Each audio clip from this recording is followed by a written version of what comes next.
Khalid Muhammad wants a revolution. You damn right I want a revolution. I'm a revolutionary, fool. I believe, black man and woman, whatever you do, you should be a revolutionary. If you are a teacher, be a revolutionary teacher. If you're a student, be a revolutionary student. If you're a grandmother, a grandfather, be a revolutionary grandmother, or grandfather. If you're a father, be a revolutionary father. If you're a mother, be a revolutionary mother. Fight this bastard. Teach your babies to be revolutionary babies, even if they can't do nothing but fight this cracker with the baby bottle. Teach your babies to fight this bastard with the baby bottle. Be a revolutionary no matter what you do. Don't let this cracker come here and try to teach you how to being a revolutionary. Revolution means complete constructive change. This cracker don't want no complete constructive change. Revolution starts here and goes all the way around 360. The Bible puts it this way: as it was in the beginning, so shall it be in the end. In the beginning you ruled, black man and woman. In the beginning it was your monetary system. In the beginning it was your economic system. It was your system of government and jurisprudence. It was your academic system. It was your social order. But now a cracker wants you to accept one group of crackers over another group of crackers, and you never get back to your original godlike self. No good, black man. No good, black woman. I'm a revolutionary. If you're a rapper, be a revolutionary rapper. Rap revolutionary rap and liberation lyrics. If you write movies, be a revolutionary movie maker. Make movies that move and motivate the movement. Make some movies where we kill white folks in the movie, so that we can understand our possibilities. The cracker will give you money if you are shooting your brother in the head with your Glock. If you're blowing your brother's brains out and blowing it all over the wall, boys in the hood, huh?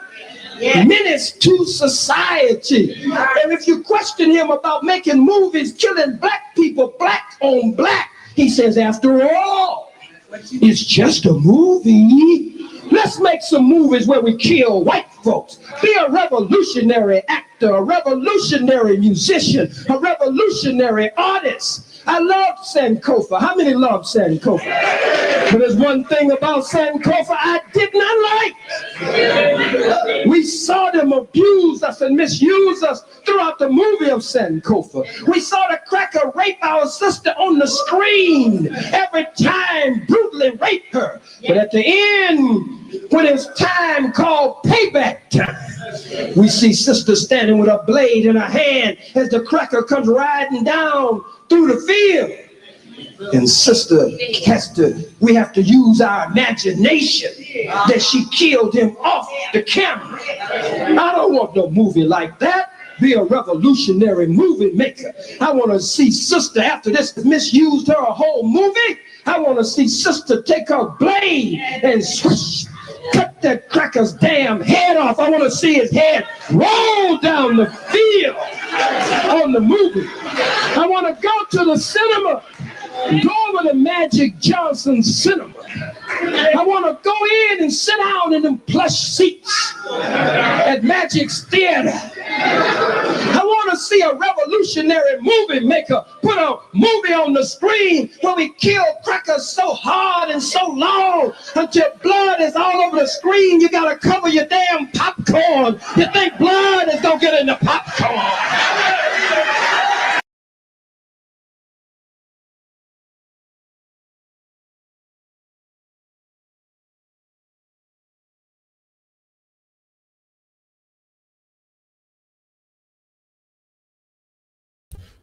What is good, my people? We are live, back again with another live broadcast on the forecast. What up, my brother Oni?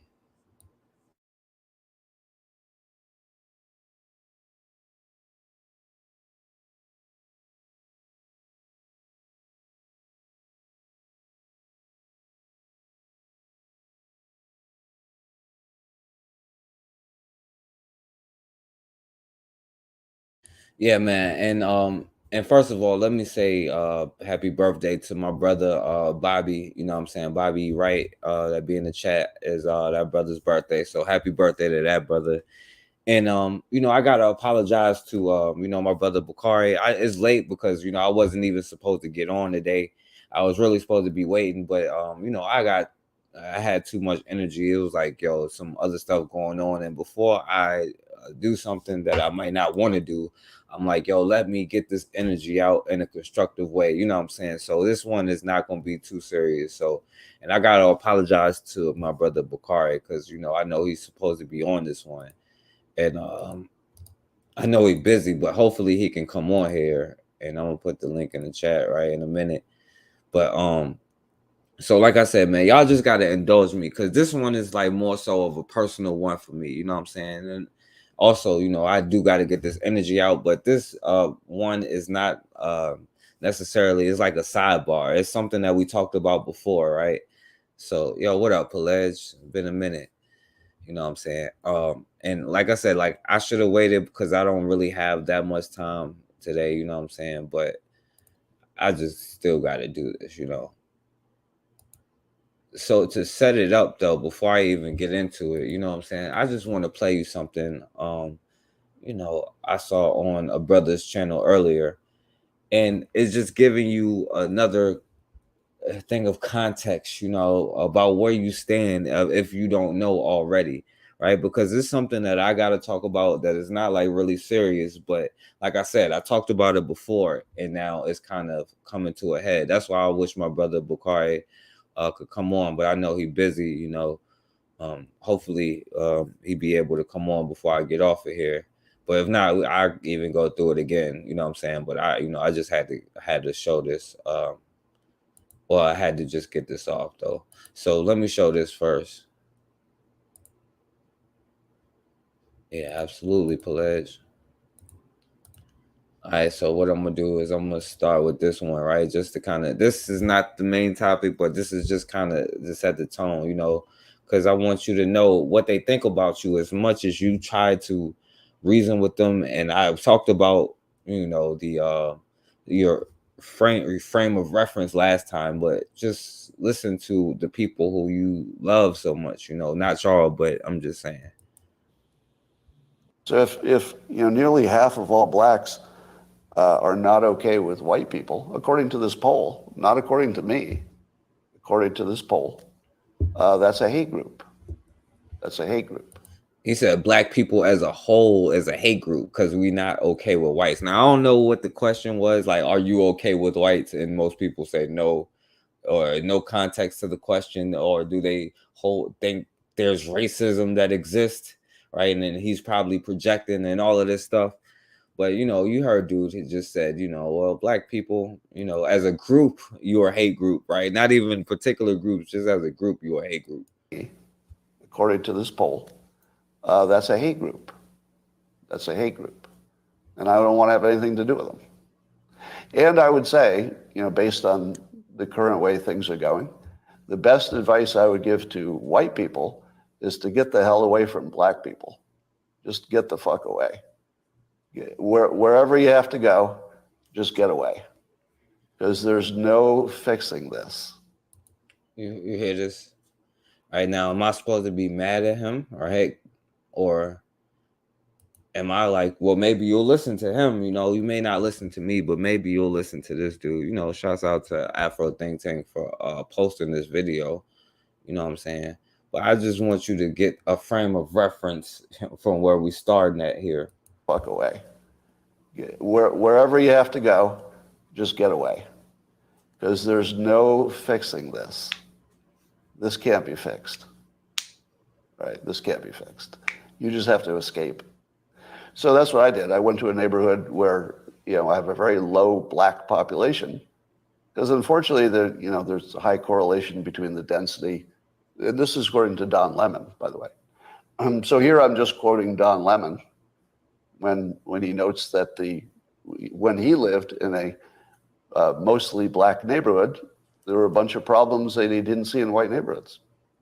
So even Don Lemon sees a big difference in your own quality of living Right. So he's talking about some Don Lemon, you know what I'm saying? I'm not sure what he's talking about, right? See, I grew up in a middle class, black neighborhood and stuff like that. But we obviously get it, you know what I'm saying? When you go into their neighborhoods, right, you probably gonna be like looked at as the outsider, harassed, and all of this stuff. And I don't know why you keep wanting to fit in with them. Like, I don't understand what this fascination is beyond the hatred for self and like I call it the black syndrome because we don't come from Sweden, so I can't call it Stockholm syndrome, but black syndrome. Hey, what's up, Consider? And like I said, Consider, this one is just left field, and I had to call out a brother, you know what I'm saying, that I talked about before, and Bakari know who I'll talk about. That's why I gotta apologize to Bakari if being too quick. But man, I just got pissed off about other stuff, and I just had to come on here and let this energy off before I say something. But listen to what he's saying, Consider. I'm gonna run it back for Consider, and I'm not gonna stop it this time. According to this poll, that's a hate group. If nearly half of all blacks are not okay with white people, according to this poll, not according to me, according to this poll, that's a hate group. That's a hate group. And I don't want to have anything to do with them. And I would say, based on the current way things are going, the best advice I would give to white people is to get the hell away from black people. Just get the fuck away. Wherever you have to go, just get away. Because there's no fixing this. This can't be fixed. Right? This can't be fixed. And let me add this other part for him. And stay away. That's the issue. You know what I'm saying? Staying away. All right. They seem to be drawn to, like, it's crazy because we imitate them, and then our culture is like upside down, but then they imitate us, like, it's crazy. You know what I'm saying? The problem is stay away. Right. And if you don't stay away, we got something to make you stay away. Right. Just have to escape. So that's what I did. I went to a neighborhood where, I have a very low black population, because unfortunately there's a high correlation between the density. And this is according to Don Lemon, by the way. So here I'm just quoting Don Lemon when he notes that when he lived in a mostly black neighborhood, there were a bunch of problems that he didn't see in white neighborhoods. So even Don Lemon sees a big difference in your own quality of living. Yeah, all the mess in those trailer parks, like, I'm not used to that kind of stuff when I go into trailer parks. Like, I see the mess, and then like the prostitute white girls everywhere, like looking dirty and nasty. I mean, it's certain problems that you don't have in the black community, and I don't, I know they want like to quote Don Lemon, but then they'll call him racist too. You know what I'm saying? But I agree with that point. I it's disgusting when I walk through or have to be forced to look at one of those trailer park communities. You know what I'm saying? Based on where you live and who's there. So I think it makes no sense whatsoever as a white citizen of America to try to help black citizens anymore. It doesn't make sense. It's no longer a rational impulse. And so I'm going to... Now, reverse that. There is black people and for white and white for black, right? There is no reason to try to convince them. They know it's 2023, right? There's no rationalization with it. You know what I'm saying? This is how they feel. So just reverse that the other way around. And then, because I know y'all get on me for saying this kind of stuff, but... Anymore. It doesn't make sense. It's no longer a rational impulse. And so I'm gonna back off from being helpful to black America, because it doesn't seem like it pays off. Like, I've been doing it all my life, and the only outcome is I get called a racist. Now think about that, right? He's been helping the black community all his life, and he gets called a racist. Now, I wonder what kind of help he is talking about here. That would be a great question. I would like to ask him. What help for the black community is he talking about, right? Especially for him to get called a racist for that help, right? So it makes me wonder what that help is. That's the only outcome. It makes no sense to help Black Yo, what up, MG2? Americans if you're white. It's over. Don't even think it's worth trying. Totally not trying. Yeah. And Yeah, I'll play it over. All right, I'm not gonna stop it this time. I'm gonna just play it straight through, and then I'm gonna get into what I'm talking about. so if nearly half of all blacks are not okay with white people, according to this poll, not according to me, according to this poll, that's a hate group. That's a hate group. And I don't want to have anything to do with them. And I would say, based on the current way things are going, the best advice I would give to white people is to get the hell away from black people. Just get the fuck away. Wherever you have to go, just get away. Because there's no fixing this. This can't be fixed. Right? This can't be fixed. You just have to escape. So that's what I did. I went to a neighborhood where, I have a very low black population. Because unfortunately, there's a high correlation between the density. And this is according to Don Lemon, by the way. So here I'm just quoting Don Lemon when he notes that when he lived in a mostly black neighborhood, there were a bunch of problems that he didn't see in white neighborhoods. So even Don Lemon sees a big difference in your own quality of living based on where you live and who's there. So I think it makes no sense whatsoever as a white citizen of America to try to help black citizens anymore. It doesn't make sense. It's no longer a rational impulse. And so I'm gonna back off from being helpful to Black America because it doesn't seem like it pays off. Like I've been doing it all my life, and the only outcome is I get called a racist. Oh, he created the Dilbert cartoon. It wasn't even that funny. I couldn't even watch it. Okay, I got you. That's the only outcome. It makes no sense to help Black Americans if you're white. It's over. Don't even think it's worth trying. Totally not trying. And there we go. You didn't expect that today, did you? But those who don't want to focus on education, you just need to get away from them. Just get as much distance as you can.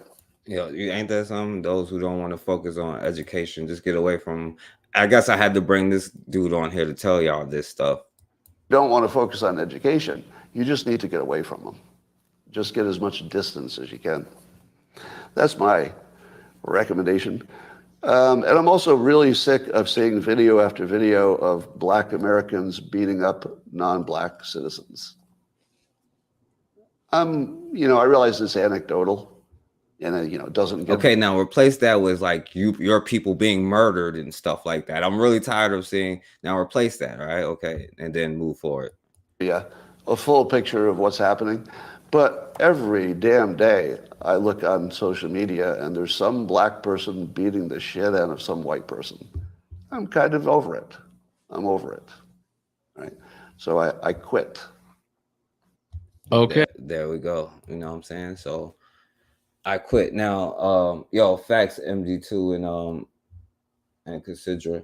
Now, like I said, man, y'all gotta pardon me. This is like kind of a one for me, because if y'all remember the last time I did the Coon reacting to the Coon, right? This brother here and this sister, or this I guess mulatto chick, and out to refresh your memory about this dude, this is just a little snippet of like the stuff that he says, I was biking around Lake. Former athlete, by the way, like 6 foot, like over 6 foot, 200 and something, fast and strong black brother. You know what I'm saying? And this is the energy. Austin the other day, and there was a white girl about 15 meters ahead of me. And as I'm on my bike, I say to her, "On your left," because I want to notify her I'm coming so that she can change her course of action. I get 10 meters away and I increase my voice, "On your left," because she had yet to move. I get 5 meters away and she's still there, and I say, "On your left," because I realize if she doesn't change her course of action, there will be a collision. And as I approach her, I yell, "On your left," and we collide.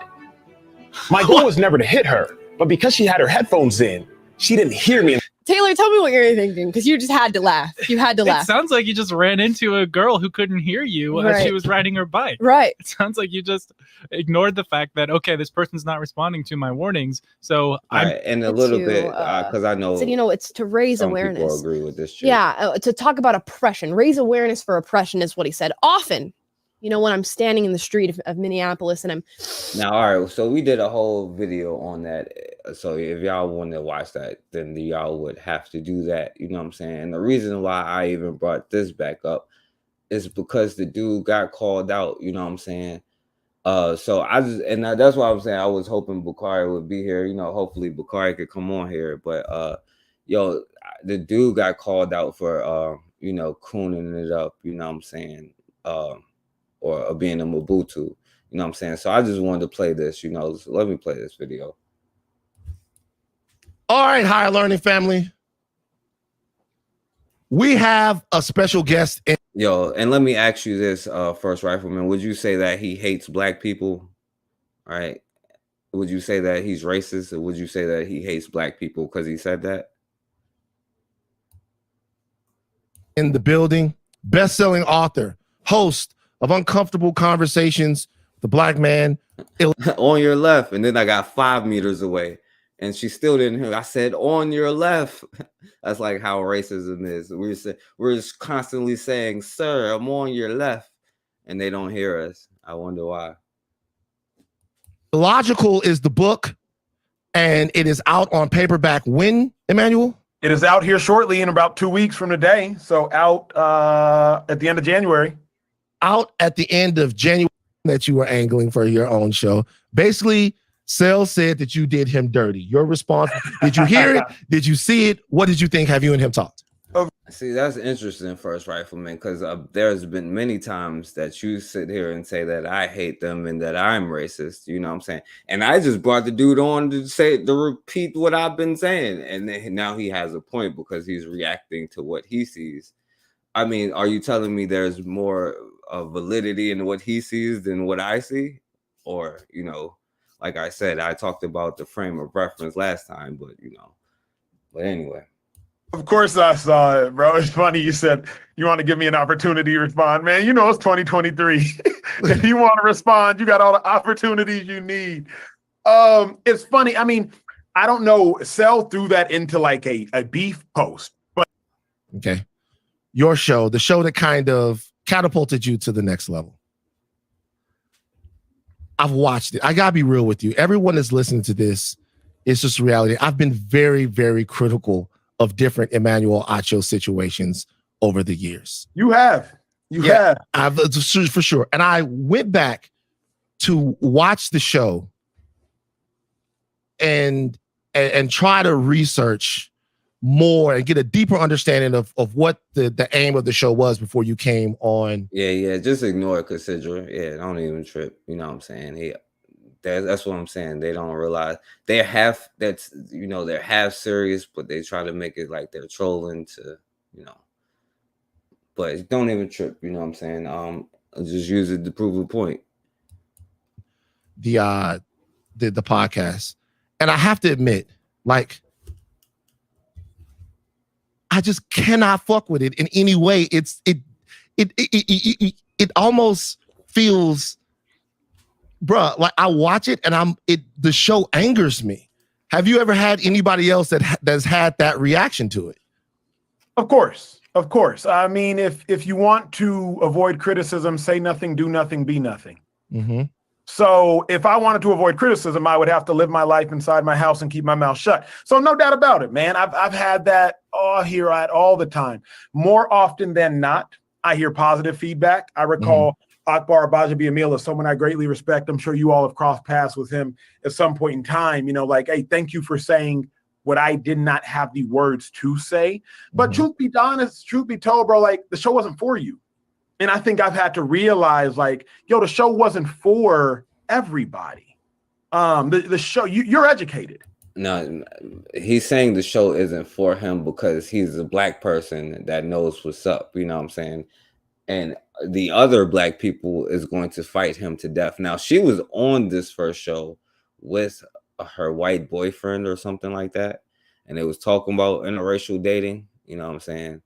But like I said, that was on the other video. But anyway.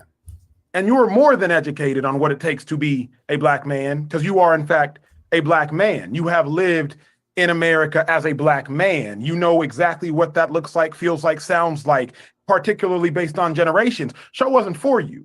The show was. Now, I really think he was taking like preacher lessons or something like that, like because he always talks in a certain tone. He'd be like something, you know, is always a certain way that he talks is like almost like, but that's another subject. For people who have no idea what it might be like to walk in a black man and or woman's shoes. Show wasn't for Rachel. Rachel's my dog. Rachel's my sis. I've known Rachel since I was in high school, truth be told, because I used to run track meets in my old high school. Show wasn't for her. And that's no slight.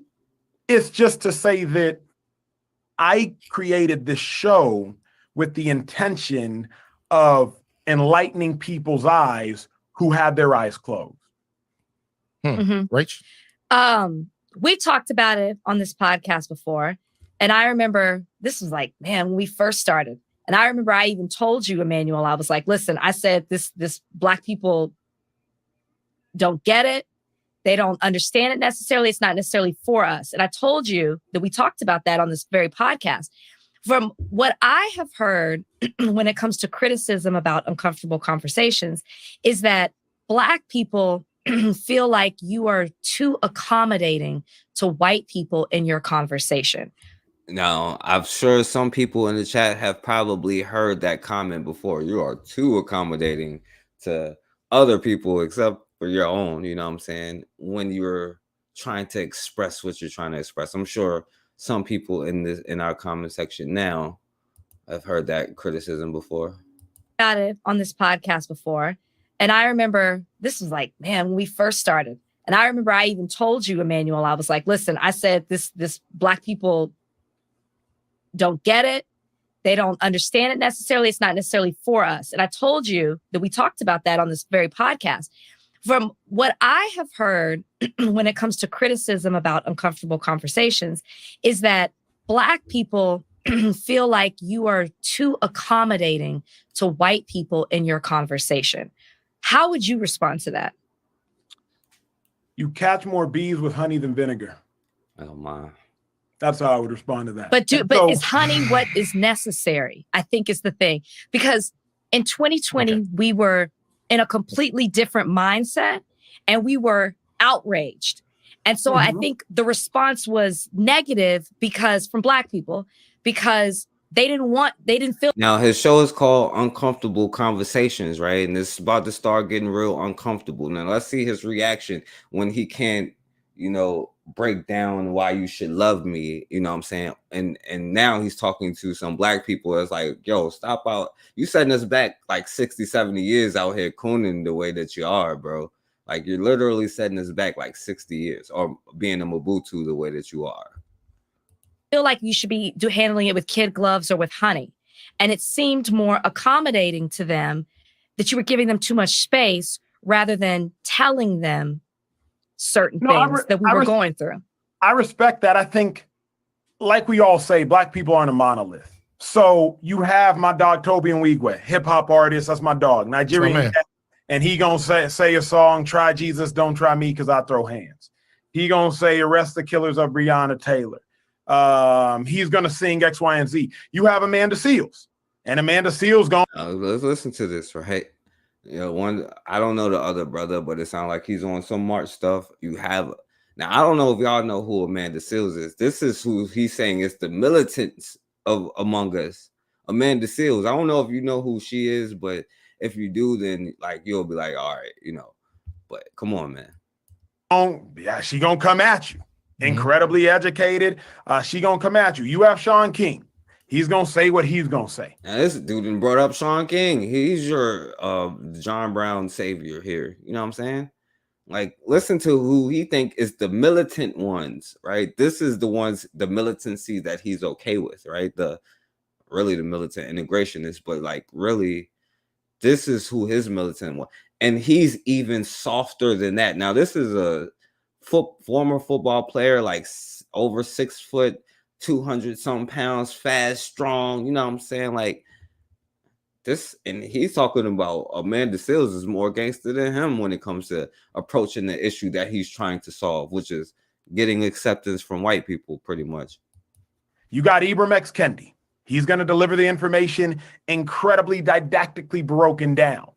And you have... And he's talking about, this dude be talking about some anti-racism practice. Let's practice some anti-racism and go on speeches to like white people to tell them, hey, we need to start practicing anti-racism. What the hell are you talking about, bro?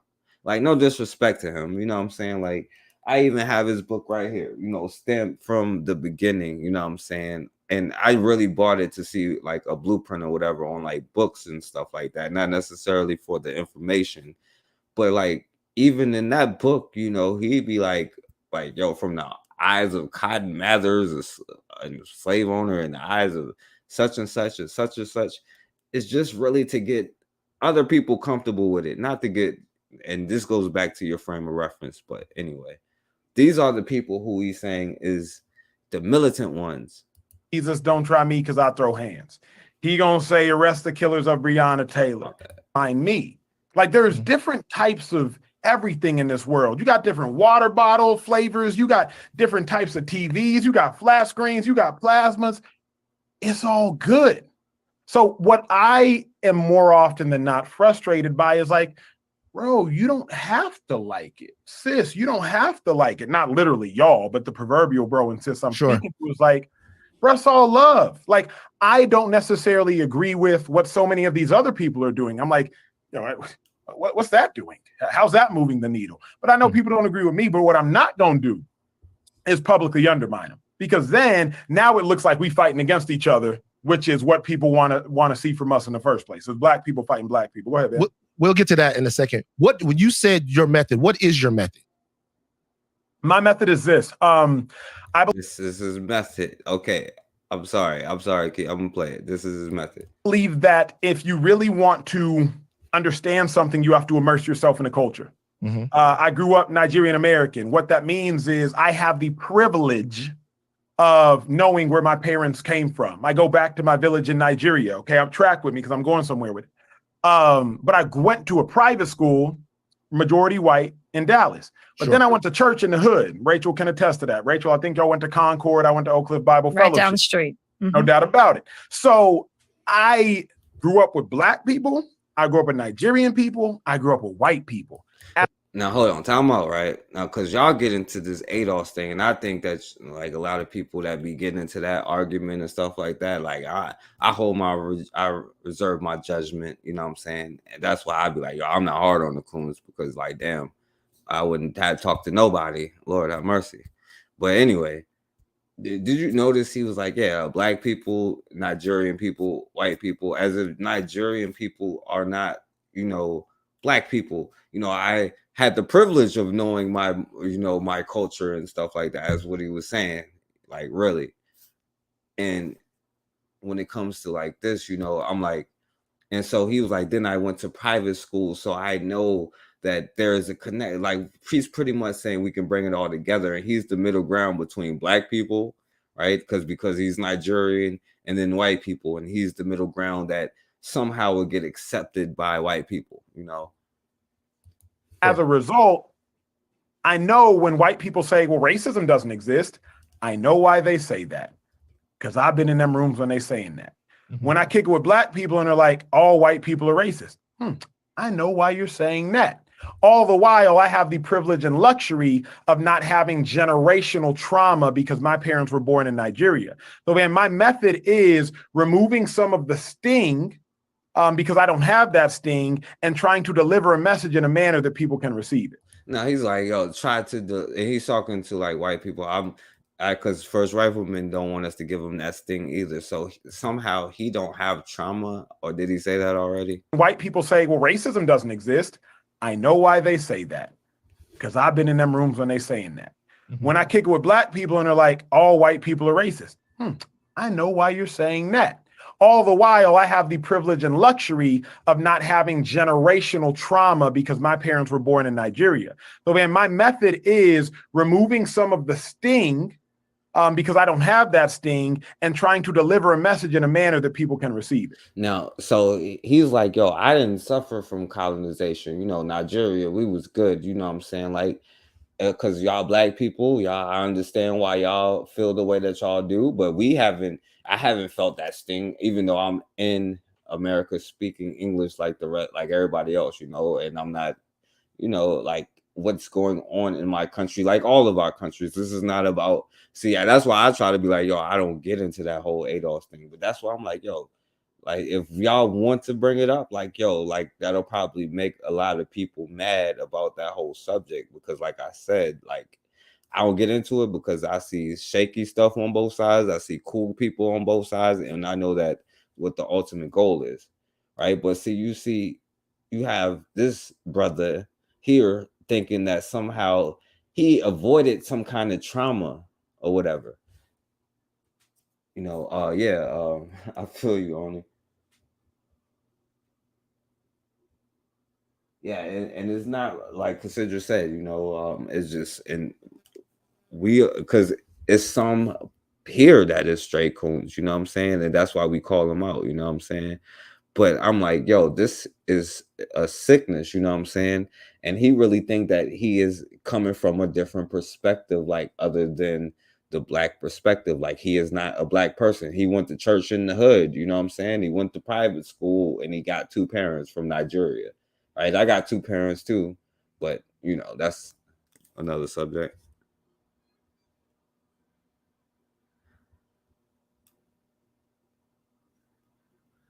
No, it's, yeah, that's the problem. Who cares about a sting or not to anybody else? We talking to ourselves, but he's sitting here trying to convince them how their racism is bad. It hurts me, it affects me, because at the end of the day, he's still going to be a black dude, you know what I'm saying?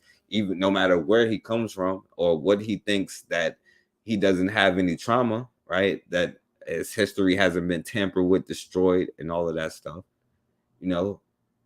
But Primarily white people. Okay. Let me tell you why what you just said offends me. Okay. I know. Yo, I literally repeated what he said, but I know you're just trolling or whatever. And that's the crazy part, because I know you disagree with him. That's why I didn't even think that you was going to even try to take up for him, even though that's what you do on the Republican side. But I know that you aren't for with the stuff that he says. But that's how I know that you're trolling, because I know that you would definitely disagree with him. I went to church in the hood. Rachel can attest to that. Rachel, I think y'all went to Concord. I went to Oak Cliff Bible Right Fellowship. down the street. No doubt about it. So I grew up with black people. I grew up with Nigerian people. I grew up with white people. As a result, I know when white people say, well, racism doesn't exist, I know why they say that, because I've been in them rooms when they saying that. When I kick it with black people and they're like, all white people are racist. I know why you're saying that.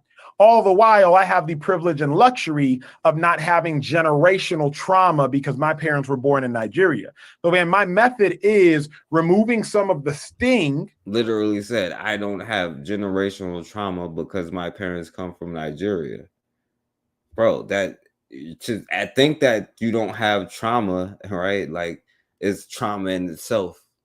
And he's saying, I'm here to take out this thing, because I even have heard this whole conversation, which is why I'm even commenting. I'm trying to only comment on what he said so far, but he said literally take the sting out the conversation about racism to white people, because I am the one chosen to do this. And I am the one that's going to be able to convince white people that, yes, racism exists, acknowledge their role and place in it, and then stop doing said racism. So, yeah, you know. Because I don't have that sting, and trying to deliver a message in a manner that people can receive it. Primarily white people. And hopefully if Bakari out there, Bakari come on here, because Bakari heard the first conversation, and you know, that's his boy here. Let me tell you why what you just said offends me. Okay. Yeah, I know. Right. I know. First of all, there are a couple of things. I grew up South Baton Rouge, Louisiana. All my classmates were white. I was in the gifted program. all of my classmates were white from the beginning. No, and see, you know, and that's the thing, because, and I know that you're trolling here, you know what I'm saying, but yo, what up, Brandon Baxter? You know, I know that you're trolling here because, you know, I understand that you here in America and you got the same brainwashed mentality, and he's just on the Democrat side, you just on the Republican side. Like, I understand, you know what I'm saying? Like, we know that black people, I'm not going to be like Nigerians aren't black, you know what I'm saying? The way that he just said, he went to thing with black people, he had his Nigeria, whatever, he had his white, you know what I'm saying? Like, we're going to call out the coons on all sides, you know what I'm saying? Including those who may or may not be in here. Yo, what up, my brother Guy? McKinley High School, gifted program, McKinley High. You do not agree with him. He's a Democrat against Donald Trump, because I'm going to play other stuff that you going clearly disagree with him about, bro. So, like, don't even try to go there, bro. Like, just look up uncomfortable conversations with a black man. You're going to disagree with the sister that's going in on him. And that's why you should probably watch this video. You would agree with her, not him. And that's why you don't understand what you're saying, you know? 80% black school, gifted program, all white, Vans in the class with them, Vans in the class, Vans playing basketball and sports and everything else with the black kids. Mama from South Baton Rouge, all of that. I understand the being pulled between two worlds. I understand the having the insight into two worlds. You saying that you don't have generational trauma, and you didn't mean it this way, but the reason, and it's, I have to name it, you saying that you don't have any generational trauma in some way meaning, or that in some way meaning that your delivery method to white people is going to be either more effective or more sanitized, is to me dangerous. And let me tell you why. Everybody that you just named and what you're talking about does what they do in different ways. I don't think that any of the things that they do are necessary. Oh, by the way, this brother Van, I don't really know, Van Lathan, he is the one that when Kanye was like, you know, slavery is a choice and stuff like that, he was the brother at TMZ, pretty much doing the same thing that he's doing, but he's actually criticizing him for it. Like, just to be fair, he was literally doing the same thing. Necessarily harmful.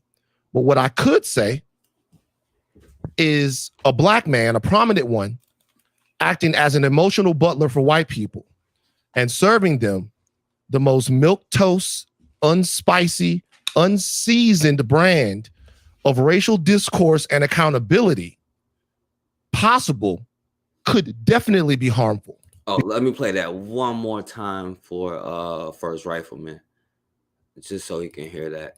Things that they do are necessarily harmful.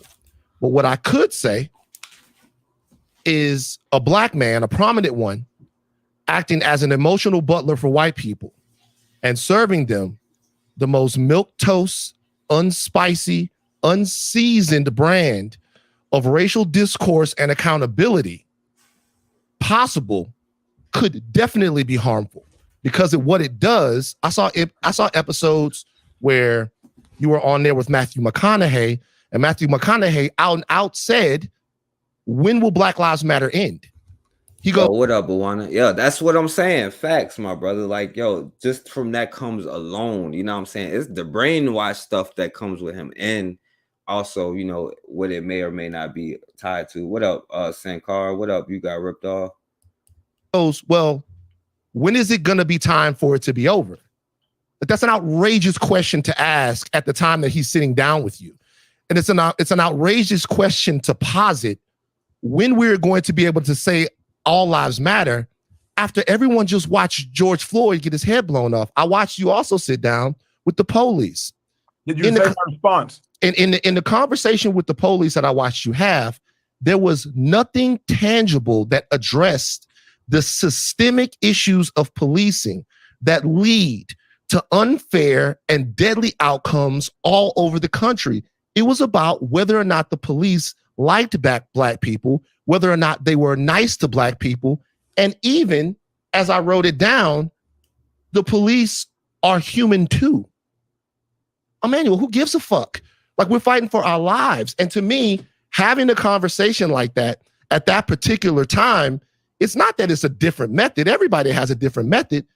Is that it's the wrong method, is that it gives cover for a lot of the issues that you're supposed to be discussing. Roger Goodell's on the show. I watched the whole interview with Roger Goodell. Roger Goodell is talking about Colin Kaepernick in the past tense. Colin Kaepernick right now is fighting to get back in the NFL. If the NFL cared about Colin Kaepernick or what was going on in his life, Roger Goodell could be an agent of change now. You get the opportunity to talk to him, and the fact that he's speaking about a man like that in the past tense is just simply never broached. And when I'm watching it, I know that you have the best of intentions. You're a good guy. My question is, what the fuck is the point of all of this? Is it to make them feel better about all of these things that are going on? Like, for what? Like, why? Like, why are you talking to someone and there's zero call to action? It's just, now I'm going to go be a better person. It just don't work that way. Is this rhetorical or is it actually a question to be answered? You can answer however you feel the need to. What you said was everybody does it a different way. What I said was the way that you do it to me is no way at all. That's fair. I think that's subjective. It's subject to your interpretation. That's subject to your opinion, which I respect. I will say this, anybody watching and listening, I encourage them to also go watch any episode that you referenced because some things were out of context. I would also encourage anybody watching. None of that was out of context, by the way. I don't even agree with them, but none of it was out of context. Or listening to understand that Matthew McConaughey asking a question is not an indictment of my response, nor did you submit my response. I would dude, it was 2 and some change years ago, so I would have to go back and. I can tell you what you said. Would you like me to tell you what you said? If you have the direct quote written down, yes, but I wouldn't want you to paraphrase. Okay, what you said was not right now. You said right now it has to be about Black Lives Matter. All right, well then I would feel as though they both actually are, just in 2 different ways. You know what I'm saying? He think that you could smile in their face and like shine their shoes. I'm talking about Emmanuel. He think you could smile in their face, shine their shoes, and like, you know, clean up behind them, and then somehow one day they'll respect you and see, oh, this is actually a good. No, it doesn't work that way. And this dude like, yo, no justice, no peace, and that don't work either. So yeah, and I'm sorry to put the sister on blast, but since I did, you know, and you know, she got her white boyfriend too, and she was on his first episode, so talking about interracial dating and how all that goes, but. That answer would suffice to someone asking, when will that end? Not right now, because right now it is about Black Lives Matter. As it pertains to the cops, I also think it would be a waste of our time for me to try to address every issue you or anyone had with every episode. I think at least it would be a waste of my time. I can't speak to your time. I honor your time. What I can say is this. Dude, it's subject to people's opinion, man. Like, if people wanted me to be harsher with Commissioner of the NFL, Roger Goodell, I get it. But I went in there with one specific question to be asked. What would it take for Colin Kaepernick to be back into the league? Everybody and their mama had been posting about it, tweeting about it, shade rooming about it. But at the end of the day, nobody sat down with the man. Like, he wouldn't sit down with them. But he would sit down with you, which makes your conversation even more important than that. Absolutely right. And so when I sat down with him, Roger Goodell's free to come on Higher Learning, and I have a litany of questions to ask him, but he's not going to talk to me. He's going to talk to you. Well, I would ask you to ask yourself, why is that? Because you. And he thought he caught him right there. Like, so okay, yeah, you're right. He will talk to me and not you. Why is that? And now he about to answer him though. To represent himself in the lawsuit. Why was it necessary? Thought process is this. Brian Flores, if you are going to sue the National Football League, and clearly for those listening, watching all the things, I apologize for jumping all around. Usually I am much more. He sat down with the man. Like, he wouldn't sit down with them, but he would sit down with you, which makes your conversation even more important than that. Absolutely right. And so when I sat down with him, Roger Goodell's free to come on Higher Learning, and I have a litany of questions to ask him, but he's not going to talk to me. He's going to talk to you. Well, I would ask you to ask yourself, why is that? Because you don't threaten him. Because the reason why he'll talk to you is because he's going to come out on the other side of the conversation looking better. The reason why he wouldn't talk to me is because I'm going to come out on the other side of the conversation needing answers. Before we get to this, Brian Flores sued the NFL for discrimination. Now pay attention to this point here, right? Because he's going to go back on this point later, now that this other black coach got played and didn't get a head coaching job. You know what I'm saying? The dude from the Chiefs or whatever. But listen to his answer back then when the brother sued the NFL for racism. Right now, this is the dude who goes out of his way to sit there and have uncomfortable conversations with white people, right? His show is called Uncomfortable Conversations with the Black Man. And he's sitting here avoiding, dodging, ducking an uncomfortable conversation with the black man at that, you know what I'm saying? But he's there to make white people feel comfortable with the subject of race. And now let's listen to his answer when the brother is suing the NFL for racism. On Speak for Yourself with Marcellus Wiley, you brought up the fact that Brian Flores didn't have any black people that worked for one of the law firms that he used to represent himself in the lawsuit. Why was it necessary for you to poke holes in Brian Flores at that point? Great question. Great question. Because my thought process is this. Brian Flores, if you are going to sue the National Football League, and clearly for those listening, watching, all the things, I apologize for jumping all around. Usually I am much more of a streamlined speaker. If Brian Flores is going to sue the National Football League for a lack of representation, then I would hope that his team representing him would have representation. Now, what people don't realize, because as you, Van, thankfully have suggested, the law firm reached out to me and said, hey, we do have representation in X, Y, and Z place, but if you can, do you have any other resumes, et cetera, of black people for us to look at and consider? I then take that information, I reach out to my homeboy who's a lawyer and say, hey, can I help present black people to this law firm? So I think a lot of people think I do things for show. I'm telling you about this first time I've ever told anybody about this because it's actually irrelevant. Like the good I'm trying to do in the world, I don't really need a pat on the back for. But that law firm, which had no black people, then ends up hitting me up and I end up sending them resumes of black people to try to help promote black education and all these things. Uncomfortable Conversations, I came out my own pocket with that. I rented a studio space in Austin, Texas. I hired a wedding videographer. Each episode cost me $10,000 to $15,000. What are you talking about, First Rifleman? The point is listen to his answer now and then listen to his answer later before you jump so quick, you know. And he's kind of dodging the question because he was going all over the place. But us to be without being able to be attacked. And at the moment in which I saw that, wait, the team representing you isn't even white, let me bring that to attention. That team reached out to me, and all of a sudden, now I'm sending them resumes. Last thing I'll say about that. Oh, go ahead, Rachel. Go ahead. No. Go ahead. Because I'm filibustering. Last thing I'll say about finish that. Last thing I would say about that is I'm happy for all of I'm proud and happy for anyone who got a job because of whatever went on with Brian Flores and the law firm and your relationship with them. The problem is that when you're looking for that clip, do you know what you get? You get 15, 20, 30 clips of alt-right sports commenters disseminating information about how Brian Flores is full of shit. What up, and what he's talking about in his fight and lawsuit with the NFL, because you're pointing out the incredibly insignificant hypocrisy of the fact that his legal team didn't have any black people on. I disagree that it's incredibly when his fight is with the NFL, right? When his fight is with the NFL, you are literally looking down the bench of what he is talking about, and you're saying, "Yeah, sure, but what do you have going on as far as your law firm is concerned?" And everyone that's talking about that, you're giving cover for them to say that what he's talking about is bullshit and that it's less important because he's a hypocrite.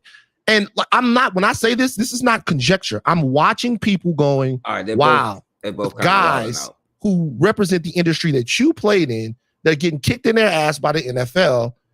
And to me, the Brian Flores thing took a chunk out of their ass. Am I wrong about that? You read some things online that I didn't read. I can say this, that I have spoken it. See it's like it especially during that time, it was nuts. It was crazy. And when we had the conversation on the phone that we had on the phone, it started off in a place where it was very adversarial. Let me, Brian Flores, that situation, Bruce Arians, that situation, Mike Tomlin, that situation, all of the positive I've done. So I just kind of feel like y'all hit me with the okie doke in regards. What's the okie doke? No, Emmanuel, let me say this. No, Emmanuel, let me say this, because I don't like being accused of, like bringing you on under any kind of false pretenses. You and Van have had outside conversations. You and I have had outside conversations. You know that things haven't always been, great when we're referencing things that you've said before. We've talked about things you've said multiple times when it comes to Sha'Carri, when it comes to Calvin Ridley. We've talked about that on this podcast. Lamar Jackson. And I don't want you to think that anybody's trying to trick you on this, but I think it's relevant to what this podcast is about. Our podcast, Higher Learning, is about Black culture and how certain things intersect with it.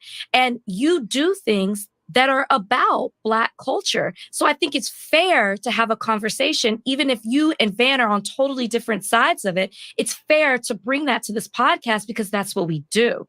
So it's not about not recognizing great things that you've done. It's about just having a conversation about certain things. So I don't want you to feel that way. Look, I am confident enough in who I am and what I've accomplished. I'm just kind of like, this isn't a conversation. This is Van chastising me and me responding to being chastised. I can take it. Now, with all honesty, that's so much for uncomfortable conversations, right? Got off a 2-hour show. So like, I'd rather not utilize my time doing this, but I can, Rachel, I love you, always will. I can, but I'm just like, I don't know. I want this to be productive. I'm looking for how would it be productive to you? Because what I think, so this is what I think. And yo, what up, Bakari?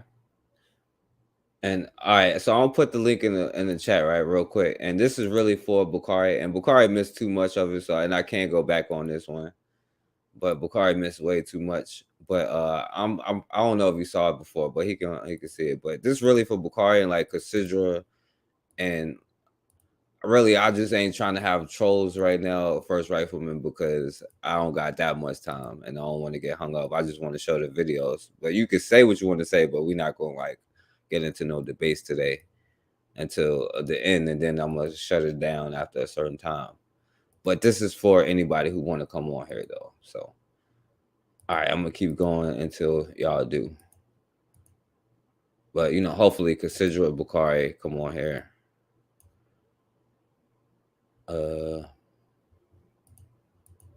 I'll do this. I'll apologize if you feel attacked. No, bro. I don't need an apology. I truly don't. Just threatened to walk off you just threatened to walk off the show. No, I literally, my publicist. Whoa, pause. My publicist says, "Let me know if you want to rap." I said, "No, leave me on." Okay. So I'm not going anywhere. So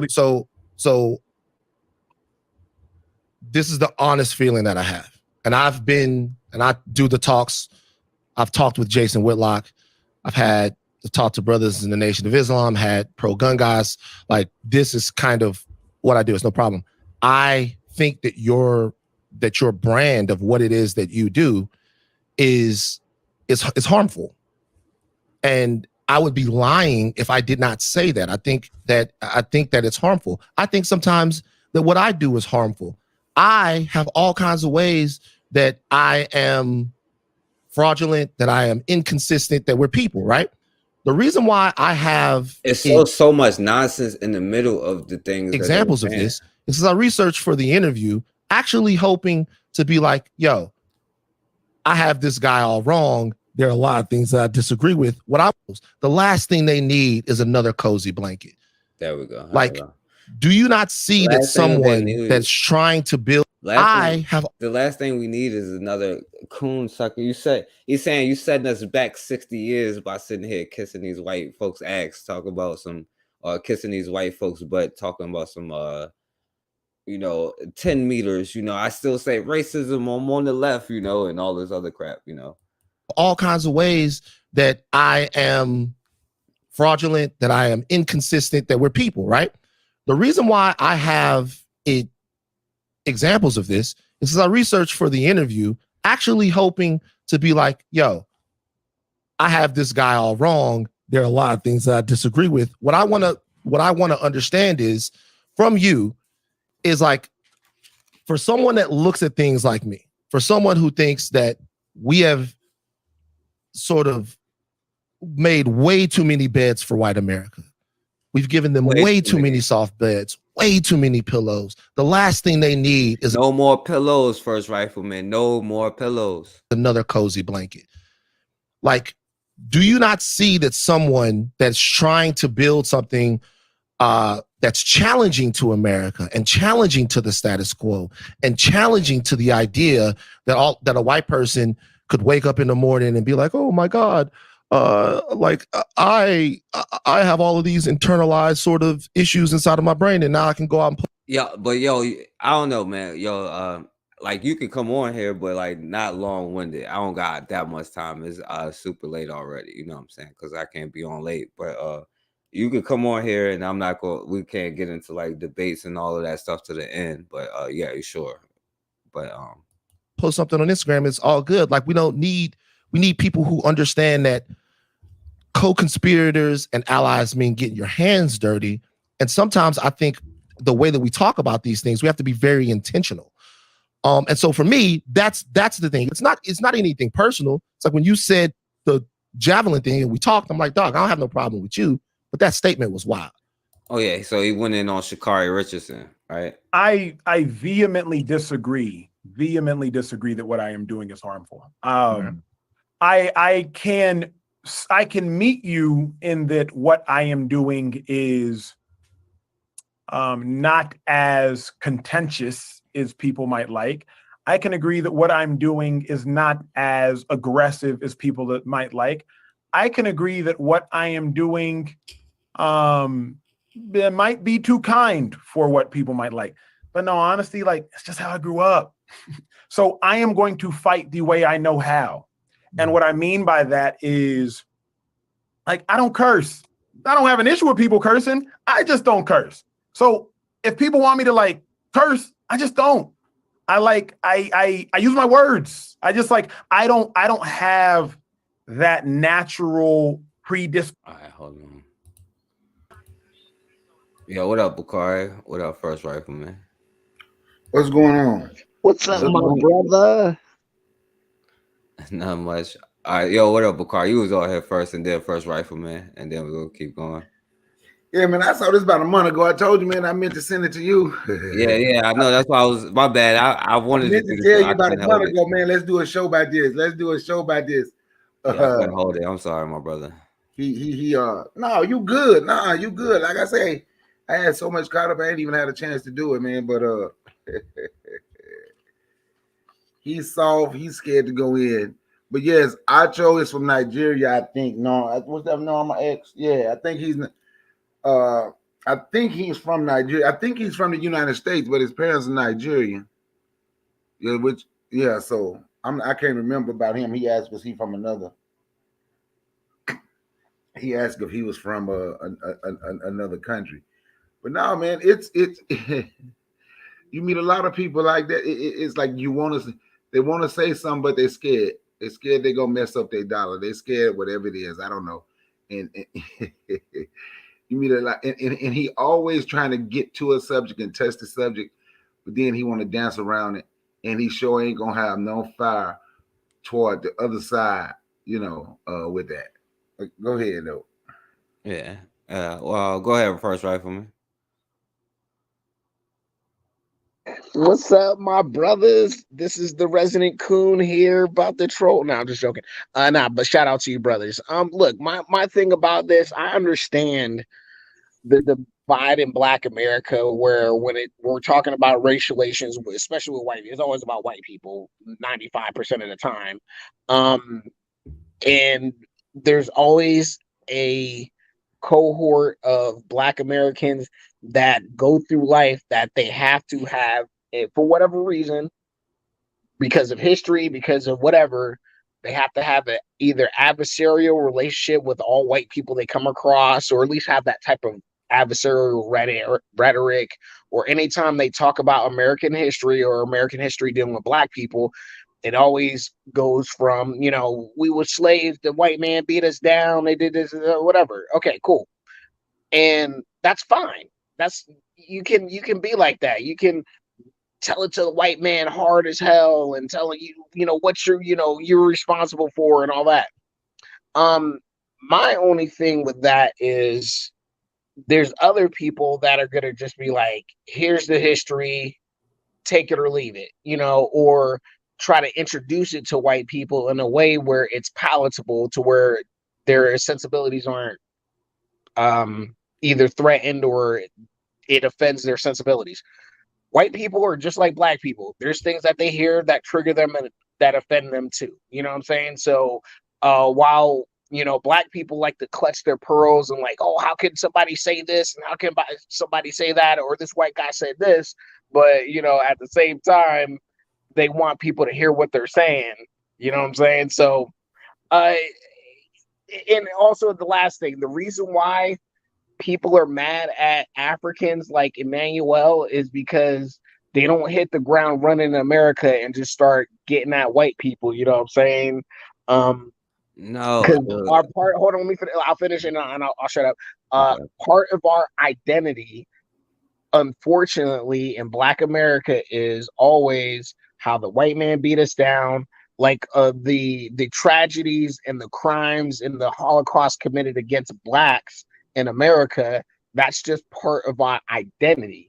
Okay, Africans don't come with, like, some of them weren't slaves, you know what I'm saying, or most of them weren't slaves, or they don't come, like, obviously they understand that they were colonized by white people, but they don't feel this visceral threat and this visceral, like, oh, my ancestors, what happened to my ancestors, oh my God, like, they don't have that like we have, like the term generational trauma and trauma bonding, that they just don't have that. And unfortunately, Black Americans like us like to get mad at them because they just don't lead with their trauma or whatever. So I shout out to that man. You know what I'm saying? Like, have conversations with people, have a battle of ideas instead of a battle of whining and crying to white people to understand our struggle. The world doesn't owe us understanding.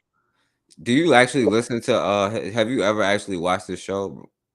I've seen a couple of things, like kind of the controversial, like how he talked to the cops and all that, but that was like a couple of years ago. I don't really watch Emmanuel Acho because he's a tool. So. He's a tool of liberals, Yeah, that's why I'm like, why are you sitting here saying what you're saying right now? Well, like, in this context and what he's saying, I agree with him. I do agree with him on this. There's Black Americans that literally, anytime we talk about Black people, white people, it has to be the black man is a victim. We got beat down. White people. But that's what he says. But that's what he says. He just says it in a way that doesn't offend white people. But he's trying to get a point across to white people, or get a uncomfortable conversation started with certain people. And that's the thing. That's his show. He's just trying to get an uncomfortable conversation. And certain white people, this is uncomfortable to them. Other white people, it's offensive. But other white people, they'll be like, yeah, white people suck. We fucking suck. Fuck them. We're the worst in the world. Because, Black people love hearing white people when they like, oh, we're the evilest race on the planet. You like, or whatever. So, and they're not a monolith either. You got these BLM simps that literally believe anything a Black person will say, and we're the biggest victims in the world. They're like, yeah. So I don't know. I just don't understand why people take what he's saying that, he has to be like a stooge for the white people, even though I don't agree with his politics and a couple other things. It's just he has his own opinion, and white people gave him a platform. So, hey, Forecast, can I say something? Yeah, go ahead. I just want to ask, how did you first, the rifleman, how did you form your opinion to say Africans don't hold on to what has happened? How many African friends do you actually have? Certain Africans, maybe I should have said it better, or I misspoke.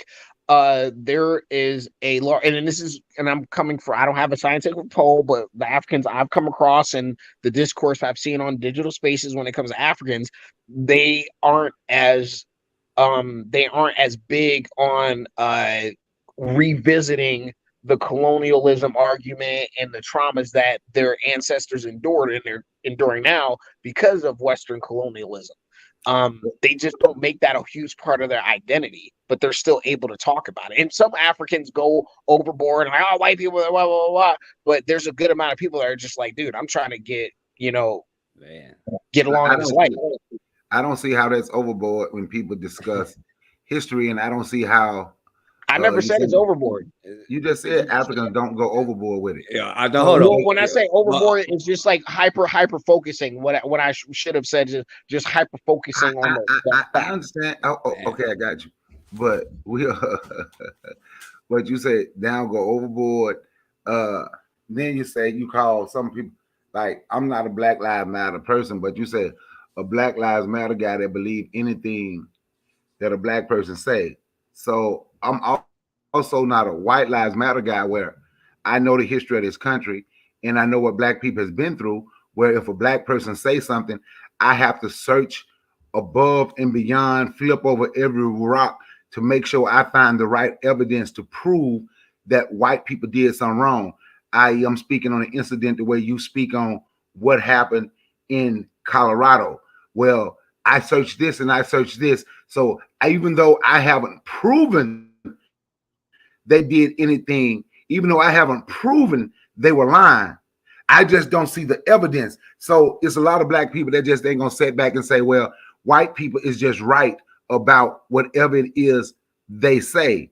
And that's what it seemed like you attempt to do on a lot of occasions. Let's not take black people word for it, because if I didn't see it, it didn't happen to black people.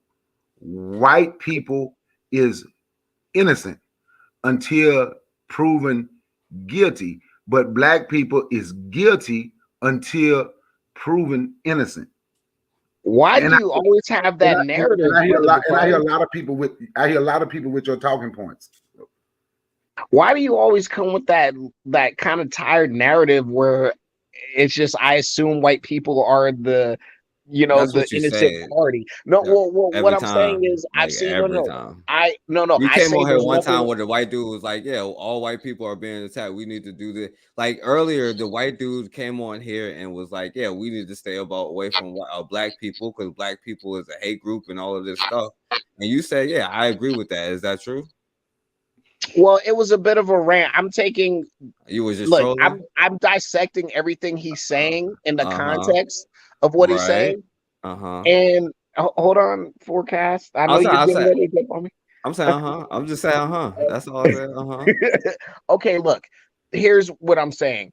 Brother Bakari is literally saying, anytime a story comes out about racism, my first knee-jerk reaction is to think white people aren't guilty and to think black people are lying. That's not true. What I'm saying is I've seen enough instances where black people were misrepresent or straight out lie about racism allegations, and people don't scrutinize them. I scrutinize everybody. I look at the evidence before me and I make a determination.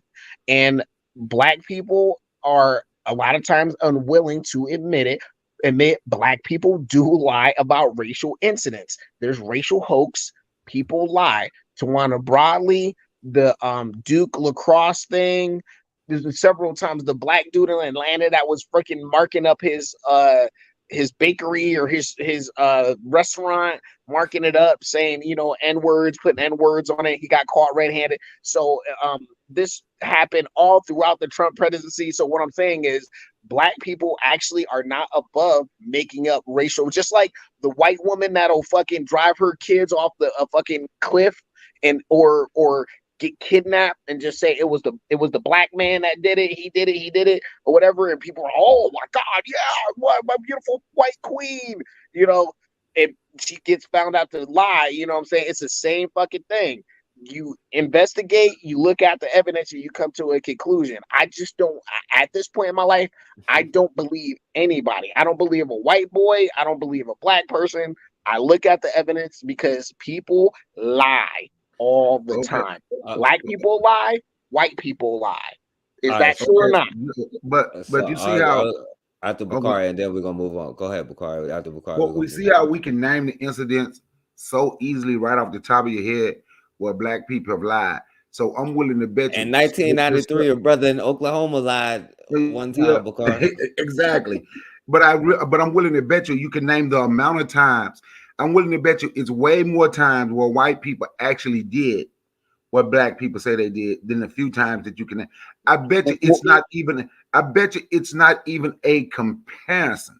It's not even a comparison about how But many you can't times. And quantify then it, brother Bakari. Well, you actually can though. because don't You nobody can cut though. you off. You long-winded and don't nobody cut you off.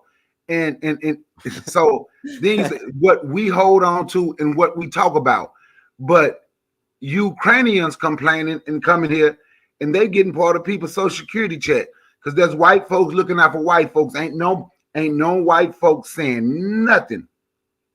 None whatsoever. They give the Jews whatever the Jews shit. Everybody hold on to their history and get when somebody have done something to them. But then when it comes to black people should forget. No, black people shouldn't forget their history. Black people shouldn't let their history go. And it's okay to throw in the face because I want to say we hold on to slavery. So that means you would be the type of person that would say slavery and all these years of oppression, suppression, depression, compression, full coat pressure, all this pressure we've been under in this damn country for all these years have nothing to do with the position that black people is in now. And that's what when I hear people say, just let it go. Now, everything that happened, everything that has happened is part. You can put all them together and you will see that's part of the reason. And all those parts are going to equal a whole. This is what black people is going through right now. Yeah. All right. So, all right. Look. So, what we're gonna do? We're gonna keep going because I think this is almost over, and because I know you're already going to disagree with him on the next thing. Oh That's no, why I don't even know why you did. Hey, keep going, forecast. I'm gonna jump off and keep going. I'm gonna keep watching the rest of the show. No, don't leave yet, American. Don't leave yet. Yo, all right, hold on. Before you go, so you was saying like, so you don't think like Nigerians have like any kind of like generational trauma or like nothing like that? Yeah, but they've also overcome a lot of that. They run their own country now, even though they have dealings and there's, interest that hold on. There's interest that, maybe set the agenda in Nigeria, but for the most part, that's a black country. That's a black run country. So I leave it up to the Nigerians to really talk about that. But at the end of the day, most Nigerians, they about getting money and making a position stronger than it was yesterday, instead of, hyper focusing on what the white man did to them. There's plenty of Nigerian intellectuals and people that make a living off of saying what the white man did, how they disadvantaged us, and how they're currently doing it. But most Nigerians, they don't have time to focus on that. They got time to learn a skill and then earn while they're on this planet, or if they're in the West. But they have to leave their country, the richest country, probably the richest country on earth in natural resources. Yeah, they have to leave their own country to do what you're talking about and come somewhere like the United States, where a lot of black people in the United States has been taught certain things about Africans, and then they have been taught certain things about black people in the United States to keep us divided. But they're doing so much. See, I'm not comparing African Americans to Africans from the continent, but when you say, yeah, and they run their own country, but do they really run their own country when they have to leave their country to go somewhere else to do something, while white folks and Arabs is getting rich off them because of their puppet government? So is it truly theirs?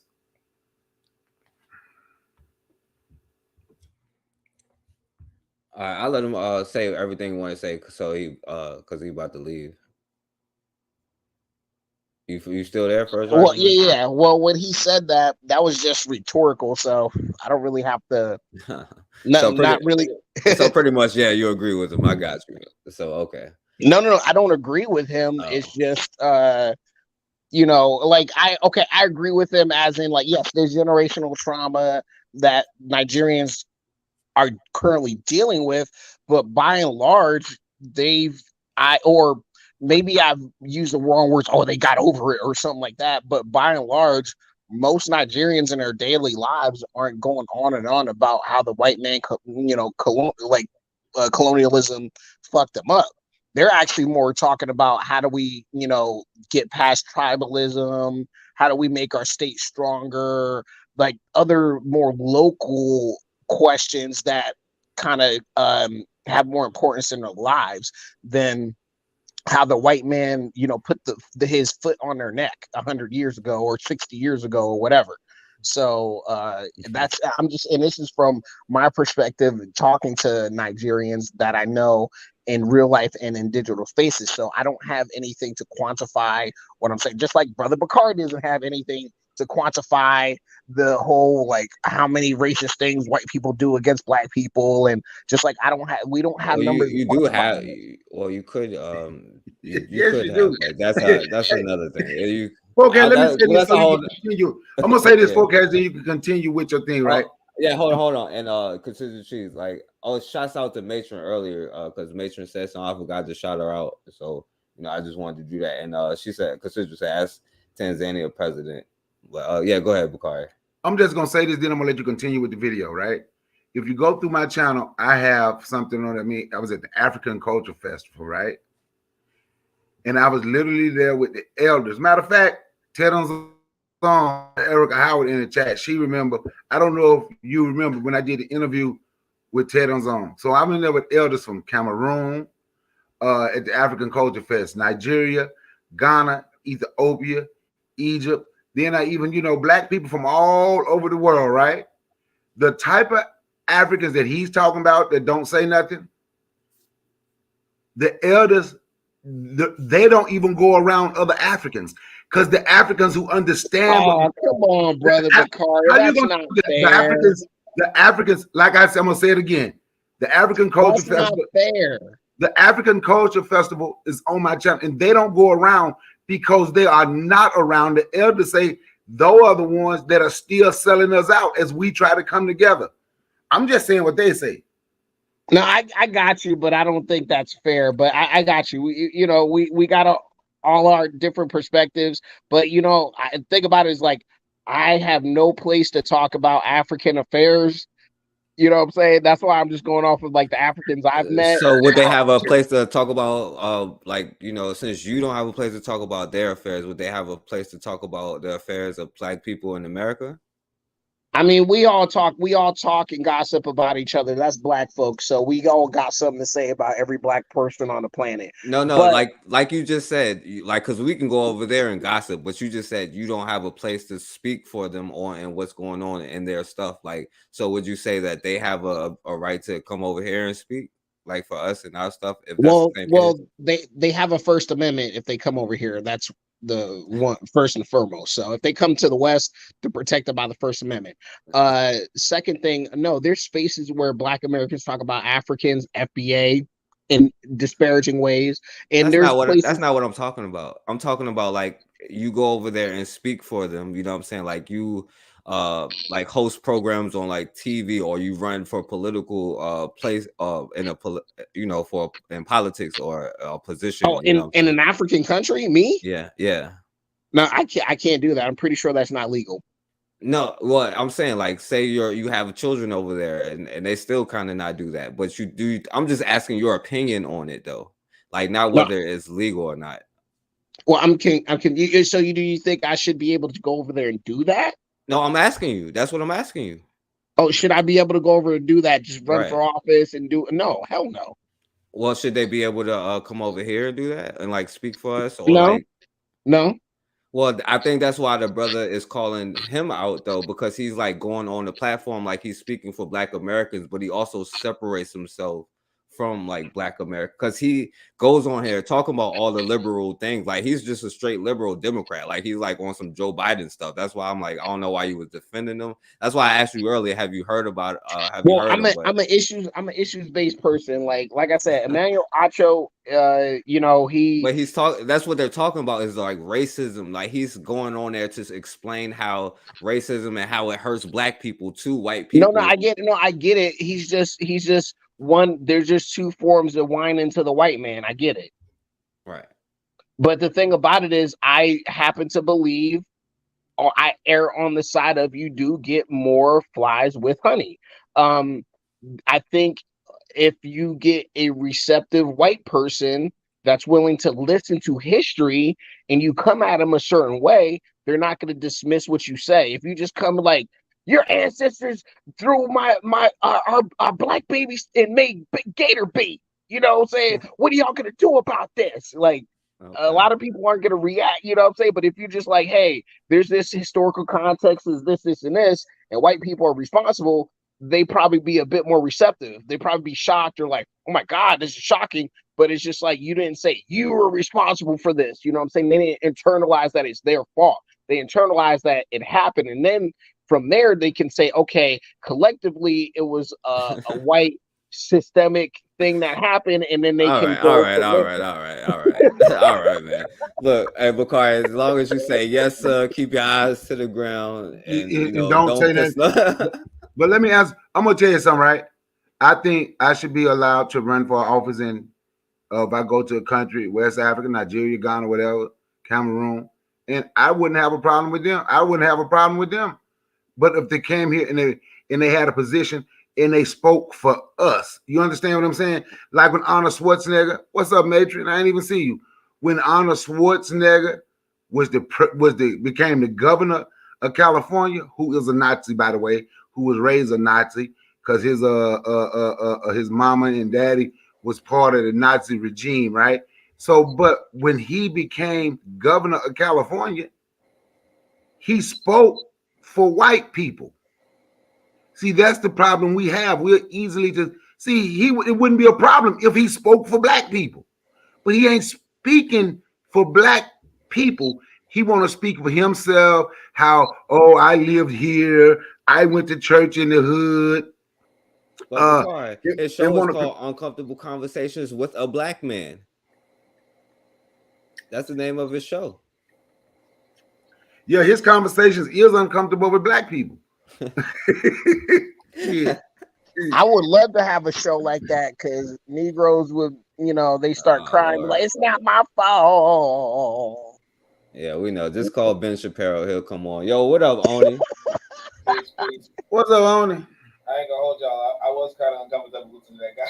To that conversation. Hey, Oni, you sound kind of far away. For real? Wait, hold on. Yeah. Right now? Hey, turn off your YouTube. No, wait. I just realized. Hold on a second. I'll be back. Hold on. All right. Is it better? Yeah, that's a lot better. All right. Okay. Yeah. First off, man, what is AFR? What's your deal, my guy? like, what's your problem? But beyond that, yeah, this AJ guy. Because I don't demonize white people enough for your taste. That's why. Well, I mean, you know, Tawana Brawley was not lying, right? Like, come on, my guy. Oh man, like, come on. So I don't know if you know the historic. Like, that's what I'm saying. Like, you know, you sound like you want to be objective, which is okay. But then, like, with Tawana Brawley particularly, you might not know this, but Alton Maddox was one of the main lawyers in that case. And yeah, the lady was kidnapped and raped by, you know, United States elite white dudes who just put it under the rug. And you know, 30 years later, you know, they're repeating the same thing that these people told you to repeat, more or less. You know, they took her to Epstein's Island. That's what you said. Said what? They took her what? They took her to Epstein's Island. That's what you said. Well, She this was was 32 years abused ago, my by guy. But elite white people. well, no, one of them was the what's his name? Like the governors, like one of the governors right now. You know them Cuomo brothers. Like one of them was like a Cuomo or something like that. I can't remember exactly, but if I'm not mistaken, one of them was a Cuomo. I'm pretty sure this is a conspiracy theory. She did lie. No, my God, Alton Maddox was the lawyer. Like I was in his organization. Well, let's not get bogged down. I want you to say what you wanted to say with your overarching thing. So I don't want to get bogged down on this. So please continue. Because we got to get out of here soon, but not now, but soon. But go ahead. Well, I'm saying that's a huge thing in the sense of, you know, this is like a real, you know, a real case where, like, black women, like I think it's like maybe one case where if a white man rapes a black woman, white man goes to prison, you know, and so it kind of like goes over the whole overarching, you know, storyline, if you will, of you saying, hey man, you know, these black folk lying. It's like if there's only one case of a black woman successfully, you know, of a white man successfully being prosecuted over raping a black woman, right? I mean, is the belief that only one black woman has been raped in the U.S. history? Of course not. You know, so it's really damning for us, you know, particularly if we have a person who was a victim, right? For us 30 something years later to be repeating essentially repeating the lie that she lied, you know, and that's really, you know, like that's one of the things. But you know, obviously, you know, you already know that you cooning, so it's not like that's news to you. Hey, Mobutu, you know what I mean? Mobutu is the word that we're saying now because cooning is their word. Mobutu. Exactly. It ain't no news update. He don't need to hear from another person. He knows. You know. All right. So look, thank you for enlightening me. I will coon away. All right. I know you will. Awesome. All right, let me see if it's, let me see if because I want to play something else because that's why I wanted Bakari to come on here too. But let me show because I'm gonna show you what all this cooning go get you. Position of aggression. I have a natural predisposition of peace, so I am going to fight the way I know how. Now, for those that want to be more aggressive, by all means, I'm not gonna knock it. I'm just fascinated by people who knock me. Because I'm like, bruh, you fighting your fight the way you know how. I'm fighting my fight the way I know how. Now, why do I disagree that what I'm doing is harmful? Because I do not think, in my opinion, based upon my experience, and I believe that your experience is your expertise, I do not think that a white person is leaving a conversation with me more ignorant, more uneducated, or more in the dark than they were before. I don't tell think him, Emmanuel. I have hell yeah. As long as we get these white but people. at the end of the day, I understand that there are different approaches, and I respect other people's approach. I believe some approaches are harmful, but I respect everybody's approach. What do you think? Which approach do you think is harmful? Curious. That's a good question. First, right from me. Which approaches you think is harmful? Just curious. Say that again. He said which because he said he thinks some approaches. He said he thinks some approach. I think he said us back to this 1950s or 40s or something like that. But he said he think our approaches is harmful. Which approaches do you think is harmful? The more antagonistic, doesn't get any done approach. You just, try to guilt white people or talk shit to white people and get them pissed off. Like guilty white people and pissed off white people is not really what black people need in this country. I'm just being honest. We don't need white people to be in those dispositions. We need them to, be kind of like just not want to fuck with us. You know what I'm saying?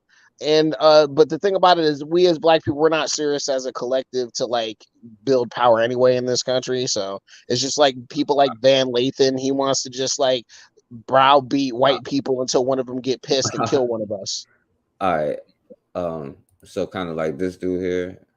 I don't know if y'all saw this. This can't be Yeah, fixed. yeah, and I guarantee you, and Scott, this guy's a fucking columnist, cartoonist. What the You fuck just have has he to done to black people? I'm just So being that's what I honest. did. I went to a neighborhood. What has he done to black people? You know what I'm saying? Like, okay, take him at his word. Say Let the Hold on, video, hold on. let the Hold video on, play. hold on. Right? Let the video play. Yeah, they didn't hear this earlier. That's why I'm. Let Okay, them go hear ahead, this. They go didn't ahead. hear this.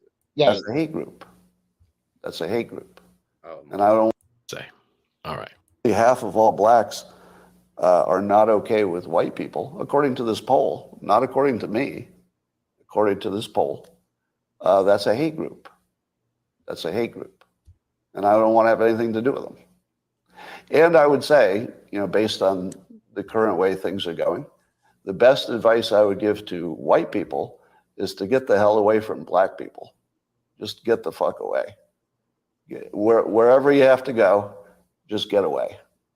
Because there's no fixing the this. murder rate tends to go down when you get away from the Democrat cities where a lot of black people live. You just have to. Wait a minute, right? So that's what I did. I went to a neighborhood where, I have a very low black population. Because unfortunately, there's a high correlation between the density. And this is according to Don Lemon, by the way. So here I'm just quoting Don Lemon when he notes that when he lived in a mostly black neighborhood, there were a bunch of problems that he didn't see in white neighborhoods. So even Don Lemon sees a big difference in your own quality of living based on where you live and who's there. So I think it makes no sense whatsoever as a white citizen of America to try to help black citizens anymore. It doesn't make sense. It's no longer a rational impulse.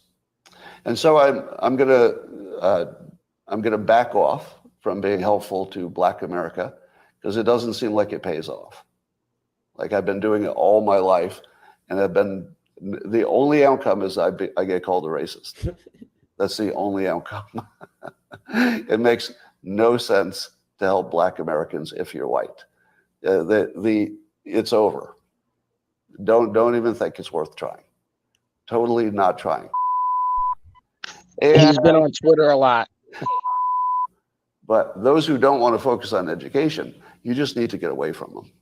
Just get as much distance as you can. This is for those who think like First Rifleman. That's my recommendation. And I'm also really sick of seeing video after video of black Americans beating up non-black citizens. Hey man, I want to find them videos. I want to see that shit. Look, man, I can't. Yo, Bakari, we're gonna have to do a part 2. I could actually show you, brother Bakari, even though you don't want to Well, act you like ran they last exist. time. They You exist. ran last time. I told you to. I said bring up antagonize. I didn't even say violence. I said show me antagonize. I know it's one video of like some Chinese stuff, and then what other video are you talking about? Hey man, all I know is actually make me smile. Send them to me. Hey, look, all I know is we don't want to acknowledge that us as black men in America in the West, we have a violence problem. It's not focused. It's directed at ourselves, and it's directed at people just caught in the middle. And the sooner we acknowledge this problem we have amongst ourselves as black men and boys, the sooner we can get it to where we can focus this to make ourselves stronger. Like that aggression, dude, like we can focus that, but it's just like people see a random white person get punched in the face downtown in some blue city, and it's just like, yay, they deserve it. Woo! And it's just like some fucking victory. It's like some, and hold on some real shit. People and black people on average think that's like some victory for black people. Like that does something good for us. What are you talking about, bro? So okay, play dumb. No, never mind. Now take that question back. You finished what you were saying. Go ahead, boy. No, I gotta keep going. Play dumb. I'm done. Just play dumb. Just play dumb and act like what I'm saying is crazy. No, because you know what? He liked to mention that, right? You see how it's easy for him to know black people violence? Because it happens. Because it happens, Well, brother dude, look, Bakari. I asked you to show like 5 shows in a row that you came on here to show me this. I actually showed me antagonizing, bro, because I know what your antagonizing really means. I'm asking you to show, Yeah, show me this. I'm Because you gonna keep say saying he it, say but you're never showing it. he say it happens, and he don't even know what I was gonna say, right? So now, but he can know. He know that black people antagonize white people, or black people done beat up somebody caught in the middle. And he can talk about that. But black people don't need to talk about what happened to them, because if we do that, we're just holding on to it, and we're trauma bonded. Reifman, I'm saying it so you can hear what you said, to see if you're gonna ever have a problem with that. Because I have a problem with that. Why is it okay to mention somebody else being hurt, but black people can't mention black people being black people? Brother Bakari. Brother Bakari. Cut you off, my man. Wait a minute. Yeah, because Oni ain't said nothing either for a minute. I'm sorry, Oni. Go ahead, Bakari, down. And I know, because I'm about to wrap it up, because I know he waiting. But it's okay to mention, but mention everybody else, but don't mention ourselves. Then he said something about a Democratic Grand City. I don't know what a Democrat and Republican got to do about this. And since this has been a hot topic, which y'all say Colorado is probably conservative and Republican, but the FBI is investigating Blue State. Oh my goodness. FBI is actually investigating Boulder, Colorado, because what they say, more than 60% of their violent crime don't even get reported. And come to find out, that's Bakari, I don't mean to cut you off, Bakari. You seen that crazy white dude out there in Colorado shooting everybody up? Yes. Oh, Lord, but there's no crime. They have no. But if you listen to people like Rifleman, only the crime that we should focus, right? I'm not saying we don't need to focus on whatever problem we have, but we can't say nothing about nobody else. Only talk about yourself. And the problem I have with that is the only people that those type of black people want to hold accountable for anything is an other black person. Because like he said, don't make white people mad because I forget the reason. Who gives a shit about them being mad? That's the problem. Black people ain't mad enough. That's one of our problems. Black people ain't mad enough. We are okay. You and anybody else like you, American Rifleman, is trying to figure out a way to put it on black people. Be mad with black people. Don't be mad with the people that put you in this position. Don't be mad with the people that created an environment for you to do this. But only be mad with black people. Let's hold them accountable. What the hell wrong with y'all? Go ahead on it. Oh yeah. I mean, that's what I'm saying. Like that's the thing with the raccoons, boy. I mean, here's my thing, right? First, you say, hey, white people and black people are kind of the same. Deep breath before right? I talk. Oh, white people and black people kind of the same, right? That's what he says, right? Then it's like, no, but look around, black folk violent. Now, I look around, I don't really see violent black folk, but it is what it is, right? Now, if you could go with anecdote, you could say, hey, I do know of this one violent black person, if you will, right? But then if you were to go by anecdote, you could also say, I know these violent white folk. Now, if you go by statistics, right? And I mean, obviously possibly weighing for economic factors, but notwithstanding, you go by statistics or you go by who's perpetrated the majority of the violence, right? Then you're going to go back to the white folk, right? But if you even go back and say to yourself, because it's like the same thing. It's like, hey, look, this is anecdote of somebody randomly attacking another person. That therefore we must condemn their race, right? But what about the random attacks on black folk to the extent where we because you're going to say, hey, well, you can't talk about historical events, but why can't you talk about historical events I say, why can't you talk about historical events if you're talking about anecdotes? In the sense of, I mean, again, I do agree with, I do sympathize with the view that AFR is saying, in the sense of, hey, why are you guys crying about, events that happened long ago, if you will. But if you're going to compare, if you're going to discuss events that happen even today or what have you, you have to realize that there's a part of chickens coming home to roost. There's a part of chickens coming home to roost. You cannot say, hey, you know what?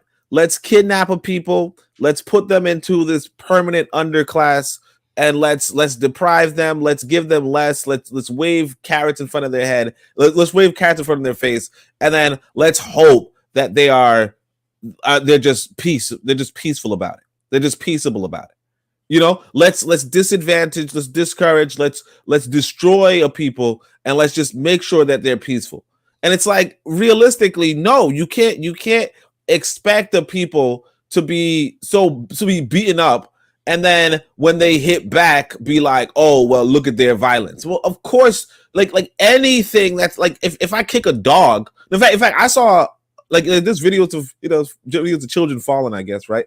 But some of the videos of children falling and children like beating a goat, like just slapping a goat, and it's like, you're a dumbass kid, because why the fuck would you hit a goat? Because a goat's gonna hit back, right? And if an animal knows to hit back, why is it that we have to condemn black folk for what is essentially open air torture? So we can't condemn black people who commit crimes? It's not even about that. It's about being dismissive of the larger crimes at hand. I mean, you have to look at some sort of socioeconomics, and then you also have to say, well, look, you cannot call the people you kicking that are being we got kicked. like 2 trillion spending power a year. What do you mean? All right, that's a myth, but yeah. But what I'm saying is that you can't look at the okay, 1 trillion. That's nothing. No. You look at you can't.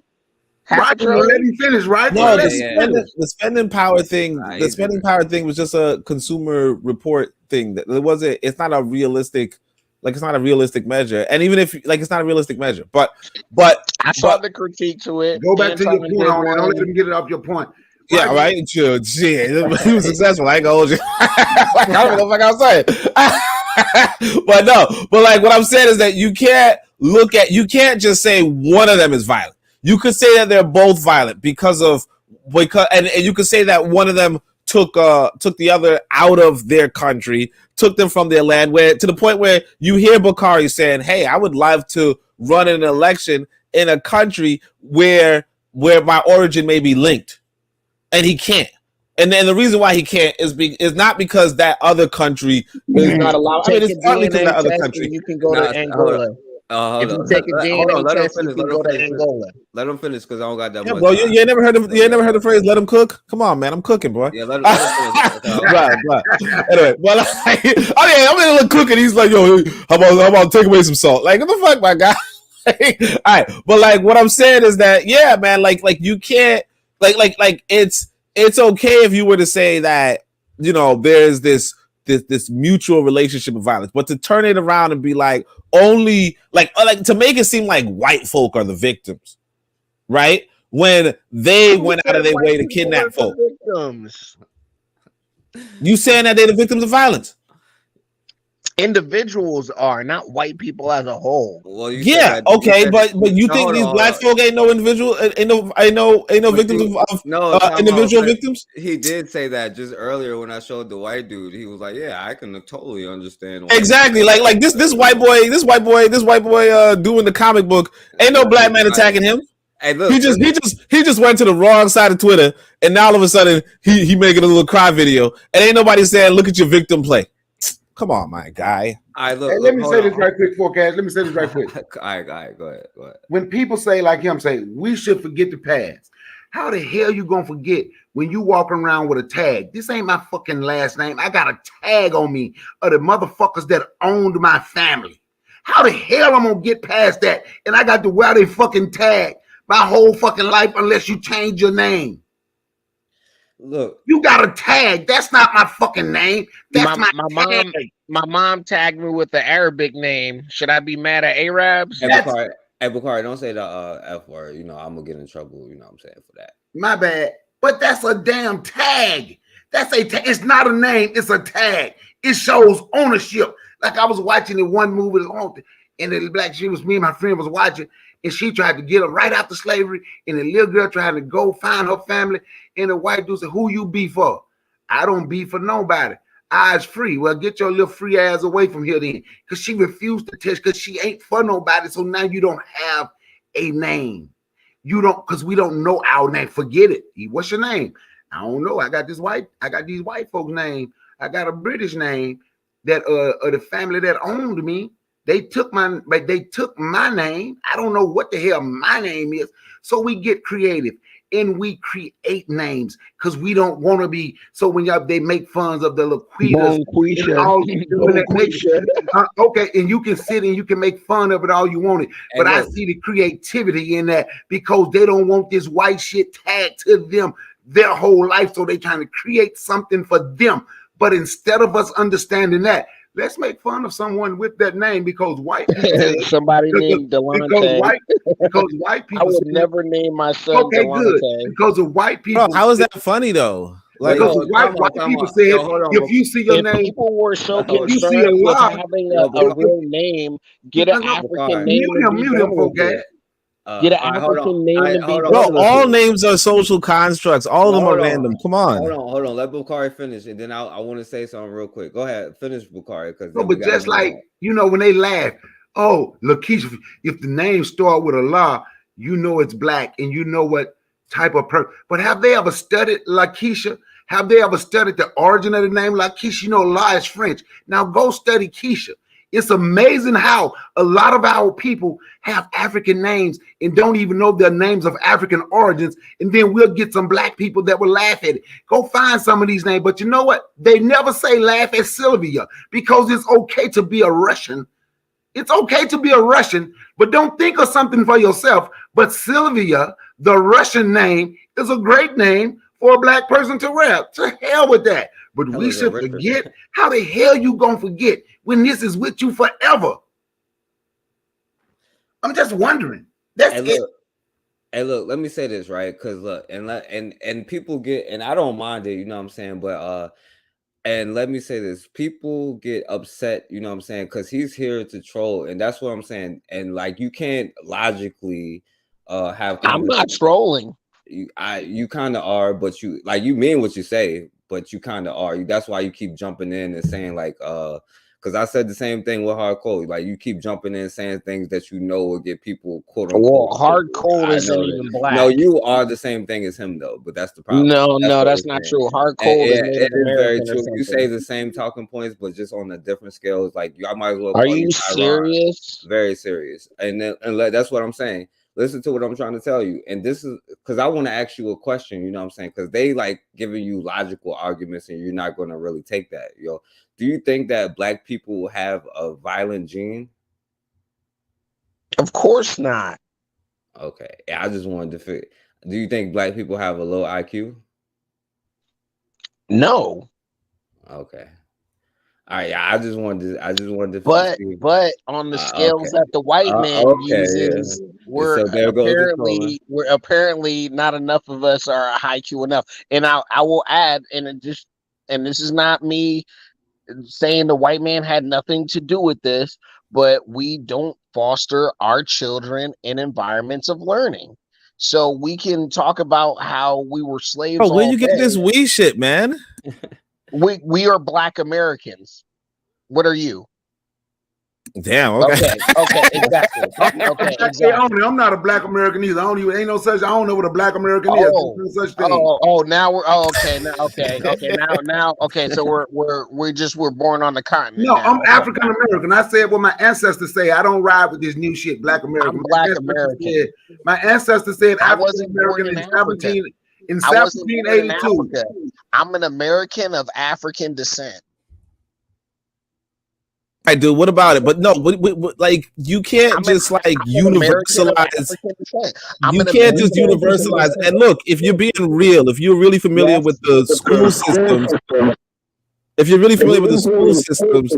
it's Yo, see, it's somebody got me when he's talking. I don't know what happened. No, American Rifleman left his thing on, so it was echoing. But yeah, if you're familiar with the school systems, like black folk are purposely being tracked. Like you look up tracking, they're purposely being put into worse educational circumstances. So it's almost like it's almost laughable that you'd even say that. But notwithstanding that, there's a lot of black people who are doing things. So you coming off, just generalizing on black folk, whereas you also try not to generalize on white folk is like hypocritical and it's ironic, Yeah, pretty much. All right, so look, I wanted to play this one before Bakari go to sleep, yo. This is about his boy Deion Sanders, and I'm pretty sure First Rifleman you're gonna agree with this. We had to go over the rest of the genre the next time because it's still a few more minutes, but we're gonna skip it. So let me play this. Objective should be to navigate, infiltrate, and integrate spaces that you do not commonly see black faces. That is what Deion Sanders is doing. Why? That's just not nonsense. That shouldn't be. No, that's the one that's back-to-back swag. I think it's on like that, but I know some of it longer. Back-to-back SWAC titles, a 12-0 season at Jackson State. He earned himself the opportunity to now integrate a space, a PWI, that is not as familiar with a coach that may look like, sound like, or bring his swagger to that campus. I'm sorry I have to keep pausing this. He earned himself the opportunity to integrate a predominantly white institution. Blackface, then he can collect some real estate in a space that's not typically occupied by a black face. Then he can continue to elevate people that look like him. Let's not be so simple-minded. Let's not be so short-sighted. Let's not be so small in our train of thought that we do not really listen to what he's saying. He's saying that your black folks are simple-minded and short-sighted for wanting to build up their own spaces and their own institutions. For an HBCU, coming from somebody who's on the television side of things, do y'all realize that College Game Day, maybe the biggest college football show, was on an HBCU campus for the first time in ever because of what Deion Sanders helped do? He did not do it exclusively. There are a whole bunch of people that played a part, but because of what Deion Sanders helped do. Let's applaud Deion. Can I speak on him right quick? Yeah, hold on, it's almost over. Hold on, Bakari, it's almost over. I got you. Play out. Person that takes over at Jackson State, keep doing what Deion Sanders already did. But what I'm not going to do is tear down a black man who already helped succeed and put a program to a higher level of notoriety from a national perspective. I'm not going to try to take his legs out from under him. Congratulations to you, Deion. Go occupy real estate in a space that we typically don't see a person looking like you occupy. Oh, yeah, definitely. What you said, Bakari? First, let me say this, right? When he say elevate black people, you got Dennis Thurman. Anybody can look up Dennis Thurman and see all the years of he been coaching defensive coordinator, right? While I talk, I'm gonna look it up. Dennis Thurman was his defensive coordinator at Jackson State. Black guy, right? When he went to Colorado, Dennis Thurman had to take a position coaching job, which is less than a defensive coordinator, and he brought in a white boy from Alabama who was a position coach and made him the D coordinator. He hired a white boy from Kent State, and they just brag on, oh my goodness, what to look at his offense. But go look at Kent State record. He was their head coach. He did not elevate. He elevated them. He did something for black people. Don't y'all know it was a black person that had that job at Colorado before Deion. So I mean, he is getting more black people chances for black people. No, you got a job. They fired one black person. And hired another black person who came in and demoted. He demoted his black defensive coordinator, demoted him to a line. I want to say he linebacker or defensive line coach, and brought in a white boy who was a defensive line coach or a defensive line coach or linebacker coach, and made him and gave him the position. You know, the coordinators are normally the ones that's next in line for a head coaching position. And you can look, and if you go through Dennis Thurman resume, a D coordinator with Jets, D coordinator with the Buffalo Bills, D coordinator, then he was D coordinator at Jackson State. He get to Colorado with Coach Line, and he had to take I'm sorry, he's not even a position coach. He's the director of quality control of the defense. So he took a lesser position than what he already had. He took a step back from linebacker coach. So he ain't elevating nobody, but there's a lot of black people that see this as success. Because I saw a lot of people like, well, don't nobody want to, that's when the HBCU hate really came out. And don't nobody want to go to no crappy school. Somebody said, don't nobody want to live in poverty. Deion Sanders was making $650,000 a year, $300,000 base salary, plus a percentage of the ticket sales. And you look up the tickets, the percentage of the ticket sales that he got $350,000. He was the highest paid coach. That's black people, is what I'm saying. Is black people can give a black person, of course, not real black people, can give a black person their best. This is what we can afford now. But you keep working with us. Don't worry, in a couple of years, you're going to be at a couple $1 million. At a couple of years, we're going to get a couple $1 million. But right now, this is what we got. We gave him everything we had in HBCU, and he bounced. Gave his son, Bucket, a 6-figure job at Jackson State. He went to Colorado and got fired in 5 days. But hey, that's elevation. I yield the mic. Any of y'all got anything to say on the First Rifleman? The First Rifleman, like, yeah, you should integrate. We want to be in occupy white spaces. And only like, hell no, we don't want to do that. I can't hold you. I don't even know who Deion Sanders is. Who's that? Yo, that's actually a good point. So I would just leave it at that. All right. So do you know who RG3 is? Nah, who's RG3? That's you actually got to name a soccer player for owning. You got to name a soccer player for owning. I don't know those. Messi. Nah, they call it football. Nah, I'm joking. I don't know any of these people. I ain't gonna hold y'all.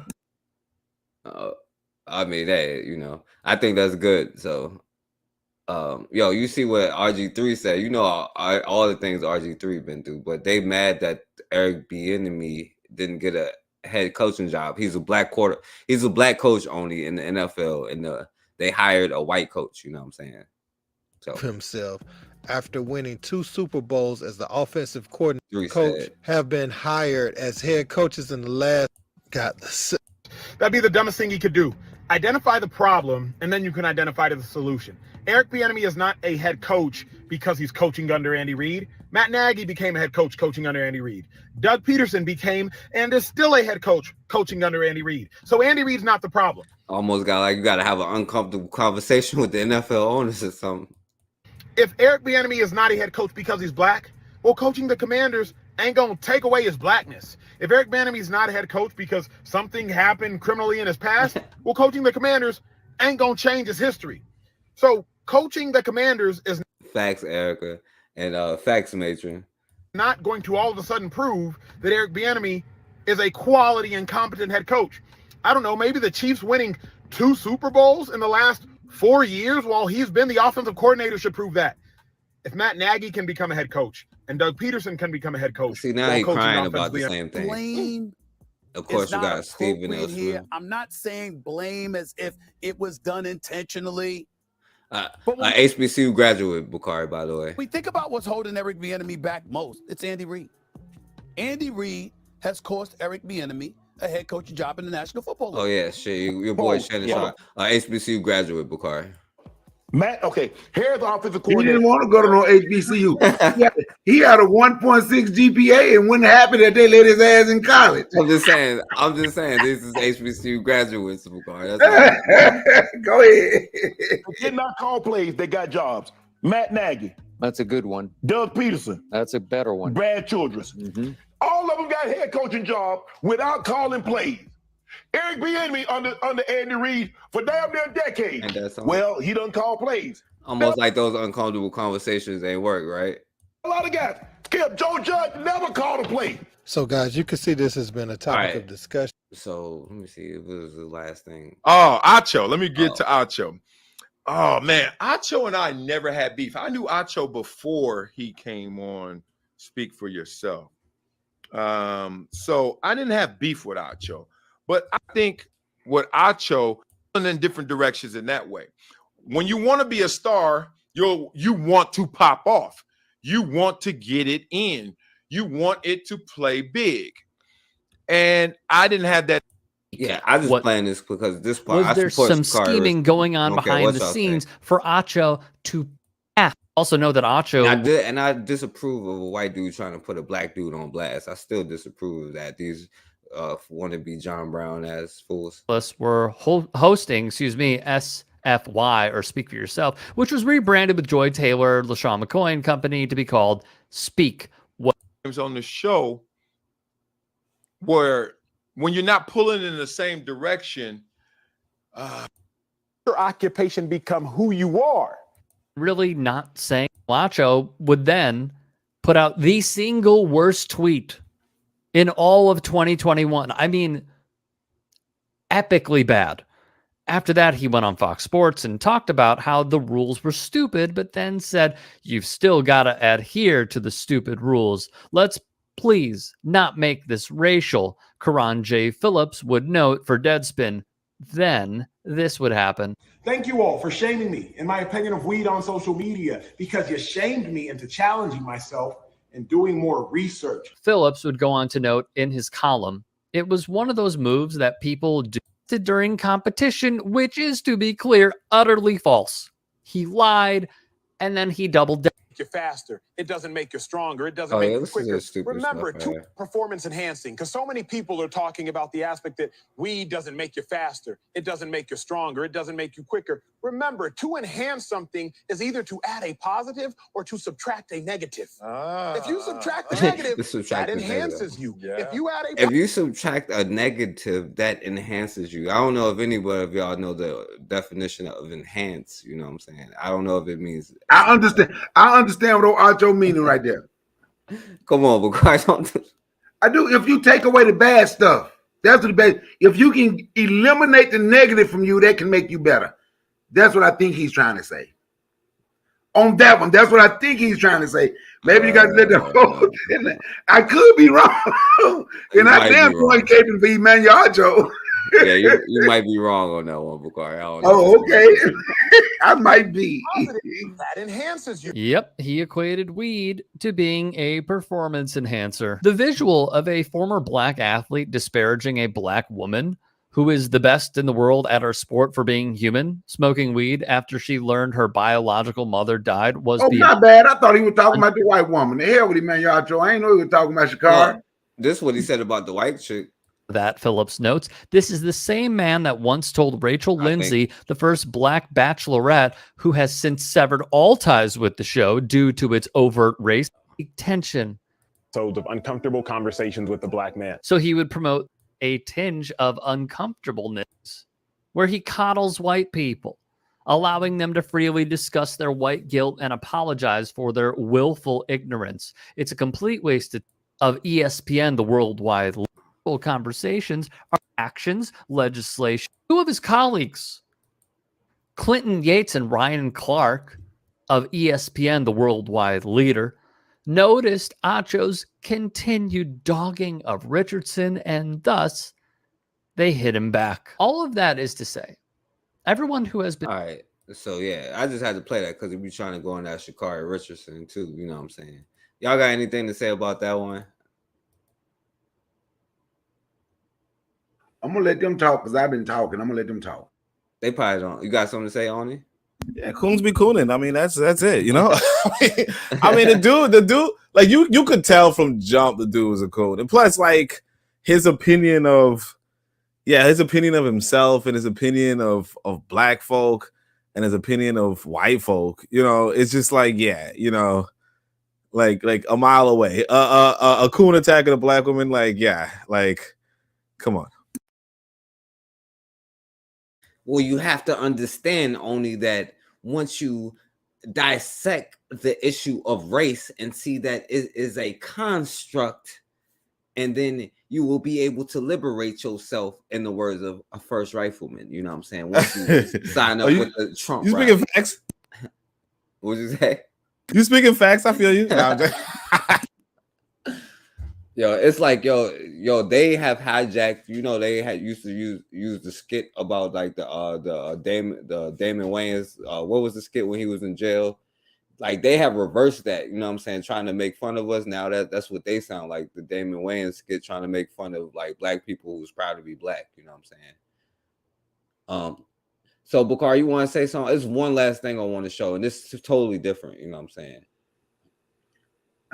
I was looking at what Archo when said Norma X was in there, but I did reply. He said Archo is a typical black American hater. Shit, he right, but you know what?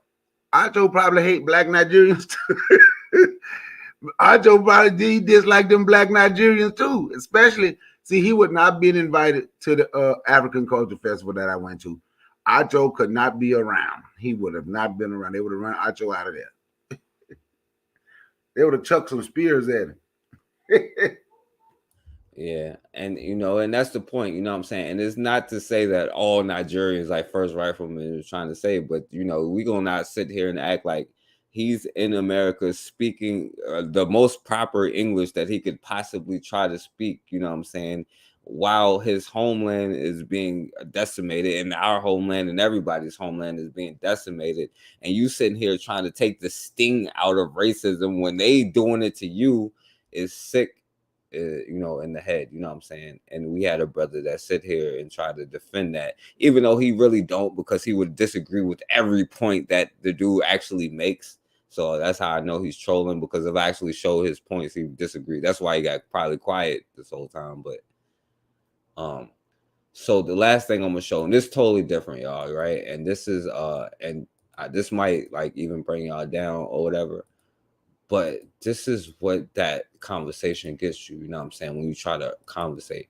Now, this is, I want you to peep how the news covers it and like what, you know, they say happened. And this is another thing, and I'm pretty sure he don't have no information on this story to say it's fake, even though he still might if you're there. But just check this story out, you know what I'm saying? The FBI Jackson field office, along with the Department of Justice. And hopefully Cassandra in there, Matron, Erica is still in the chat. You know what I'm saying? This definitely for y'all.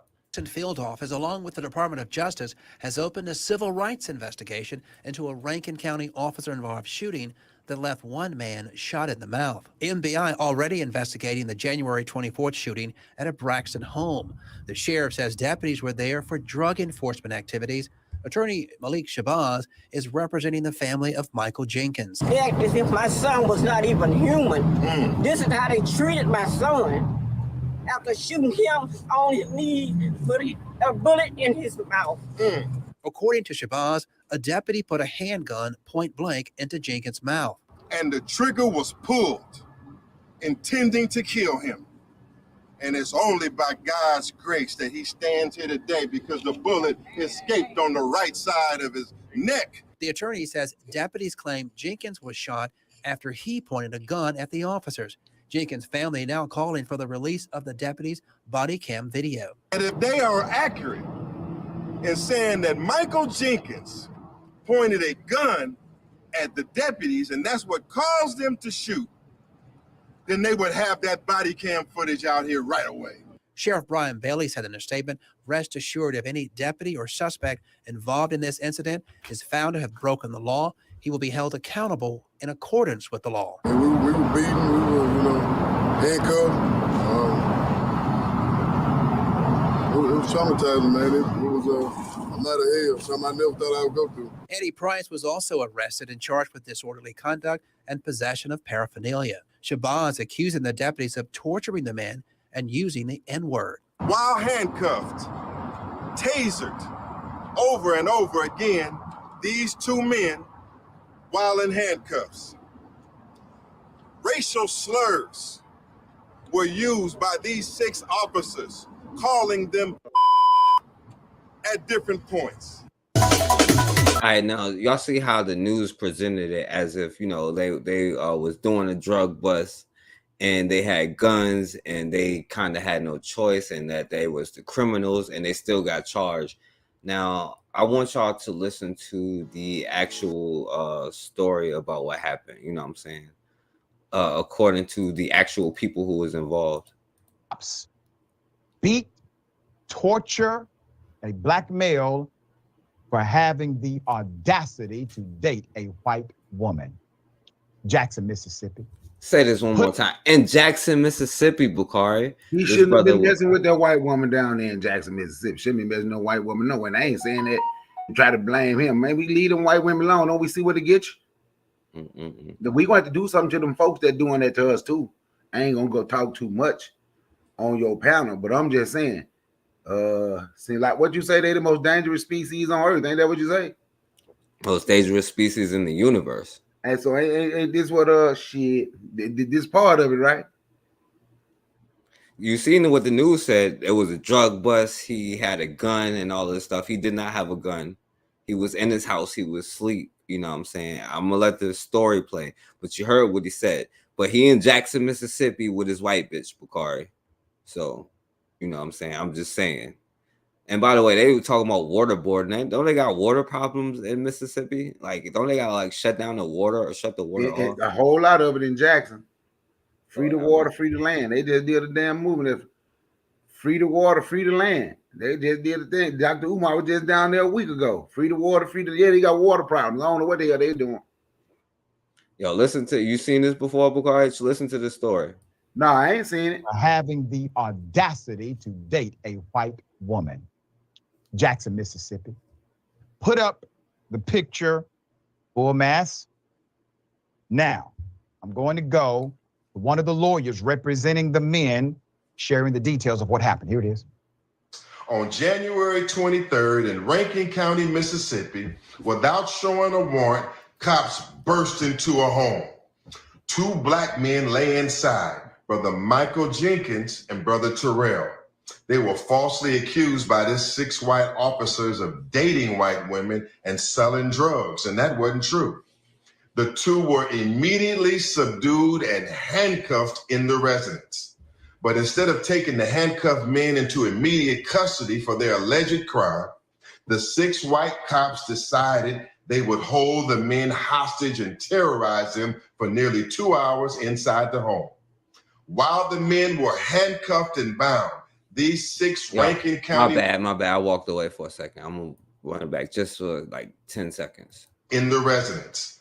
But instead of taking the handcuffed men into immediate custody for their alleged crime, the 6 white cops decided they would hold the men hostage and terrorize them for nearly 2 hours inside the home. While the men were handcuffed and bound, these 6 Rankin County white cops beat the men while they were handcuffed, tased the men repeatedly while they were handcuffed, punched, slapped, and beat the men while they were handcuffed, and incredibly, the white officers used waterboarding tactics in this raid. Then in the course of this torture and physical abuse and humiliation, Rankin County sheriffs were both putting guns to both men's heads, threatening to kill them while handcuffed. Then tragedy struck when one of the sheriffs shot Michael Jenkins in the mouth. Yes, the cop shot Michael in his mouth, almost killing him, causing him life-threatening injuries, and Michael has been in ICU and had to have his tongue removed from his mouth. Let's put the picture full mass again.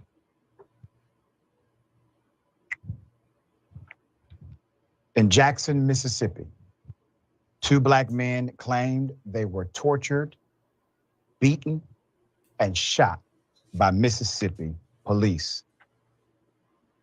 You just heard Michael Jenkins, lawyer, described how his client was handled by the Mississippi police in question. The Rankin County Sheriff's Office gave few details, but said Jenkins was charged with assaulting an officer and drug possession. Parker has been charged with drug possession or possession of paraphernalia, and disorderly conduct. Rankin County Sheriff Brian Bailey said in a statement that he immediately sought a state investigation. Here's the quote: "Rest assured, if any deputy or suspect involved in this incident is found to have broken the law, he will be held accountable in accordance with the law," the sheriff said. Bailey did not respond to written requests about whether the deputies had a warrant or if the deputies involved had been placed on administrative leave, according to the Associated Press. The Justice Department is now getting involved directly. All right, in the hospital. All right, so the brother survived this. They was racist. They was racist. Okay, all right. Bakari or Oni, you want to say something? I agree with Erica. She was probably in on it. But you know something? Hey, you know what? He should forget that ever happened. You put him out for gas. No, he ran again. According to some people, what's wrong with that dude? he should probably he should probably forget that happened. Hey, I'm gonna tell you something. Bakari, before you, go ahead. I don't want to mess your thought up. My bad. I'll go ahead. You can ask. I remember because I know what we're talking about. Go ahead. No, I just wanted to say, even when you because he just ran just now, you know what I'm saying? I'm not going to sit there and debate nobody's death, you know what I'm saying? Like, if you feel that way, then maybe we shouldn't be in the same, you know what I'm saying, kind of system, or I don't want you to be no juror, you know what I'm saying? Like, if there's somebody get killed, so I'm not going to debate it because that's disrespectful, and not that nobody got killed in this case, but but anyway, go ahead, Bakari. Yeah, just and we don't learn. We have studied. We have done a few cases like that on here on YouTube. Remember a couple of years ago we did. Remember whenever we were talking in North Carolina? Remember they were looking for the white girl, and people said they saw her earlier that day with a black guy, and they took a mob to this young man's house like it was damn 1880 and shit. Police. They had 4 police from other counties. Just a mob of white people went to the house to get him because they couldn't find the white girl. I don't think he was there or whatever it was. And they called the police. And I forget what, but think about that shit. He done got shot. Now think about then a mob of white folks just come up to your house in fucking 2020. It was like 2021.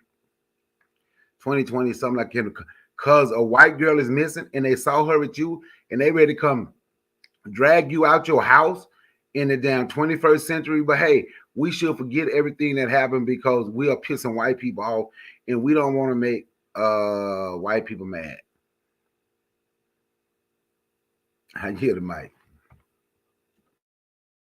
No, that's why I'm just like, yo, where y'all find that coon? Because it's like some dude gets shot in the mouth, and tortured, waterboarded, called racial slurs, and your first reaction is to mock them. I don't know where y'all found that dude. I ain't gonna hold y'all. Well, that's Bakari's boy, so I'll take that one. I will take that one. No, you're right. I'll take that one because I was right. I was riding for him. Yeah, I'll take that one.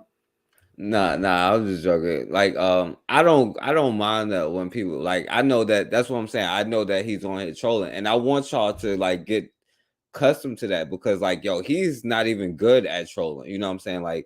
When they come on here and trolling, that's what leaves them suspect to a lot of points. But when other people when you start getting into real world environments, you know what I'm saying? I don't want people to get emotional or rattled when people come on here saying things intentionally to piss you off. Listen to the things you say, and then like even when you study other people's talking points, you know the stuff that pissed them off. Like I know what to get him. Like all you gotta do is just flip it on him. Like you cannot use logic with certain things. Like if you arguing with a religious person, you cannot use logic to it. So you just go with their logic, and then you get them to see how you can do that. You know what I'm saying? Like with him, like that's why you just go with a random question. Like I'm curious if he really believed black people have the violent gene, because he believed every other thing that, you know what I'm saying, Europeans say, but he don't know that those same people who talk the talking points, there are other talking points, because he's not as versed in that as that. So, you know, but I do want people to realize, you know what I'm saying, this is a lot of the people that's out here today, and he's an extreme version of that, but a lot of people will call us racist for saying the stuff that we say, you know what I'm saying? And yeah, you're right, Erica and Raw. Hey, put Erica got a statement in the chat. Scroll up and talking about you'll find it. She said I can't because Erica, you gotta put it again, because on the regular chat I had to approve it, and for some reason it don't come on the StreamYard when I gotta approve it. Well, want me to tell you what it said? Talking about that should happen to First Rifleman, and she mean this shit. Yeah, but I can't put it up once I have to approve it. You know, YouTube be tripping. What's up, me Queen Raw? I can see her on forecast. This is my first time being able to. I ain't been able to see her in a long time. Yeah, appreciate it, Coco. Yeah, they be hating on the chat, you know what I'm saying? But that's what I'm saying, man. When people do stuff like that, you know, I know he just trolling, and I know that Hardcore, he probably left because he ain't said nothing after I compared him and them two together, but they don't say anything differently. They just say he said he had asked for the link. Oh, the link is in the chat. Yeah, the link is in the chat, but I can't do it while I'm sharing, and it's, you know, too late. But you know, we already know the same thing that he gonna say. You know, he's just gonna be like, oh, or he's Jamaican and stuff like this. So it's irrelevant, you know. But you know, like I said, man, if y'all want to start coming on here, I'll be biting my tongue with y'all, you know what I'm saying? And I'm not gonna keep doing that, you know what I mean? So like, wait, who was Jamaican? Well, he's gonna say that First Rifleman is Jamaican. I mean, y'all got to start saying it the way my cousin said it. My cousin did not pronounce it Jamaica. I was confused. Anybody saying Jamaica, man? Come on. wait, First Rifleman's Jamaican? No, Hardcore would say that he's a Jamaican. I think he say he got some Jamaica in it. He a Jamaica. I'm gonna say it like my cousin, not no Jamaica. It's a Jamaica. But why this dude was trying to check me for?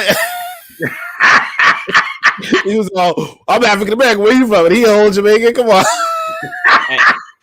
and now, Bakari, now just to troll you a little bit, you know what I'm saying? Like, this is what I'm talking about the ADOS and the other conversation, because we're going to not act like there aren't coons all around the world, because we're not going to act like one group of people is worse than the other. That's all I'm saying. Oh, I don't act like that. I don't act like that. But for some strange reason, you know, yeah, they call her Jamaica. She couldn't say Jamaica. My cousin could not say Jamaica. She said Jamaica. But anyway, I don't act like that. They just stay away from me because I tell them to stay away from me. They won't come to my panel because I say if you come to my panel, you got to show your face. So they just choose to stay away, man. And they don't even understand, man. Like, you know, I can laugh at the coons. So I'll crack a joke with you. I can I'm sorry, not a coon, because coon one of the smartest animals out there. I can laugh at the Herschel Walkers. Oh, First Rifleman has perfected the Herschel Walker two-step. Calling yourself. He ain't perfect. He almost there. Because when Herschel Walker, once they really perfect Herschel Walker, they're going to stop saying Black American. They're going to just say I'm an American. Because that's what Herschel Walker wants you to do. He wants you to forget everything too. So Bakari, now that brother was a Nigerian now. And he was an African. Well, he's a Mobutu. He's a Herschel Walker. So it does exist outside of that, right? What? Outside of who? Out of Black America. folks in the United States. Yeah. Hell yeah, it exists outside. Man, I just told you. You don't remember I had that dude on my platform, huh? The elder from Cameroon. He was talking about it. They know. Yeah, it exists. You know what I'm saying, right, Oni? Talking about coons abroad? Yeah, it's not just like because people only got smoke for like, oh, yo, ADOS. I couldn't be like ADOS is the worst because, like, you know what I'm saying? Like, Yeah, but ADOS, like what YVET, like what the YVET said. But if I start naming some Pan-African people that, but I'm talking about like, but I'm talking about like why people say that because of what she said the other day in her tweet. But it's okay for savage Africans to sell us into slavery, but not okay for Europeans to buy us. Okay, but if I show ain't nobody calling, as y'all say, black American savages, but another black American like First Rifleman. But if I show you another Pan-African that's doing it, you know what I'm saying? That called give them a pass. That called somebody from the United States a savage. Another black person a savage. Yeah, a lot of stuff like that. Yeah, no, I don't get no pass calling no black person no savage. There's been a lot of people y'all didn't give passes to, Bakari. That's Pan. Well, who called him a savage though? Yeah, I give you a pass all the time for a pass, so it's okay. I told you get out the groups. You know what I'm saying? Yo, Oni, you know what I'm saying, right? You know what I'm saying? Yo, Pan-African is just as bad as ADOS, right? I wouldn't say just as bad, but you know, like there's a lot of bad ones. Oh, it sounds like y'all got some bias going on here. Well, I mean, there's a lot of bad ones, but I mean, I don't know, man. I don't know if you ain't on Twitter, so I don't know, man. But yeah, shit, this one dude showed his. He had a whole camera. He was like, "This is what a Tether's camera will look like," and he just had like, what was it like 50 pictures of Tariq Nasheed on his phone. Like, why he got 50 pictures of Tariq Nasheed on his phone? Like, these people just like obsessed with like just beating up on what they call tethers, and they're obsessed with it's weird. Like this, they get into like cult levels. Like the Pan-Africanists,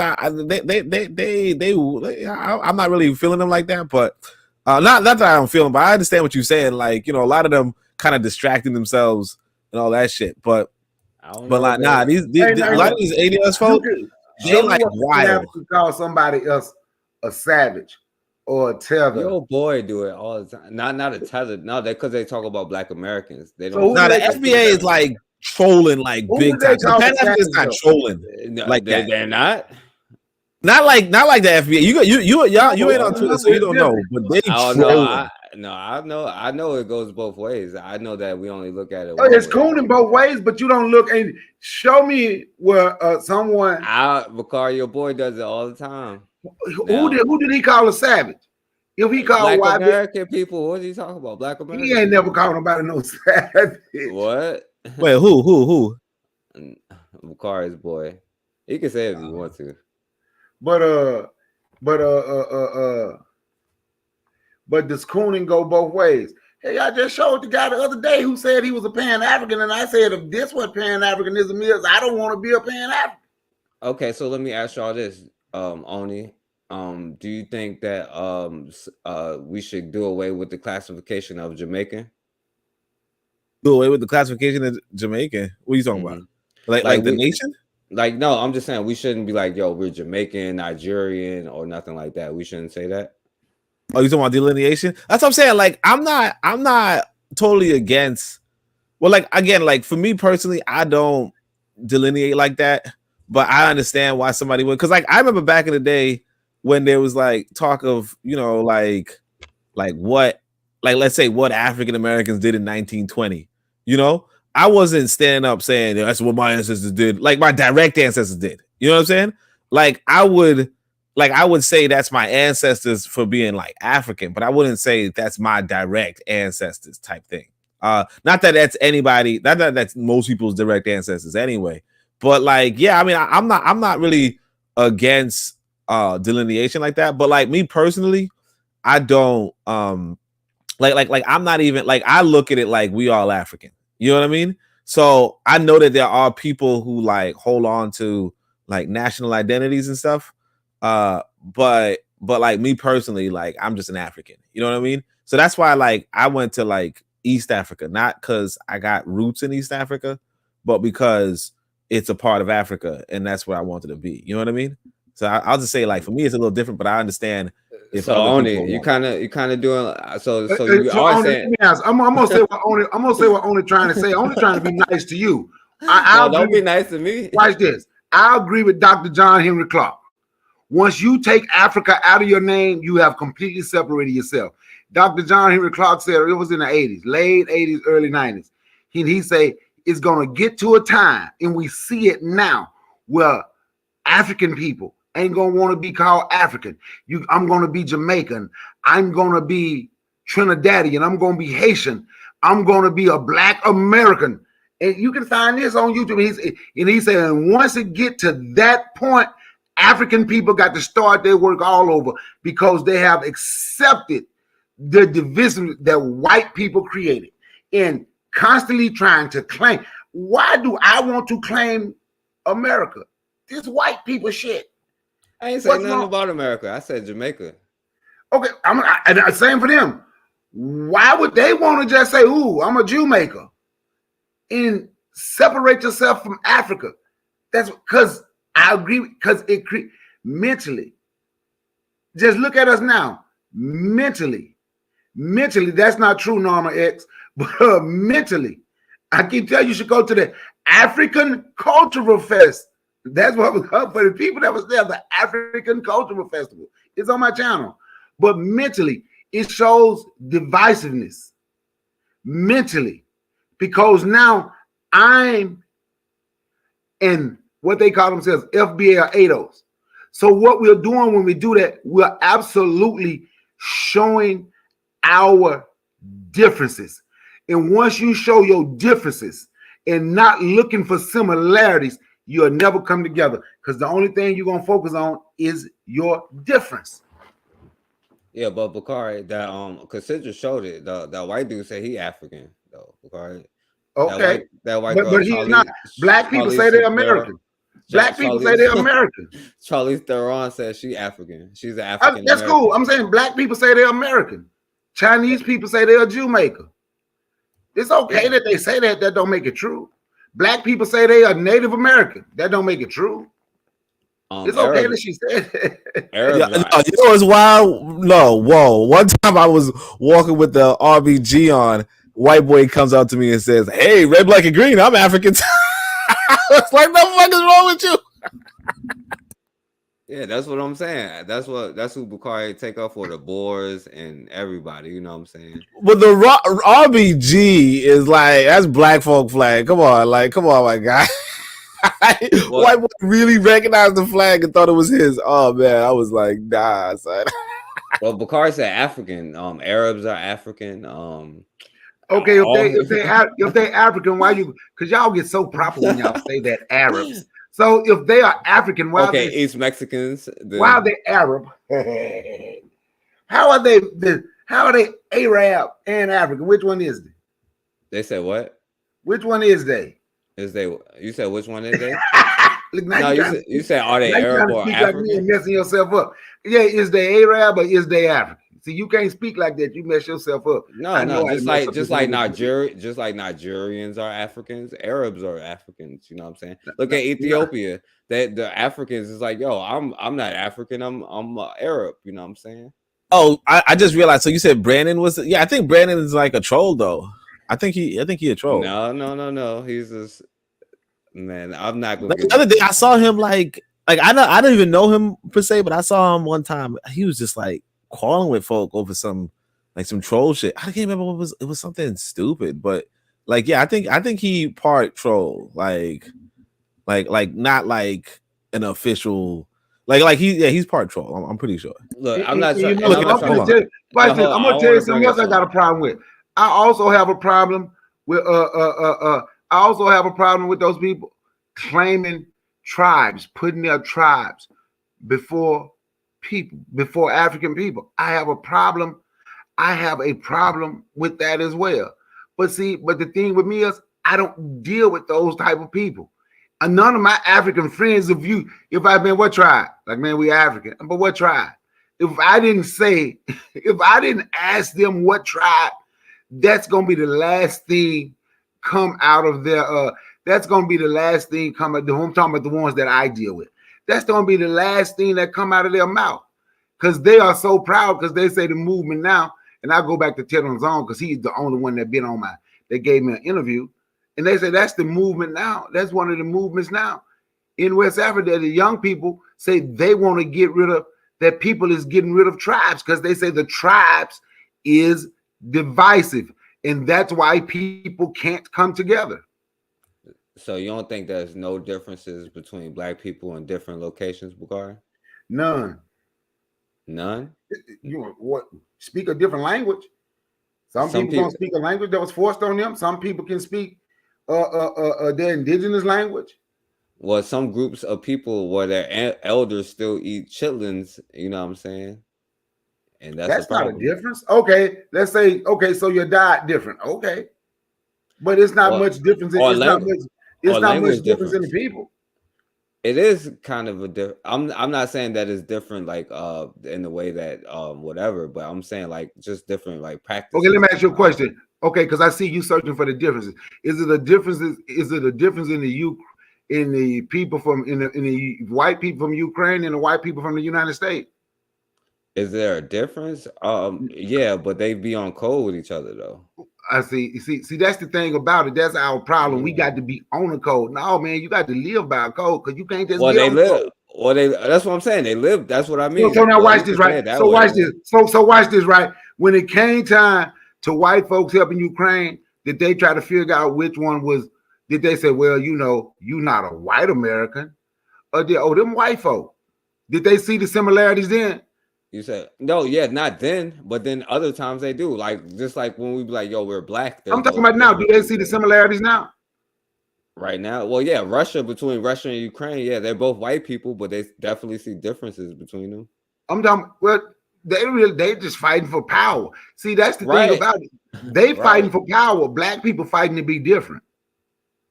Yeah, that might be true, but you know, they fight. They are fighting for power. Black people fighting to prove we're different.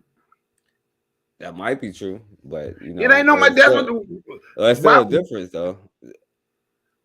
I'm talking about the difference in the way we thinking. It is though, Bakari, because if I ask you like what happened to you if you go in the China cabinet, or if you put maybe I'm being ignorant here, you know what I'm saying? I don't know if they'd be like doing the plastic on the sofa and stuff like in other places, but like it's certain, and it's not like, I'm not saying that it's I'm saying like just different things, like just different, you know what I'm saying? Like, so like, like people in Africa lived apart, so they spoke different languages. It don't mean they're a different kind of people. Like you got to learn how to put aside your joint, but I'm not going to act like even in America, like people in the North and the South have different like slang. And I'm not going to act like one is better or worse, but then when it comes to it, it's still like, yo, we're black people in America, you know what I'm saying? Or we're black people in the world. But like, it's okay to have our own differences within each other, you know what I'm saying? That's all I'm saying. Who starved the people to death in the Devil's Punch Bowl? The white people, the Union. Who? The Union. But it was during the Civil War, right? Yeah. But they starved them. Wait a minute. But they starved them for kicking white people ass in the South during the Civil War, right? But this is a bad point though, Bakari, because I'm saying like Nigerians and Kenyans can do that. But the fact that the Union and the Confederates had a war shows that they had differences and they had different kind of cultures and stuff like this. What I'm saying is like we can have it like as long as the Nigerians before you cut me off and said it was a bad point, really it's not a bad point. Because watch, I'm gonna show you. I'm gonna say again, we fighting to show difference. They fighting for power, and even with them in the process of them fighting one another for power, and you kicking their ass, choosing sides, they will stop fighting each other, even though you helping one side. That one side will stop fighting the other one and come choke you out to let you know they're above you. And guess what? And they still would say they're and they were still just white. Like we'll say there's a difference between white people in Bosnia and white people in the United States. But when they was going through their war in 1995, the United States reached out to the white people in Bosnia and said, y'all come here. All y'all, this is in 95. Nobody can get a job making less than $20 an hour. Everybody gonna get at least one credit card with a $10,000 credit limit on it and have 2 years before you have to make a payment. Then everybody get at least $50,000 cash. This is what white people did for each other. But we are arguing to prove that, it's okay for us to say we different. But They Bakari, fighting for power, we I fighting for agree. difference. But that's the thing, though, Bakari. I agree. Like black people in America should reach out to black people in Nigeria and do those same things. But that doesn't mean that they have the same practices or maybe even the same whatever. But they still be like, yo, well, we are white when it comes to them. And I agree that we should do that. But that doesn't mean that they erase that the white people from Bosnia and they're white people from America. Like they're like, yo, I am Irish, I am Italian. Now they'll be like, yo, we're white when it comes to you Negroes. And that's what I'm saying. That's what I agree with. But we don't have to be like, oh, we don't have to, because like if we have to decide, right, we have to do it this way or that way. You know what I'm saying? Like, yo, no, I got the ways that I do things. Like Nigerians might have a certain culture, and it's not to say it's better or worse, but it might be different than mine. But when it's time to like do business, do war, do whatever, you know what I'm saying? Like, yo, we black, you know what I'm saying? But that don't mean that, you know what I'm saying, I can have my own identity with what I've been through, you know what I'm saying? Okay, okay, that's right for some people, right? But this is the question I asked. Holding on to their identity through all these years, because it go back way before this, have that helped or hurt black people? But that's what I'm saying, like, because I think now the problem is the coon stuff, because like when people say identity, you got America's first rifleman call himself a Pan-African, but he's really say America's first rifleman. So that's I don't only understand. cousin. They both from Jamaica. Right. Yo, they both cousins. But you know what? But to be honest, of course, everybody know what they're from. There's nothing wrong with saying this is where I'm from. There ain't nothing wrong with that. No, there's nothing wrong with saying where you from. The problem become when we let where we from get in the way. But that's what I'm saying, Bakari, because like that's what like because that's like having pride in Ida B. Wells. I am proud of what she did and the whatever that she came from. That's not to say anything from any other. And if you want to be like, yo, Toussaint was the greatest leader ever, or I would say Dessalines, you know what I'm saying? But like, you know, that might be their perspective. And I would look at Ida B. Wells from my perspective, or Gabriel Prosser or something like that. That's what I mean. Like, because like, you know, we have had splintered off, but we know that we got one common goal and one common enemy. But that don't mean that, you know, I have a culture where like, yo, like, you know, well, we have Ida B. Wells Day here, and they might not have it in Jamaica though. You know what I'm saying? Yeah, but that's what I'm saying though. Like going by that, like for instance, look at my library, right? Like, should I be like, oh no, you know, forget Amos Wilson, forget Martin Delaney, forget Ida B. Wells. I'm a Jamaican. You know what I mean? You know, give me the Marcus Garvey. You know, give me whomever. You know, give me Nanny, whatever. Like what's the point of this delineation thing if we're going by this because like if we were to like, because even like if you go to the not just Martin Delaney, because my dude is what's his name, how I forget his name all of a sudden, but he was like during slavery, during slavery in America, he wrote something that even inspired what's his name? Damn, how I forget everybody's name? What the fuck? Anyway, but damn, like Confessions or something. I don't know. But this dude, like, so he inspires Nat Turner. I can't remember his name, but the thing with him is that he's citing the Haitian. You talking about the preacher that wrote the book? I can't think what's his name? That who the preacher that wrote the book talking about how black people got to start killing white folk. Yeah, what's his name? Like, I can't think of his name either. We done talked about the book. David Walker, right? Yeah, David Walker's appeal. That's it. Yeah, so like David Walker's appeal, but like here's the thing: David Walker is drawing upon. He's citing the Haitian Revolution. He's even citing Hannibal. You know, like he's pulling the whole Hannibal's African type stuff. This is back in 1850 type stuff. But the point is that, he wasn't delineating, and if we really being honest with, African history in America or in the West or in general, the black folk that first came to America, they weren't delineated. They were like, yeah, we Africans. You know what I mean?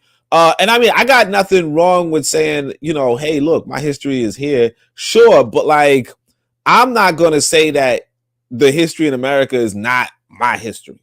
You know what I mean? Now, I understand if I'm not, I understand if I'm not going to like take like lineage credit. You know, I'm not going to be like, yo, you know, my dad, you know, kicked ass in the Haitian Revolution. I'm not going to say that. You know what I'm saying? Like, I'm not going to say that he, you know, did that. But I'm not going to say that Haiti is not a part of my history or not a part of my lineage, not a part of my legacy, not a part of my struggle, you know? And I think that people, you know, take it too far, you know, when they like I'm looking at my people, I'm looking at our people as our people.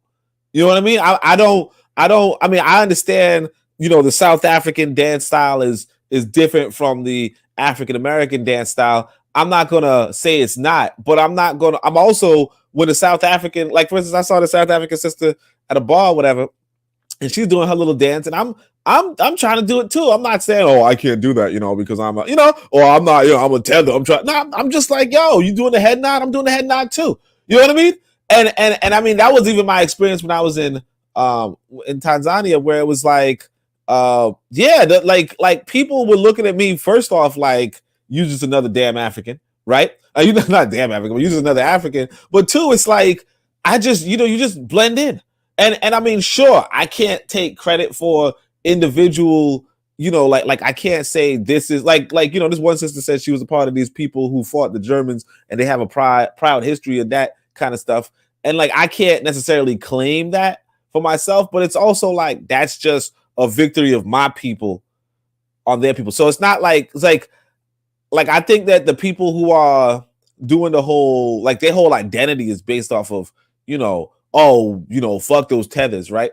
I don't know if I don't know if you said I shouldn't say the F word, but right, but my fault. But like the like they might be like, oh man, you know, these tethers or something and so on and so forth. But it's like when you go to the point where you suddenly saying, hey man, you know, rap music is blah blah blah, and hey, why do they have this actor and blah, you know, all that type of shit, it really becomes, you know, okay, you doing too much. Like it's okay if you like, hey, you know, if you like, I'll wave a Jamaican flag on Jamaica's birthday, you know, or whatever. And you don't even got to be Jamaican to do that. You just, you know, you just do it because that's what you want to do. Or you want to eat soup jumu on, you know, the January 1st. That's fine. But when you start, you know, like attacking other black folk, you know, that's when it's like, okay, your delineation's a little bit, like it's a little bit too much. You know what I mean? And that's what I'm really getting at.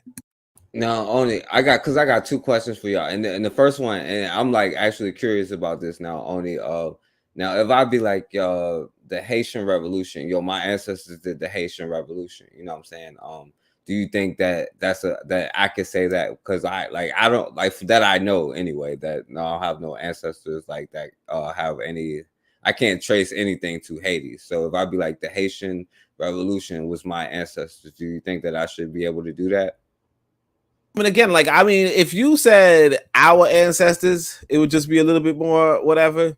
But like, as long as you're not being literal, you know what I mean? Like for instance, like I said, I'm like my ancestors was a part of the Haitian Revolution. Do you think I should be? Well, again, like it depends on how you're using the word ancestors. You know what I mean? Like if you saying like African every other, people, yeah. Like every other use of the word. Well, that's what I'm saying. Like it becomes a little more extreme. Like if you're talking about being historically accurate versus being metaphorical. Now, you know what I mean? But that's just like for instance, like 1% of black folk in America participate in the civil rights movement. You know what I mean? But like if black folk said in America, hey, you know, our ancestors fought for civil rights, you know, unless you really trying to be like, because like for instance, like Bakari's ancestors fought for civil rights. You get what I'm saying? Most black Americans do not have ancestors that fought for civil rights. But but if you're trying to be historically accurate, right? Only Bakari can say that. You get what I'm saying? So should you be able to be like, oh, my ancestor, like if you're being metaphorical, yeah, man. No, that's what I'm saying. Because I didn't say nothing about meta. Y'all start bringing up other stuff. Because I would actually say, yeah, my ancestors. Because I'm talking about black people, and you know, Denmark VC like was here. A lot of black people got inspired to do stuff. That's what I'm saying though. Like Denmark VC, if you're being, or not Denmark VC. Sorry, my fault. Like for instance, like if I was like my ancestor Martin Delaney, right? He's not my direct ancestor. You know what I'm saying? Like I don't think so, right? It's very unlikely that he's my direct ancestor. But that's what I'm saying. If you're saying that we should like do metaphorical, yeah. But if we should do away with these lines, we don't even need metaphorically or like actually or nothing because we're all. That's what I'm saying. Now. If you really saying it depends on how you using the word ancestor. If you saying ancestor like. But no, like, all of that is out the window because we didn't throw all of that out the window because we're no different from each other. Like y'all trying to convince me, like there's. That's what I'm saying. I don't know if any of us like. I don't even know if Martin Delaney has any living ancestors. You get what I'm saying? So it's like it's possible that like are we gonna be like, oh, he's not our ancestor? Like for instance, like if we talk about Amos Wilson, like I don't even think Amos Wilson had kids. Like real talk, right? So can we say Amos Wilson is not an ancestor? Yeah, you know what I'm saying? I would say yes, he is an ancestor. Whom? If he ain't got us, no kids. Of us, of black people. No, that's what I'm saying. Like that's what I'm saying. So if you're being metaphorical, no, I'm right? not being metaphorical. That's what I'm saying. If you use the word ancestor to be is a black literal? person, no, a black person in the past who have put in work to the same kind of work that we are putting in. Yeah, that's what I would say. Yeah, but if I don't know if you was trying to say like literally, like not like if you would say like that's what I'm saying. Like I would say would say David Walker's my ancestor. You know what I'm saying? But if we're being literal, no, he's not my ancestor. You know, like Amos Wilson's not my ancestor. Period. Or Malcolm X is not my ancestor. You know what I'm saying? But like if you're being literal, but like figuratively or metaphorically, yeah, they my ancestors. You know what I'm saying? Well, literally nobody. Like I don't think I'm related to Ida B. Wells. You know what I'm saying? Like like literally, if you say literally, you're only talking about your grandparents, bro. Like that's what I'm saying. So I could like for instance, I could say literally. Like I do have some ancestors that was like maroons and stuff, so I could say that, right? But I'm not gonna. But like, I can't. Overthinking it, Oni. I think you're kind of overthinking it. I thought you wanted me to overthink it. That's what I thought the question was about. I don't think you're overthinking. I think what it is because what he said. Cause like, if we gonna say we just different, right? I'm gonna use Africa Town. Y'all heard of Africa Town? That's BS. No, before you even start. No. You heard of Africa Town? You can't claim. You can't say. Because we all different. Everybody can't say, well, my ancestors built or lived from Africa Town. Now, fortunately for me, I can't say that. Because my grandmama So is Marcus Garvey your ancestor, Bukari? Yeah, he's my ancestor. He might not be yours because you see a difference in black people. No, but you just making the argument about how there is a difference, like how I can't. No, I didn't. I said if you see what I said was if you see a difference, if you see a difference in black people, you can't say, "Oh, my ancestors built Africa Town," or "My ancestors from Africa Town." If your ancestors was never in Africa Town, once you see a difference. No, we can't claim black people don't have no. If you don't have y'all didn't jump all around because I was literally just asking that question because I was curious, whether no, we didn't jump all around. We answered the question. No, that wasn't. When I watch this, but I'm gonna say something else. Right? The trick question was the second question. That was a legit question. Now you can ask me. That's a legit question. Now see, I thought that was a trick question, man. The second question was a legit question. I was like, oh, okay. No, I just was trying to see if because if I would be like, because I wanted to say Haitian Revolution would be my ancestor. Would y'all say I'm wrong for that? That was all I was trying to figure out. No, I wouldn't say you're wrong for that. But that's what I say. Shit. Okay, yeah. But when we say see that's recognizing the same, because like when you say, oh, you got ancestors from Jamaica, there's a strong possibility because they brought so many slaves here from the islands during slavery. More slaves came to the islands than from Africa to the islands than to the United States. Then they started bringing them from the islands to the United States. So shit, me and Oni might be cousins. I'm just saying. You might be, Yeah, but for sure. y'all keep contradicting yourselves. But okay, man. How do we contradict us? Lord have mercy. Y'all just saying like in one breath, y'all like, yo, well, Have mercy. if I'm like, yo, I'm in Africa now, I can't claim that as my ancestors. You No, know? I said if you see a I didn't difference. personally do that. No, I You know said what I'm if you see a I'm saying though, difference. like if you see a difference, yeah, if you can't, if you want to delineate, right, then you can't say Amos Wilson's your ancestor. Like you can't be from Jamaica, I guess. Oh, you can't. You generally speaking, you just can't say Amos Wilson's your ancestor. I'm trying to break it down You know? for y'all, and y'all conflate. Y'all still trying to conflate the two. No, so that, what I said was Lord have mercy. if you see a difference If in you delineate, boy, right, boss? Huh? He said if you delineate, yeah. If you delineate, or if you want to separate the two, then yeah, you can't do it. You know. If you say to yourself, you're just an African, then yeah, Amos Wilson's your ancestor. No, I'm gonna show you why. Because I was just literally just asking if y'all like see that, and then you start saying, well, metaphorically and like all of this other stuff. You know what I'm saying? But if you start doing metaphorically, then you are separating them. Like, and because you're saying like, no, I cannot just claim like whatchamacallit. Well, if that's the case, I can literally only claim like my ancestors, like my grandma did this, and I can't say like, well, my if you being literal, if you taking the word ancestor, but no, ancestors like your mother, your father, your grandparent, your grandparents. But that's not what I was, because I set it up by saying like though the Ida B. Wells thing, you know what I'm saying? But, No, like, but- I was but- talking about but Black we answered American the question that you asked, though. but I asked about the Haitian Revolution, not a grandparent. You know what I'm saying? It was many people in the Haitian Revolution, not one person.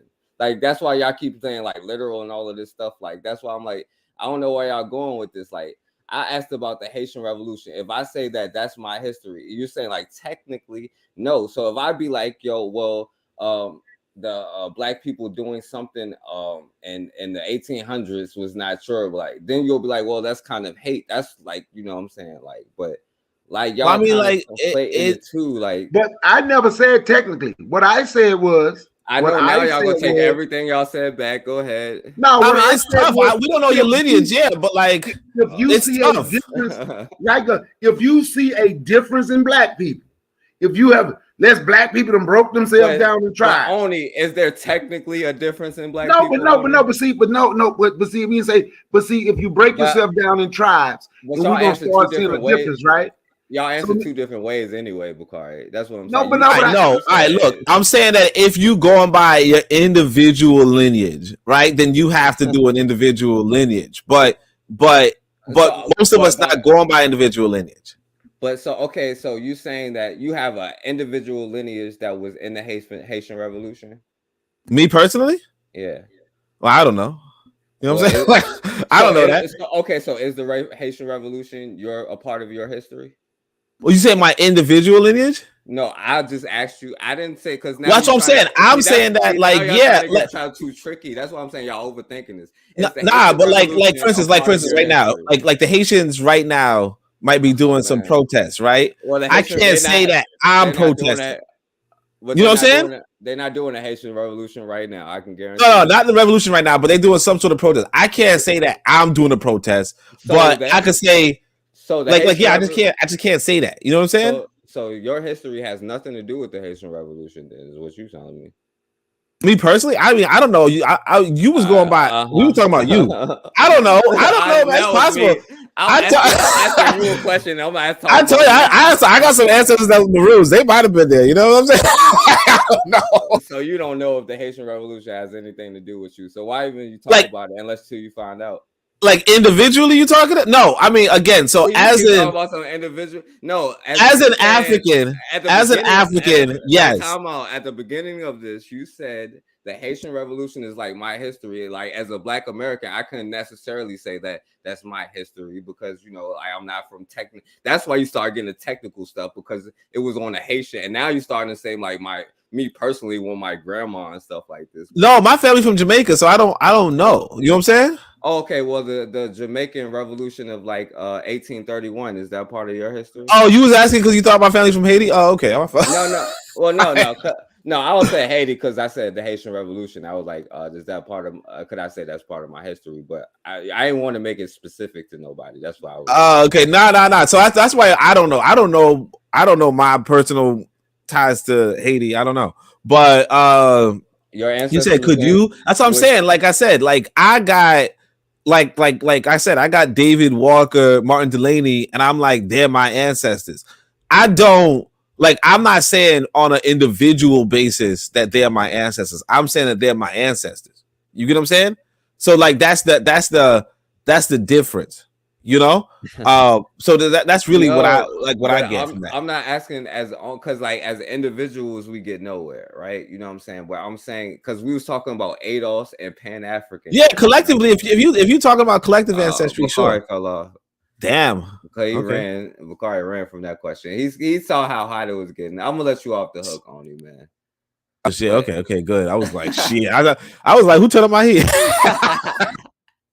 All I'm saying, Oni, is I'm just saying if you saying technically, then hey, I can't be like, yo, well, the Haitian Revolution is a part of my history. Technically, then that means like, yo, the stuff that happened in America, you couldn't like just come here and claim. You know what I'm saying? Like having people from outside of America come here and be like, well, you know, I'm this, I'm that, because we're all black. You know what I'm saying? Because y'all saying we can have one thing, but at the same time, you know, y'all want to split it into. That's why I don't know why y'all keep splitting it, because it's either we're all one thing or we're all not. That's why I'm like confused. Well, I would say that we Africans in America. Well, you know, people, yeah, we Africans in America, and then the people in Jamaica are Africans in Jamaica, and people in Haiti are Africans in Haiti, and the people in, you know, Nigeria are Africans in Nigeria. You know what I mean? Like, I think primarily we're all just Africans, and we all have, you know, we all have this part. You know, like we all have a shared common history. Of course, that history has its different moments in different areas, but we're all just one people. You know what I mean? That's how I see it. So yeah, I mean, if you, like I said, like if you claiming the history as to say, you know, this is what happened to my people as Africans, versus if you claiming the history to say, you know, where's my war medal? You know what I mean? Like there's two different things. You know what I mean? Like this is two different things, you know, but yeah, like yeah, like for instance, like I said, I claim different parts of Africa. You know, I don't act like I don't have a personal stake. Like I don't have it's not me saying that my lineage is such that I am this, as much as yeah, I think that yeah. So anyway, so get a link back. So do away with the term Jamaican only. Well, I mean, Jamaica's a country. You know what I mean? It's not like no. Stop calling the black people in Jamaica. Like, they shouldn't call themselves Jamaica no more. Well, I would say I'm an African in Jamaica if I was there, but well, I understand that, but I would say I'm an African American. But should we do away with like there's no Jamaican? Because we know what we say a Jamaican person. You don't think of no Chinese or no, even though there's Chinese. Jamaican, Sean Paul. But that's what I'm saying. Like Jamaica has its problems. You know what I mean? Like you could be, like yeah, you could actually not be black and be, you know what I mean? So it's kind of stupid. But you could say that about Africans too, though. Like because there's the white. Exactly. You know, like or like Nigeria or whatever, like a lot of the countries. But but yeah. So we should do away with Jamaican, Nigerian, and the thing about people, yeah, the thing about like nationalities, because the thing with African Americans, if you're being honest, is that it's kind of like a sub nationality, you know. But at the same time, it's like, it's like they only don't like essentially you wouldn't call them American, you know what I mean? So then what are you gonna call them? But that's the difference. So it's like, because the thing is that it's not like you wouldn't call a Chinese person Chinese, like a person from China Chinese, you know. So it is a nation. But so, only so listen to what you're saying. You wouldn't call me Jamaican. So what would you call me? That's what I'm saying. Like technically, well, that's what I'm saying. Like you would be like ADOS, right? No, technically you would call them American. You would be like ADOS, right? No, I'm saying like very technically. You would call African Americans American, but the only reason why people don't call them American is because the white American says not to. Well, this was a long way around to agreeing with what I was saying in the first place, because like that's what I said. You know what I'm saying? Like, yo, I can't call myself Jamaican now, can I? Well, no, we go on by your like what nationality you would have, because that's another thing too. Because like even if you were to say, oh, we're gonna call you ADOS. Right, technically, my nationality would be American. Well, we're too. doing away with nationalities, though. That's my point, right? Wait, where? That's what y'all whole argument. We need to be like. But no, but forecast, you didn't want to do American black. It was only blue American. No, black. but where they doing it with the nations? Because remember, like we talking about Ukraine. You want to do away with that forecast? See, you're the yeah, one I mean that's the thing though. Like look at this. We talk about Ukraine, Russia, China. You didn't want to get. They're not doing away. They're not doing away with Ukrainian and no, those are all nations. That's what I'm saying. Like nobody's. That's their country. Didn't nobody before? Who made them Ukrainian? Somebody made you an American because you want to claim somebody made him a Jamaican. Somebody made the black people in Trinidad a Trinidadian. Nobody made them Ukrainian. That's their country. Wait, time out. So you saying that the stuff that was going on with the white on white crime didn't make them Ukrainians? It's white on white crime, so I don't care. But I'm just saying, like we're not gonna act like like it's not white on white crime that made them Ukrainian. That's why they kind of at war now, like right. But nobody made them be Ukrainian. No, nobody made them be Ukrainian. Study the history. They made them. Did they made them be like Slavic? No, study the history of it, and you will see nobody made them be Ukrainian. I didn't see that white on white crime, Bakari. I don't know. I see. Now you talking about white on white crime. That's not what we are talking about. See, you're the one who constantly move. See, you're the one who constantly try to move the goalposts. Y'all brought up white people, bro. Forecast. I'm gonna show you some forecast. You the one who was trying to show there's a difference. And what I said was, if there is a difference, since there is a difference, people here, everybody can't say my ancestors built Africa Town and lived in Africa Town. Because if there's a difference between black people, your ancestors did not build Africa Town and live in Africa Town. People in America did. That's what. No, watch this. I'm finna show you something. In America. Wait a minute. Wait a minute. We started off just talking about the Haitian Revolution. Not no forecast. How did it get the name Africa Town, forecast? How did it get the name Africa Town? How, Bukari? You don't know? No, I don't. Because the people knew where they were from. Cujo Lewis, the guy who started, they knew where they were from. Wait a minute. They never said American. Watch this. Even when they were free, that's how I say when people ask me where I'm from, I can say, this is where my great grandmama, who was born into slavery, who lived in Africa Town, this is why I can say, this is where I was told. So you can't say, well, black people in America. But no, they would be your ancestors, though. What did they build? What did they? It's not what I'm not arguing about what they call themselves. It's not. That's what I'm saying. Like I'm talking about the black people. But they wouldn't be your ancestors, though. Forecast. Oh my! It would not be your direct ancestors. And okay, if that's the case, then Oni couldn't be like, yo, the people in Jamaican Revolution 1831. But that's not what me and Oni saying. You're the one who's looking for the difference.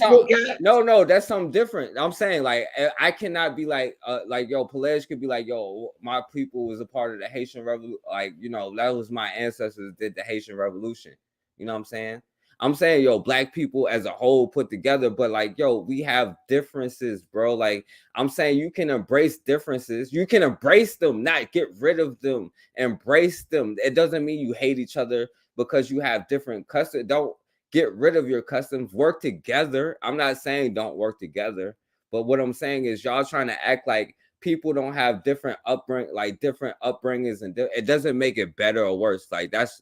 So yeah, I think y'all coming from a European perspective about better or worse or something. Bakari eats what did he eat again? Oh, like pig feet. So we know there's differences between black folks. But that's all I'm saying. We recognize the difference is inconsequential though. It's not, and it's not that serious to the point where it's not that serious to the point where I'm gonna be hating on Bakari. You know what I'm saying? Like I'm not gonna do that. You know what I mean? Like we all agree on that one, yeah. But who gave you the differences though? Bakari, exactly. Like, why is he eating pig? Why he eating pig feet? Like, yo, are y'all serious? I'm just asking, who gave you the differences? Did black people not? Who gave you the different language? Wait a minute. Who gave you the different language? Always had differences. Black people. Okay, but you talking about African Americans? What we talking about right now, forecast. We talking about now, forecast, because you say we are just. So what if Who made like Bukhari? No, bro, no, he's being real though. He's being real. Like literally, Jamaicans. Who made you a black American? African Americans and Haitians.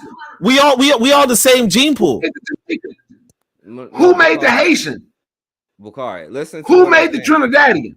Who made the Colombians from Choco? You're talking about differences in Africa, but this is a horrible point y'all making. But we in the Western diaspora. If I'm going to sit here and say, I'm American and I'm going to just completely separate myself from other people who claim. No, wait a minute. I spent 5 minutes just saying. No, that.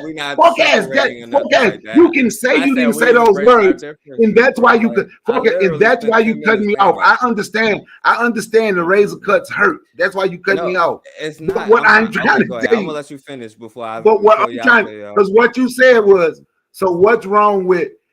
Because you started talking about people from different places, and you wanted to ask on these. So what's wrong with us being that? What's wrong with us showing the difference? And the point that I'm saying is the differences that we show right now, coming through slavery, we are showing the differences that white people gave us. You are an American. You are a Jamaican. This not our differences. This is a difference that somebody else gave us. So for me, I would rather say we just the same, and I don't have to search for those differences. Lord have mercy. See, and this is y'all finished, and y'all gonna let me say without, because like how this was like all but the point. Because you didn't answer the question. Who made you an American, Forecast?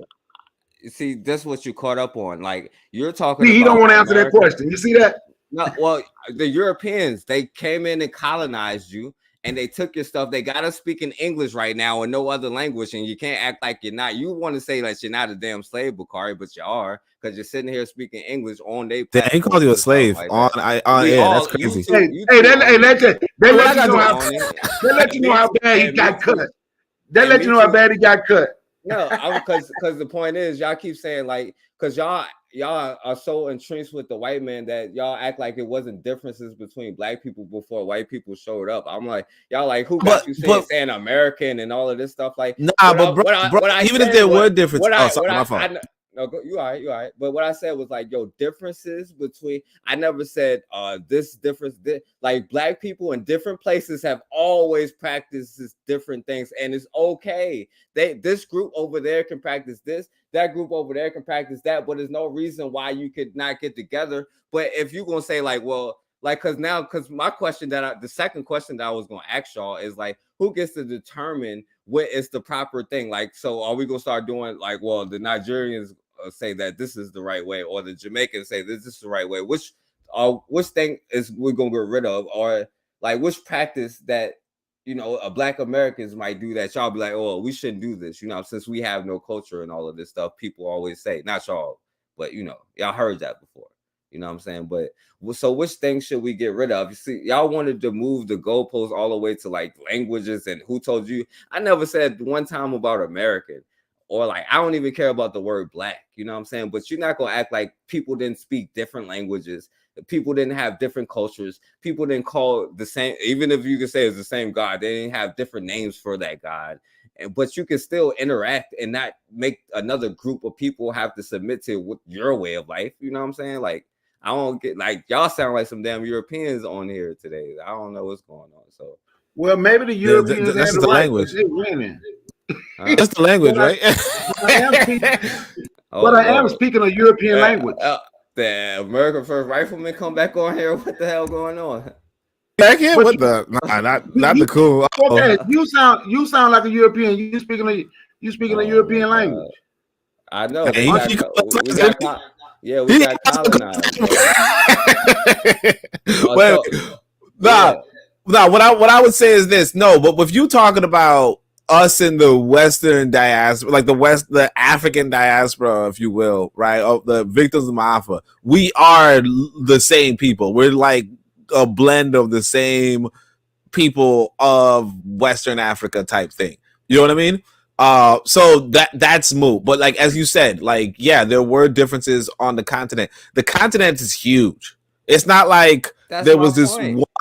No, the continent was like the continent is like it's like bigger than like the next like the 5 biggest countries on the planet. You know what I mean? And not withstanding the fact that it has its own 54 countries. It's bigger than America, and plus China, plus Russia type stuff, or plus all of Western Africa, Western Europe. You know, the Western Europeans have different languages too. It's not like it's, you know, whatever, but Africa is huge, you know? So that said, yeah, you know, not everybody spoke the same language. Not everybody had the same traditions, but that there's also a part of that some people call, I can't remember what the name of it is, but I think they call it like African essentialism type thing, where they say that, you know, realistically, African people around the continent had a pretty similar cultural framework. It wasn't identical.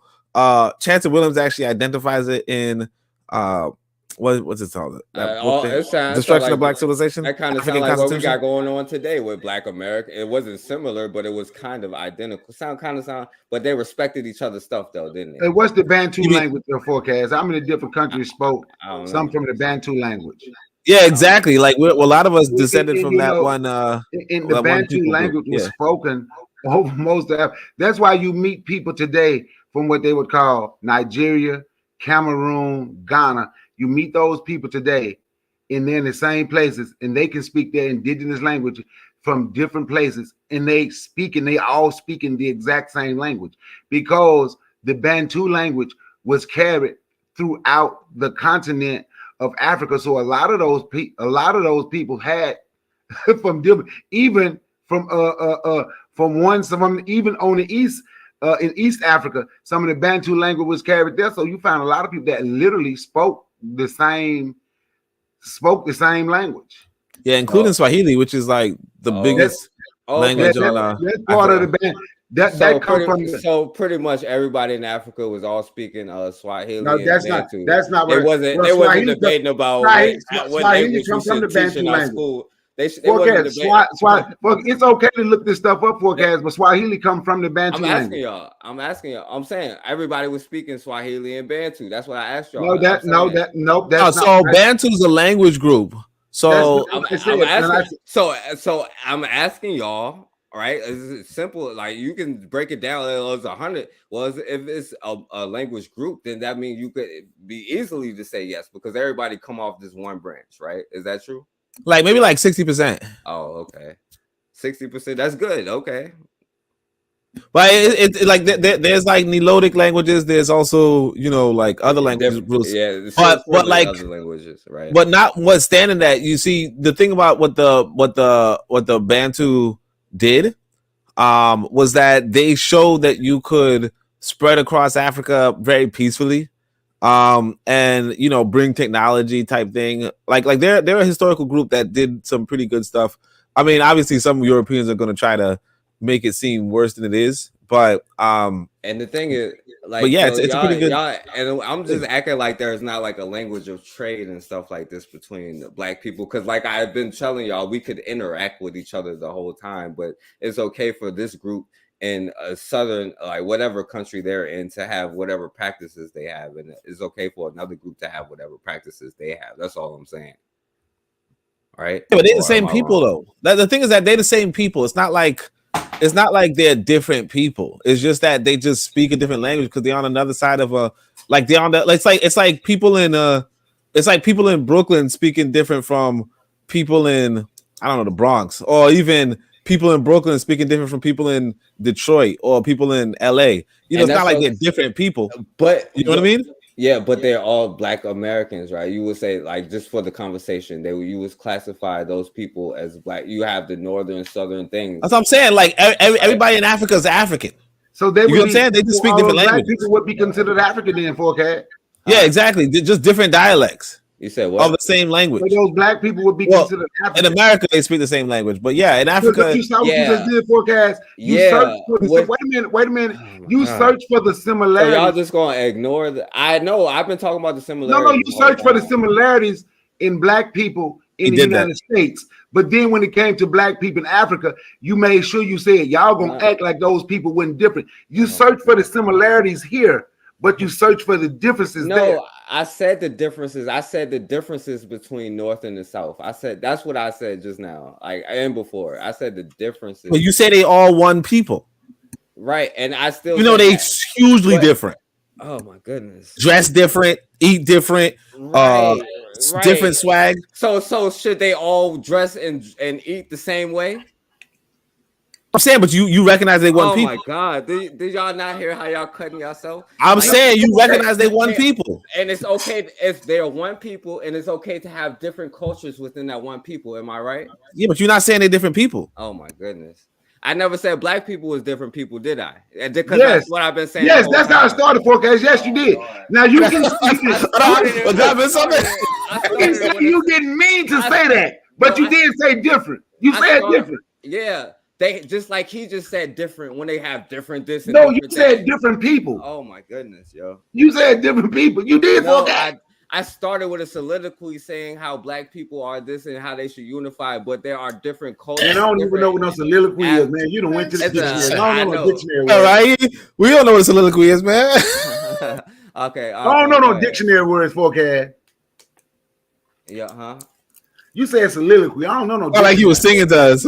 I know y'all just like y'all don't understand differences in people because y'all sit here and say, "Oh, there's differences in this and differences in that," but then can't understand what y'all literally making my argument and don't even understand that y'all making my argument. I don't understand how y'all. I know because you did it soliloquy. Cut you so many, because I can see the blood through YouTube. I can cut you so many times. Oh, but your stop boy it. up here with you now, he gonna tell you the differences. There you go. See, yeah, I don't agree with him, but go ahead, Alquan.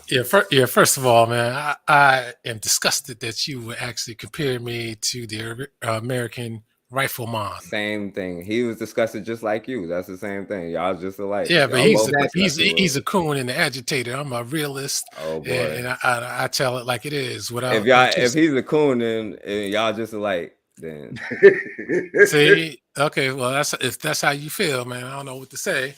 I guess you can't tell what a coon is then, because it's not me. Yeah, one who called Khalid Muhammad an agent, but take up. No. Damn. That's a not, cool statement. Take up for JFK and what the other president? What the other white dude? Come was on! I thought you said I could speak. What the Check it other out. white I'll get to that in a second. But check it out. But here's the thing, though. I didn't call Khalid an agent. I said he was a Freemason. So that means that he had to have been an agent of the Freemasons. And there's no other way of putting that. He can flip them words, Forecast, but look at you. in other words, I'm telling the truth. In other words, I'm telling the truth. And I can flip it too. JFK was an agent of white supremacy of white America. Like he was an agent of John Adams. John Adams. He bragged on John Adams too. Him and Robert F. Kennedy paid the agents to go out there and do what they was doing. And do what? And do what, bro? What are you talking about? Because I asked you about Oh yeah, I forgot to put together my list, but you got. I'm telling you, man. I don't know what it. I saw a video with some black ladies. Now she's trying to infer that somebody was writing the Kennedy brothers were involved in some homosexuality. I'm like, man, if they know the Kennedy brothers, that's the last thing they were into. Now here you go taking up for a white dude. See, that's the problem. You're talking about you proving the point. But that's the problem. You're saying I'm taking up for them. I'm just telling the truth. I'm not. How you know? How you know, Al? Right, you was there and you was like, but listen, let me make sure he did not sleeping with dudes. Listen. It's well known that each one of those guys would take your woman right next to you if they could. Okay. All those kids they got and Ted Kennedy with that Chappaquiddick stuff. Come on. Yo, Oni, you see my comparison? Like they just on. No, we're not the same. No, what it is, some of you guys are a little bit extremist because you think, okay, just because I tell the truth, not defend on Kennedy. Well, you get cut every time you come on here talking about you tell the truth. What are you talking about? Okay, my man changed his attitude, but that's fine. But anyway, back to that other thing where the guy was talking about Jamaicans we're the same people genetically and all that kind of stuff. No, we're not the same at all. If we were the same, we would look exactly alike. Like you can see a lot of Nigerian tribes, they look like clones of each other. But we and Jamaicans, we don't look alike at all because we're not talking about, my guy. I just think Alquan mixed. Listen, I just said it. We're not at all related. Are you mixed or something? No, I believe he mixed. Oh, no, he see, ain't black. you know what it is? They do that when the truth hits hard. So they No, You my keep saying, God. no, time out. Stop, So- y'all. Stop, y'all. One time, like you keep saying when the truth. Say one thing that is the truth right now. like I said, we Jamaicans are not our people. We're not the Bro, same people. I get First off, my parents are Jamaican, right? I get mistaken for African American all the time, and not just that. By who? I was in Tanzania and I got mistaken for Tanzanian. Not just that. While I was in Tanzania, I got mistaken for Congolese and Nigerian. Like, what are you talking about, my guy? But Black Americans don't get mistaken for those people, do we? Now, people here often mistake. But I got mistaken for Black American. Which one? What the fuck? People often mistake Caribbeans for Africans, right? I mean, look, sure, but that's like what? Like what? There you go. But they don't. Hardcore. Yo, check it out. Your boy, what's his name, Bukari, that you was talking about earlier? Angel, whatever. How's that, my boy? Well, I'm saying, does he look African to you? I'm gonna be honest with you. He can't pass for one. Yes. Is he African? Well, his detractors say that he is a Haitian. Well, he doesn't. I don't know who you. Actually, he never denied it. Actually.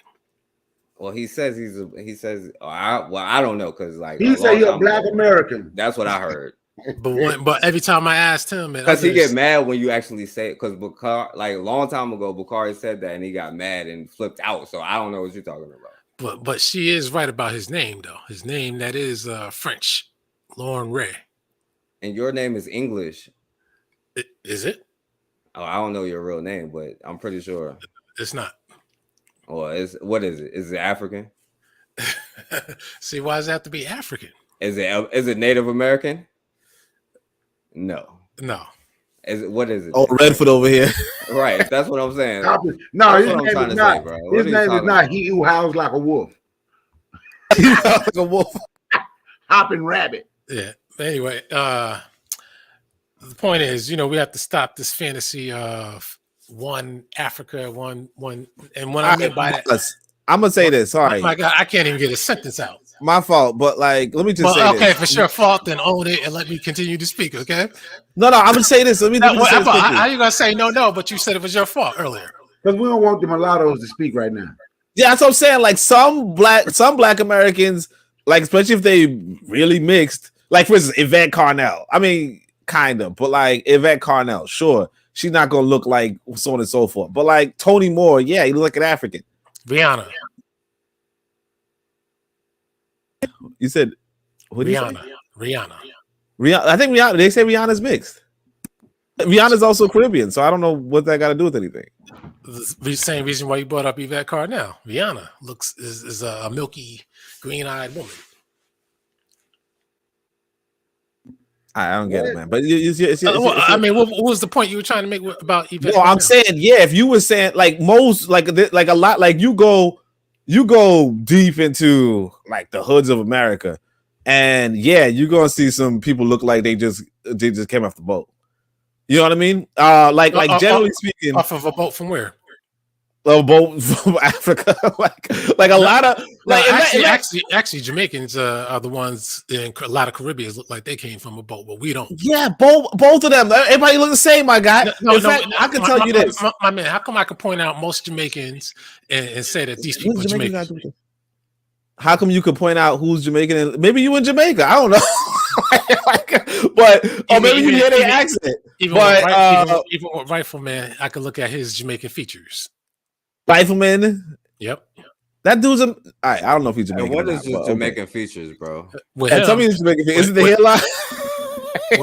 with him is that's funny you mentioned that too. Maybe that might be it too, but it's actually his lips, his nose, and his skin tone. The skin tone. So is it too dark, too light? What? Yeah, no, it's uneven complexion, and kind of like a you know how a lot of Jamaicans have had that yellowish mixed in with the brownish. No comment. No, yeah, Yeah, I don't know what you're talking about. Well, I mean, That's I get above deep my on it. pay That's grade. why I talk the way I talk. I talk with Well, no, that conviction. doesn't.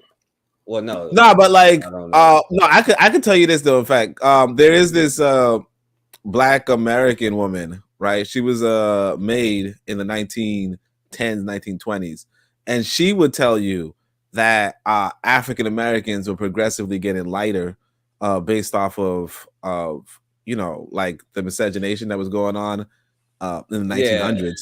Yo, no, But yeah, she would tell you that Black folk used to be in America like deep black, you know. And yo, so this is like a testimony from the 1900s. I can tell you that by watching the NBA. No, What are you hold on. talking about?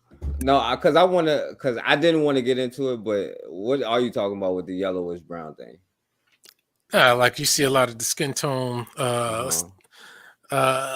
you know, to have a slight yellowish. If you really look closely, just like I don't know if you really, most people don't even look at these things, but like you'll see some dark skinned people also, non-Jamaican dark skinned people.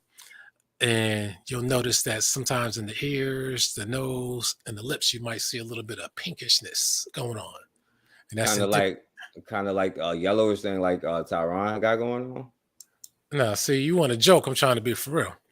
I'm being for real. He don't got no yellow or black, yellow, brown, yellow. I said dark. Does he not? Listen, I'm being dead serious. Does he not have that? Listen, I said dark skinned people. Oh, he's not dark skinned. No.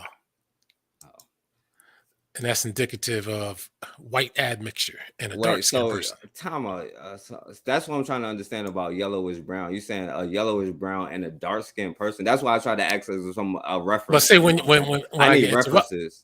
When I get interrupted, that's why you can't quite understand it. Because no, so explain it. What, like you saying dark skin? I was you explaining switched to something. You said I switched it because I got interrupted. So go ahead and explain it. Go ahead, explain it right now. Go ahead. And like when you see Jamaicans, you could pick one, and you'll see that they usually have either a grayish tint to and what I mean by gray is not the actual color gray for those who are like, boy, this is BS. A dull color, brown, and a slight yellowing to the brown, and you can see it in like highlight type ways, like cheeks or something like that, if you look closely. Sounds stupid, but I bet you if you pull up a picture of a dark-skinned person, like matter of fact, I was looking up Hassan al-Turabi of Sudan. He's a prime example. Man, of you look up a dark-skinned person, you look at his ears. Again, you laugh, but this is something that you are unaware of, so that's why it's funny to you. No, I'm not because I'm like, yo, it's like 1:30 and then like, you know what I'm saying? But man, like you saying a whole bunch of stuff that I could say. I know, that's what I'm saying. There's a whole bunch of stuff that you're saying that I could say, and then like we'll be here forever. That's what I'm saying. Like, man, like this doesn't apply to African Americans. I don't even know what's going on. I'm like, yo, like, damn, bro, like, what are you talking about? Like, because you could say Africans, like, yo, a whole bunch of groups of people have people that look like that. Like, I don't even. That actually is not true. Oh man, it's Jamaicans because I Jamaicans just got send you something when you get it. Pull it up on the screen right quick. You send me somewhere. Yeah, man's like going after Jamaican. Now let him finish because I gotta go, yo. Let him finish. No, I'm just letting you know. I just want you to pull it up. I just sent to you. And my email. Yeah, in your email. All right. Go ahead, Alquan. I ain't mean to talk with you, Alquan. My bad, man. I forgot you were talking. I know what you're doing. But anyway, you know, Jamaicans, they have other admixture that we don't have, such as Chinese. I know what you're gonna say. Chinese, East Indian, if you want to call it admixture, Lebanese, and some other stuff. So Bro, we don't lost have on that one. I know I did because you don't want to admit that. but we're not mixed with those groups typically. So that's why your skin tone, and that's another reason why you're different from us. You just look different. Now, if you can't see it, which I know you can, because no Jamaican ever mistook me for being a Jamaican. That's for sure. But plenty of Mexicans mistake me for being a Puerto Rican. Did black Americans ever mix with Jamaicans? Yeah, some of them have. I mean, my sister had Jamaican kids. So would that get up in your bloodline if you mix with Jamaican kids? Matter of fact, one of them has a yellowish, that yellowish. So are they Jamaican? Is my man 5 years old? What, This dude's a Jamaican. What is this? What is this, Bukai? Hey, What no, is this, look. Now, I'm quite sure people know who the one at the bottom is, but I hope they don't. But do they look alike? Do you see? Not The first me. one blurry, but you see that guy's nose on the bottom? That's that yellowish brown. Do you see? Y'all don't see no similar. Y'all don't see no resemblance in those people. The guy in the liquor store looks like an African, and the other guy looks like some, and guess what? In the one at the bottom look like him. No, I say he look like some. Listen, I say he look like some type the of one British. the one at the bottom is from Omaha, Nebraska. The one at the top is from Nigeria. And they look alike. But I just showed that picture to crush that. See, I just told you they don't look alike, but you gonna insist that they do. Well, you said British. We heard that. Yeah, you said British, which is not Jamaica. And then you said he had the yellow tint. Yeah, the one at the bottom. Boy. The one at the bottom is from Omaha, Nebraska. The yellow top is from Nigeria. You can look at the whole African American. But how come? Did you not? Look, I did not say they were twins and they look like twins. I said they look alike. No, that's all I wanted to, so they could crush all that stuff he was just saying. You motherfuckers ran them. Y'all see the similarities in the chat? I can't even get a few words in. See, now he gonna be like, we didn't let him talk, but you just said that he was British. Now he said you British, so let him talk. Go ahead, let him talk, let him finish, because he gonna be like, well, look, they didn't let me get a word in, but go ahead. Yeah. Now, how come I got the man on the top right then? If they look alike, and how come I knew the guy? And how come I knew the guy on the bottom was not an African? You knew that he was. You said he was. No, don't worry about what I said. It's about. Don't worry that I was wrong. But I wasn't. It's about what I didn't say. I didn't say that he was African, and I said that straight up. You know that. Okay, so you saying that he is African. No, hold on. Let me because I'm now curious. So you saying like Africans wouldn't have the brown tip, but like anybody else? No, actually, no. That's not what I said. Some Africans do though. Is for the same reason why some Jamaicans do, is because some African Americans. Oh my God, this man can't control himself. But listen to what you just said. Some Africans do, but that's the thing that you use to determine Africans from Jamaicans. I couldn't finish what I was saying. Go ahead. Because you guys are quick to jump in. I said some Africans do for the same reason why some Jamaicans do. Admixture. Oh my goodness. And so, but the guy's African American. He doesn't look like it. I'm gonna be honest with you. There you go. Okay. Whoop! There it is. I'm gonna tell you who it is, so y'all can look at. That is Terrence Crawford, pound for pound best. He pound for pound best. 140-pound champ, 140 from Omaha, Nebraska. And actually, he go to Nigeria a lot because he did his DNA testing. That's what he is. That's where his ancestors come from. That's probably why they do that. They look like they could be cousins. See, that's what you keep insisting on. But I'm saying, bro, like, do you not hear what you're saying right now? You're saying like, oh, they could have it because of mixture. Like every group didn't mix, bro. Like so you can't use that. No, but some people, that's not a determinant factor. That's one of the factors. What's the other one? Because that's the only one you name. But that's the only one I was allowed to name. If I can get let them talk from beginning to end. So just one time because we got. I'm not even sure what you guys want me to say. Whatever you want to say, I want you to say everything that you've been saying that we're not letting you say. Just spit it all out. Let them get it from beginning to end before we leave. You know what I'm saying? Go ahead. No, I mean, the bottom line is we're not the same people. That's what I'm saying, and we can easily identify that. Obviously, people like Shabba Ranks. The Buju Banton and all those kind of people, they don't look like us. Chubb Rock, Biggie Smalls, they don't look like us. And Busta Rhymes, they have clearly identifiable facial features that a lot of Jamaicans have, mainly with the lips.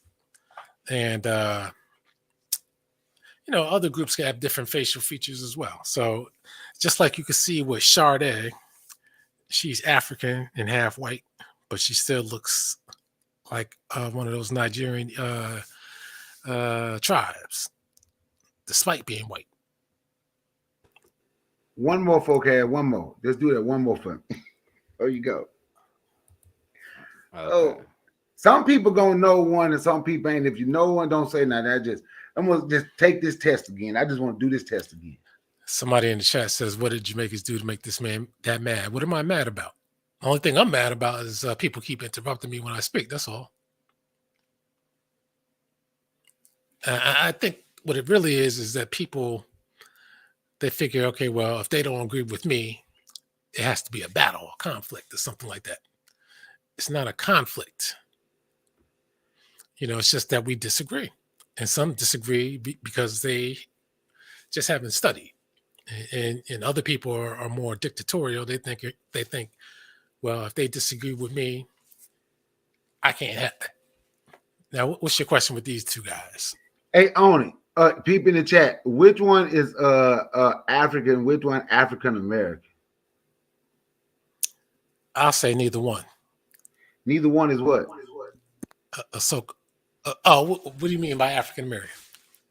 Oh my goodness, man! I ain't going through that crazy stuff. Which one is African? Which one is African American? Oni, you know? Okay. Me, I would guess the guy on the left. I don't know. The guy on the left is what? African American? I'm guessing. I don't know. Oh, see, Bwana, you the only. Which one you Bwana say? Both of them from Africa. And I'm giving every possible answer. Watch this, right? So that's what I'm talking about. That's what I'm talking about. You go to, they don't look alike. But you're right. You one of the like 20. The one on the left is African American. The one on the right is from Togo. Shit. Okay, now what's your point with that? Oh, what's your point? The way you look. They don't look like. Saying we don't look the same. Yeah, this guy's saying we don't look the same. Meanwhile, that's why most people think the one on the left, only one of the few, the one. Most people think the one on the left is from the continent of Africa. I ain't gonna hold you. He look like that. He look like George Foreman. I ain't gonna hold you. Now hold on. No, hold on. Actually, he doesn't. Now hold on, y'all, because like last time and I'm not gonna stop. I'm gonna stop letting y'all off the hook because last time y'all was like I could tell Jews apart at any time. You know what I'm saying? Then I asked who said that? Harco and the other brother that was on, and then I asked was the German dude a Jew, and both of them say I don't know. So like you said the yellowish tint thing, but then everybody has the yellowish tint thing. You said that's not actually everybody doesn't. Everybody doesn't. But listen. I can understand if everybody doesn't follow the small differences between. No, people. I'm asking what they are, so I don't know. Just like like the average person probably can't tell the difference. It's those N-word lips, man. Get it through your head, man. The N-word lips. No, hold on. Let him say. Cause I want to know what the minor. Cause okay, so is the yellowish tint and what are some of the other things? Listen, I was gonna say it's just like the average person can't tell the difference between a Korean and a Chinese just by visuals. Some people can because some people study that kind of thing. Okay, so what is the differences? The yellowish tint. Okay, so then what else? I already said it before, but everybody keeps talking over me. So maybe I'm asking. So say it right now. Nobody's talking. Like, what is it? I'm curious. Lips, like the yellowish tint. Lips, big lips, broad lips. Again, there are different types of Jamaicans, so not everybody has the rule. I mean, you say like there's one general rule for everybody. There isn't, Well, that's what you're saying. You say you could tell the differences because of this general rules. That's your whole point. General means a great deal. A great deal doesn't mean every single person. It's just like you said the big lips. Okay, the big lips. I'm just taking. It's just like if I'm rolling what you're saying. I'm saying. I hear what you said. I hear that, but if you didn't know that Rihanna was from Barbados, you wouldn't even think that she was from the Caribbean. Just by her looks. She would probably she looked kind of like she got some mixture going on somewhere down the line. Yeah, definitely. Now I did meet a woman like her, but she was from the U.S. Virgin Islands. Yeah, but okay, so you said the lips, and then you jumped all the way off the topic once we let you speak. So what's the differences in the lips? Like white man's lips, big. So hold on, African, because I want to be clear. I know, but be clear because you just said big. Because I know Africans have big lips. I'm saying like I want you to be different Africans. I know they generally, and some have big lips, right? That's why I want to be specific. How we know what Jamaican ones are, and some had no lips. Oh, man. So, but how can we determine who is a Jamaican by the lips, bro, and by the yellowest tint that everybody has? If you have some mixture, right, and the big lips that different groups of people have, what are the things that determine what is a Jamaican that I could just spot you out? Because y'all didn't know with the Jews like you said you did. Because I trusted you, and I don't think that dude Blumenbach is a Jew. With that we were just going by the name, man. But you and him say we can tell by the name or by the look, and you have his name and you have his picture, and y'all say y'all could tell. Y'all both say I don't know. So how can I trust you to tell me who is a Jamaican now? If you have this yellowest tint, so what is the big lips that everybody got? Well, first of all, I could tell by your tone that you're not really interested in actually learning. Lord. That's number one. For some odd reason, something triggered you. Maybe you and Bakari had some type of discussion where you said next time hardcore, come on, let them have it. No, you just saw your boy run earlier. That ain't my boy, please. Earlier. You just like him. Stop it. No, I'm not. He came on my channel trolling. Because he was just... Matter of fact, I'm about to ban him from my channel because he doesn't add to the discussion. Oh, Lord. You're going to ban yourself. So you about to y'all say the same stuff, though. Y'all say the same stuff. Come on. No, hold on. No, because I don't want to, because he's trying to... I just cut Forecast. That's the conversation I'm talking about. I just cut him up. No, hold on, because he's trying to run from the topic. Because I'm not gonna get distracted. Because I am trying to learn. I said the yellowest tint, but you also said everybody could have this yellowest tint. Then you said the lips. Then you deflected. I didn't say everybody. I said other people's. But it depends. Not everybody's the same. It's just like not all Nigerians don't look alike, but among each tribe, the people look like the virtual clones of each other. They look like virtual clones. So so they look like virtual clones. I'm with you now. Okay, so as we go into Jamaican people, they got the yellowest tint. Can you describe the big lips that's different from the Bantu lips in Africa? You said some Africans. Well, that's the thing I always do. I did a show questioning what this Bantu is, and some people have a warped idea of what it is, and they don't know what it is not. And nobody can describe what a Bantu is. They just say it's a whole bunch of different peoples. Well, African or Nigerian nose, or a Fulani nose, right? Or lips, I mean. So what's the difference between the Fulani lips and forget African, a Black American that's a native, you know what I'm saying, whatever tribe they from, right? That got big lips, you know what I'm saying? Because generally we have big lips too, right? Not like Jamaicans. Okay, so they have bigger lips than we have, is what you're saying? Right. Okay, so that's one of the. Matter of fact, and you look at Brother Polite's lips, and he's an African. And what is it? They're even bigger than Jamaicans, or in the middle. You throwing some extra stuff in, but I'm asking the question. You just saying something random, and then but if I do describe it, then you say that I didn't go all the way. I want you to go all the way. That's why I don't know why you be biting your Pause. Go all the way. Okay, but I mean, there's a whole bunch of variables. There's a whole bunch of variables. That's how Bakari and that's how y'all was sounding earlier when I was asking y'all. Like, you see how when you stop lying on me, I ain't never sounded like hardcore. See what we gonna do? You're right about that because I'm talking about running from the conversation. I'm talking about running from the question, bro. I'm about to stop letting you hold conversation with me. You say I sound like hardcore. No, I'm just talking about. Yeah, I ain't saying the same thing. I'm just saying running from the question. I know what you're saying. I'm just kind of hardcore getting mad. He's a little sensitive. I'm just kind of hardcore. It's hurting his feelings this time. I'm sorry I was so mean to you this time, Alquan, and me and Bakari was plotting on you and all of this conspiracy theory stuff. I'm so sorry. Yeah, I mean, whatever. I apologize, my big lips. I'd apologize, my big lips is stopping me. Ain't stopping you from running your mouth, though. Go hard, Carl. I'm not gonna get offended at nothing you say. I'm not gonna be mad. I want y'all to go hard. I be trying to test y'all, but I be trying to bite my tongue. But y'all be trying to come on here and like troll and take us off. So now I'm not gonna bite my tongue. Why do you say like y'all? You first rifleman, and like y'all. I'm not saying y'all talk about the exact same thing, but y'all got the same talking points. pretty much. But he's on a Republican, please, and y'all please on the other side. tell me what our talking points are, because you make the accusation, and I have nothing to do with that guy. You tell me what our talking points are. Okay, I'll just tell you one. Y'all both would agree on Tariq. How about that? What do you mean? Y'all both would say the exact same talking points about Tariq. Like what? What name one talking point that you say, and he would agree with that. And you don't got to get complicated. But see, now you're not telling any details. What are you trying to say? That he's a scammer. That's one thing. God, Lord have mercy. That's of course the case. I mean, come on.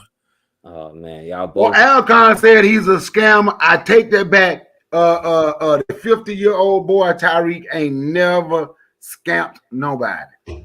Well, he did say he wanted to collect $7 million for a plot. I'm just.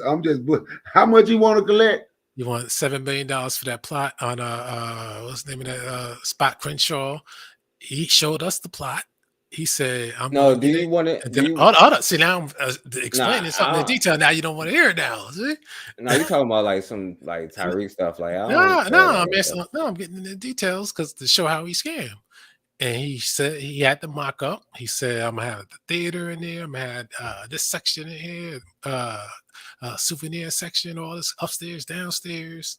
And I need the money. People delivered the money because they thought, damn, this looks good. This man is gonna come with it. And in the end, he gives you a liquor store.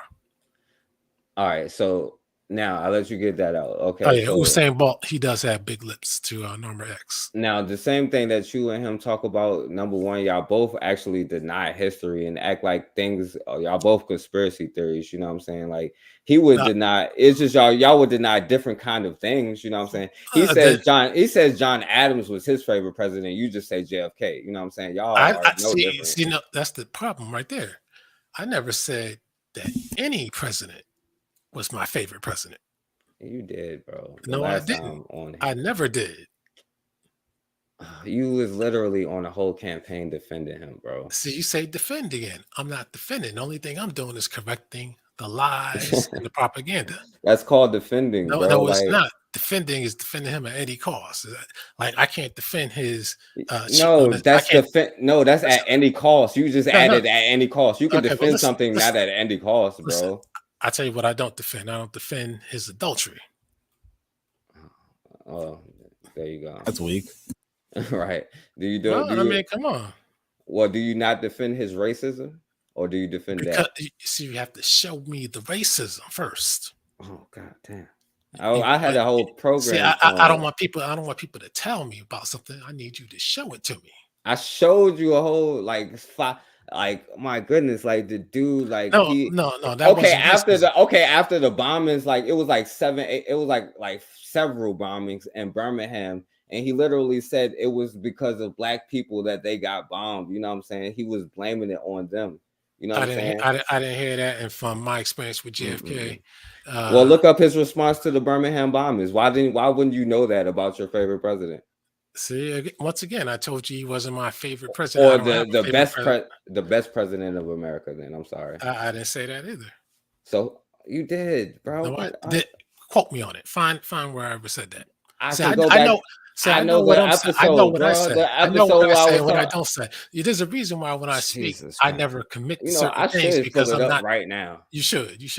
I should pull it up right now because you said on that episode when I was talking about the heroes, I was like, I'm gonna do JFK, and then you went out there and I asked you, you know what I'm saying? Well, you was like, yeah, he's the least racist president. I would say he is the best president. You know what I'm saying? You was trying to compare him to whatchamacallit. You trying to compare him to other white presidents. You know what I'm saying? I said he was the best president for black people. So now you're just going. So he was the best president for black people. Are you black? Are you black? But listen. See, you're trying to manipulate what I'm trying to tell you. As far as all presidents, the way they treated black people. Was he the best president for white people? Listen, let me speak. For all the presidents that treated black people in a particular way, JFK was the best one who treated black people with the most respect. It actually did things. So let me ask you right now: was JFK the best president? Oh my goodness! I'll say this. Never mind.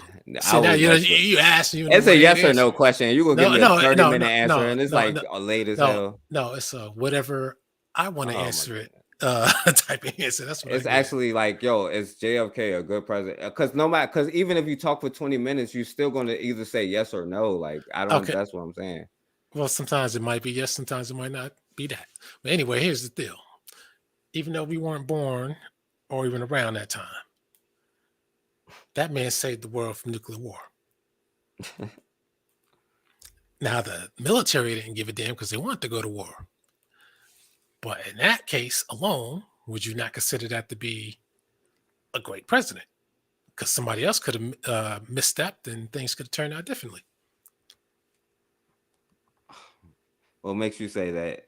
Is that a yes or a no? Hold on. Is that a yes or a no? That's a yes, actually. It's a yes. Is what that's actually a yes. Say it because he ain't saying. Well, it was a question. It was a question to forecast. So I guess he said it's a yes. So I'm gonna go with yes. So you're saying yes? No, you're saying yes too. No, he's not, because I didn't say that. Like, what do I care, bro? I didn't say that. Like, you don't answer questions with questions. So you don't think that the Cuban Missile Crisis was important? Because I was about to ask you how, but I didn't want to get you to have a long explanation because it's super late. Because I was about to, because that's a whole nother conversation. And I just asked a yes or no question. You know what I'm saying? And apparently you saying no, so JFK was not the best president, y'all. Okay. I'm cool with that. No, I didn't say that. I didn't say so. He was the best president. What'd you say? No, watch this, Oni. He was the best president then. I said if you have to add for black people, he probably was the best president for black people. Okay, but for America and everybody, or that, and we are not. It doesn't even matter about other people. I ain't gonna hold you. Okay, listen. Yeah, that's crazy, according to polls and surveys, most people consider JFK to be the best president, white people included. Okay, so would you go according to you? No, I'm asking you. No. Listen, Oni. No, but I wasn't around. I wasn't around. No. Watch this. So, would you go to the things that most people would say is true? No, I'm saying I got to take their word for it because they were there. I know. So, okay. So the people who say something in history, and would you have to just take their word for it if they be like say something happened in history, anything happened? Would you just have to take their word for it as it's true? If it's true, would you take their word for it? No, that's what I'm saying. You don't argue with their logic. You don't try to make reason with it. You just understand this shit. like. So, would you saying that you were saying anything in history? If somebody said and it's true, would you say that it's true? No. I'm saying in this case, since I was not there and haven't. What I did study of the man and study of the people because I like to study everything. They did approve of the man. They loved the man. And if I heard the first time, that's what I'm saying. So you're saying, you say, does that mean it's true because they said it? Does that mean it's true because they said it in history? Right. Well, he's right. He's right. That's his yes. You can stand on it. It's okay. You can listen. I said I'll have to take their word for it. Okay, so if he had been a bad president, I'm sure people when he got killed, people would have said, "Yeah, that's good for him." Okay, so if most people say he was a good president, just because most people said it, you take that word for it. Just because most people said that. Listen closely. I said I would have to take their word for it because I was not there. Okay, so you would have to take their word for it. Because if most people say it, you would have to take their word for it if they're not there. And like I said, to the reverse, if most people said that he was a rotten president, I would have to take. Well, actually, most black people said he was a rotten. No, I didn't hear about that.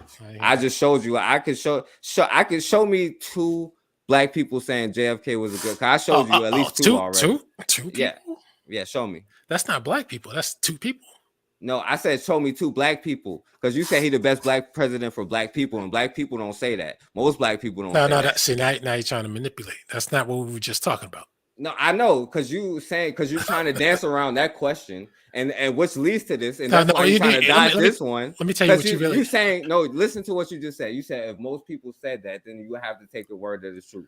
But let me tell you what you're trying to do, though. But you also said that he was the best president for black people, but most black people don't say that. But I wasn't even going to go there because I was going to say, you can say anything in history. Like most people say, well, you know, they come out of Africa. Most people say, well, the transatlantic slave trade happened. You know what I'm saying? But you weren't there. Most people say that Richard Nixon was a horrible president. Do you accept that? Do you accept that? Yeah. Okay, so how come you can't accept when most people Because say there's that JFK recording, because there's recordings on him that's talking about how black people and like saying racist stuff about black people. You can see the policies that. No, I don't have to go by somebody else. What somebody else say. That's your argument. Don't try to put that on me. I can tell. I can show you evidence. Well, check it I'm out. asking you for evidence, but you can't give me evidence besides what other people say, But check it out. But you agree that most presidents were evil, right? including JFK. No, most. Just all. He said all of them, okay, including JFK. Well, I said most. I said all. I said yes, most, including all. And he included JFK. your hero, JFK. I didn't say, you see how I don't have to speak. Hold for 20 on, minutes, pause a second. See, you can't get. You won't let me speak. 1987 said this president was bad. All of them, bro. But see, here's the problem. You want me to agree with you 100%. That's the problem. No, I'm trying to get your. No, I asked you a question. You asked me a question. I never asked that. I never even said my opinion for you to agree or not. So Yeah, what are you talking about? Because I'm holding out on JFK and you're trying to get me to include him with the rest of them.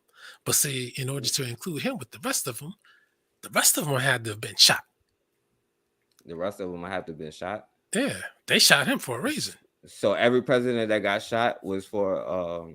No, I'm saying if he was that bad, the rest of them would have gotten shot too. But they. So all the presidents that got shot was that bad. Look, I can't even finish before you get it out. God, Lord, I'm saying you can't even dodge the questions fast enough. What I'm saying is, if he was as bad as if every president was bad, then all of them would have been shot. But instead, they decided to shoot him, and other bad presidents came after him. You said all, so that means every president that came after JFK was a horrible president, including Bill Clinton and Obama. Facts. So let me ask you a question. All fact. You see how I got to run from what's on facts. Facts. So Harko, let me ask you a question. I want to make sure I understood. So you say they shot him because he was not a bad president? That seems to be the consensus, and because he didn't want to go to So why war. did they shoot Ronald Reagan? Well, there's a lot of conspiracies on that, and written books I'm by asking people in you the know. what you think. Well, I'm about to answer it. I don't answer it in nigger ways, which is 2 seconds. Okay. I don't There even you know go, what that sounding is, like bro. that's what there you go, sound like First Rifleman. Sound just like First all Rifleman. over the place. Oh Lord, that's that First Rifleman coming out. What I'm saying is that he cooking them. Bro. Hold on a second. Did you just say that word? I was that. He did. He folding. Go ahead, Harko. No, listen. There were books that said that. Well, actually, you probably won't even believe that George Bush was probably the most sinister president. George Bush 1 was the most sinister president of all of them. They say he was in on the JFK assassination, and he had Reagan shot. That's what they say. But Reagan didn't die. But they still now they tell you history again. They try to say that George Bush was in control of the Reagan White House because Reagan couldn't really think too clearly. So that's what it seems. What does that have to do with what he asked you, yo? No, I'm saying it seems like Reagan was shot. Okay. So Reagan was just as bad as JFK? Well, Reagan was an old man. Or just as good of a president, I'm sorry. Well, now I can answer that in a funny way now. Because everyone's been a funny answer. Because most people like riflemen, Republicans, so-called conservatives, they'll say that Reagan was the greatest. So if people say that JFK was great, they say Reagan was great, then okay, I guess then you can go with your answer then. Okay, so why? Oh man, so now we got 2 presidents that hardcore love, JFK and Ronald Reagan. Now, see, you did not hear me say that. Because I don't know. Yeah, because I don't know. He likes presidents that got shot. I ain't really mad at him for that. Well, in Yeah, that I like case, President. You might as well say Garfield, that President Garfield, whatever his name was. well, He got shot matter too. of fact, I think you and I had the discussion on Lincoln, and whether or not he was a good president for black people, but for some odd reason, you kept making excuses for that too. But and you know, that he was a bad president. Yeah, horrible president. I know, man. I know. It's So why did the northern states that had slavery? Why did he tell them to not give up their slaves? That because he didn't want to offend them and say, because he had the power to be like, well, we'll give you, and he actually did give them reparations for the released slaves and stuff like that. And he offered it, but most people didn't take it, so he didn't want to force it down their throats and stuff like that. But he stopped. He stopped a general down south who was like taking over Georgia. And he was like, yo, stop freeing slaves because we're alienating like Southerners. Well, yeah. I mean, that's how politicians do. They try to play both sides of the fence. So they're all pieces of shit, pretty much, right? Hey. Including JFK. So again, you want me to think like you. Abraham Lincoln. I don't want you to think like me. You can think how you want to think. Yeah, you keep trying to force JFK into the rest of their group. He's the president. He is in the group. That's a group of American presidents. Yeah, but he was a president that didn't even survive one term. All right, forecast. I think I'm gonna delineate. Because this is getting. I'm gonna delineate. I'm gonna say I'm a Jamaican. I don't know American politics. I'm sorry. Yeah, we know that. You got the yellowish tint on it. Yeah, exactly. I got the big lips and the yellowish tint. Ironically, my ex-wife was African American, and she would mock me for my thin lips. But okay, I'll take the thick lip compliment. You got a lot of Puerto Ricans who claim they got white skin, and the skin ain't nowhere near white. So I guess your thin lips must be like Shabba Ranks lips. So Alquan, what's the yellowish tint? Would I have a yellowish tint? I don't know what you mean by that. Actually, you do. Well, I ain't gonna say that I got thin lips. I'm just gonna say she had thicker lips, but okay. I ain't gonna say I got thin lips. Yo, still black. Does Bakari look Jamaican? He actually looks kind of Ethiopian. That's the funny thing. You know what? Yeah, I heard that before. Yeah, when I first saw Bakari, I was like, hey, this motherfucker this guy Ethiopian? All right, man. We got. That's the case that I fulfilled. I'm part of the Tigray. I'm part of the Tigray tribe. Yeah, that'll fulfill his African. That'll fulfill his Africanness. You know. So hardcore. You don't see how you just like First Rifleman now. No, because he's an Uncle Tom, and he believes in whatever white people believe in, or so-called conservatives. What you believe in? Yeah, I'm about to say like, yeah. No, it doesn't. Damn sure doesn't sound like me. The problem is you guys, and this is one thing. I'm like, get to the difference part, you know. No, hold on. Let him say this. Go ahead. I thought my man was dropping off.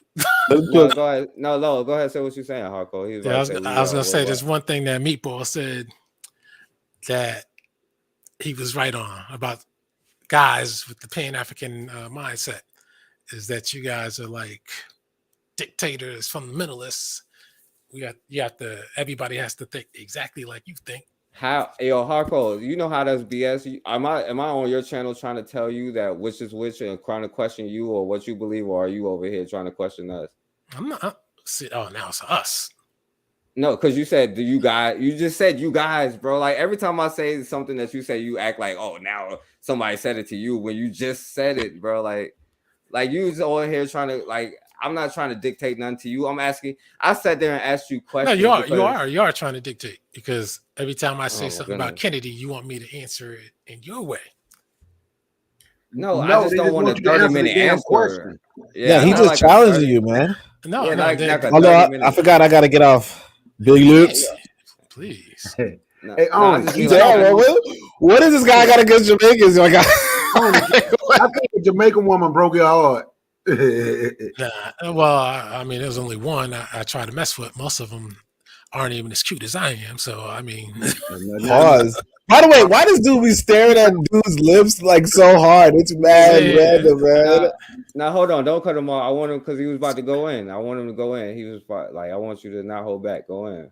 You know me. What, a Jamaican girl? All right, man. I'm gonna let you go, man. This guy's Nah, go ahead. No, go ahead. Say Nah, I'm good, man. This ain't going right tonight anyway. But all right, man. Don't run, bro. Hey, that boy hard ass guy. He done did just like his brother, First Rifleman. He left just like First Rifleman came. Yo, he angry. As soon as I said I was Jamaican, man, that was it for him. Yo, I told y'all want to keep coming on here trolling, it ain't gonna go good for y'all no more. I be biting my tongue for y'all all the time, and I don't be disrespectful. And really, I can't get through none of these shows. These shows always be like 4-5 hours. Y'all be coming on here saying nonsense just to troll, and you think I don't know who's trolling because I troll all the time, and I love to troll the trolls. So don't even get me started. See, I'm trying to get myself together and stop tripping. You know what I'm saying? But y'all want to come on here saying some. So I'm gonna go ahead and challenge y'all. I'm telling y'all, stop trying to intellectually whatever, because they BSing. If you go and ask them a question about what they're saying, you will see everything they say is BS.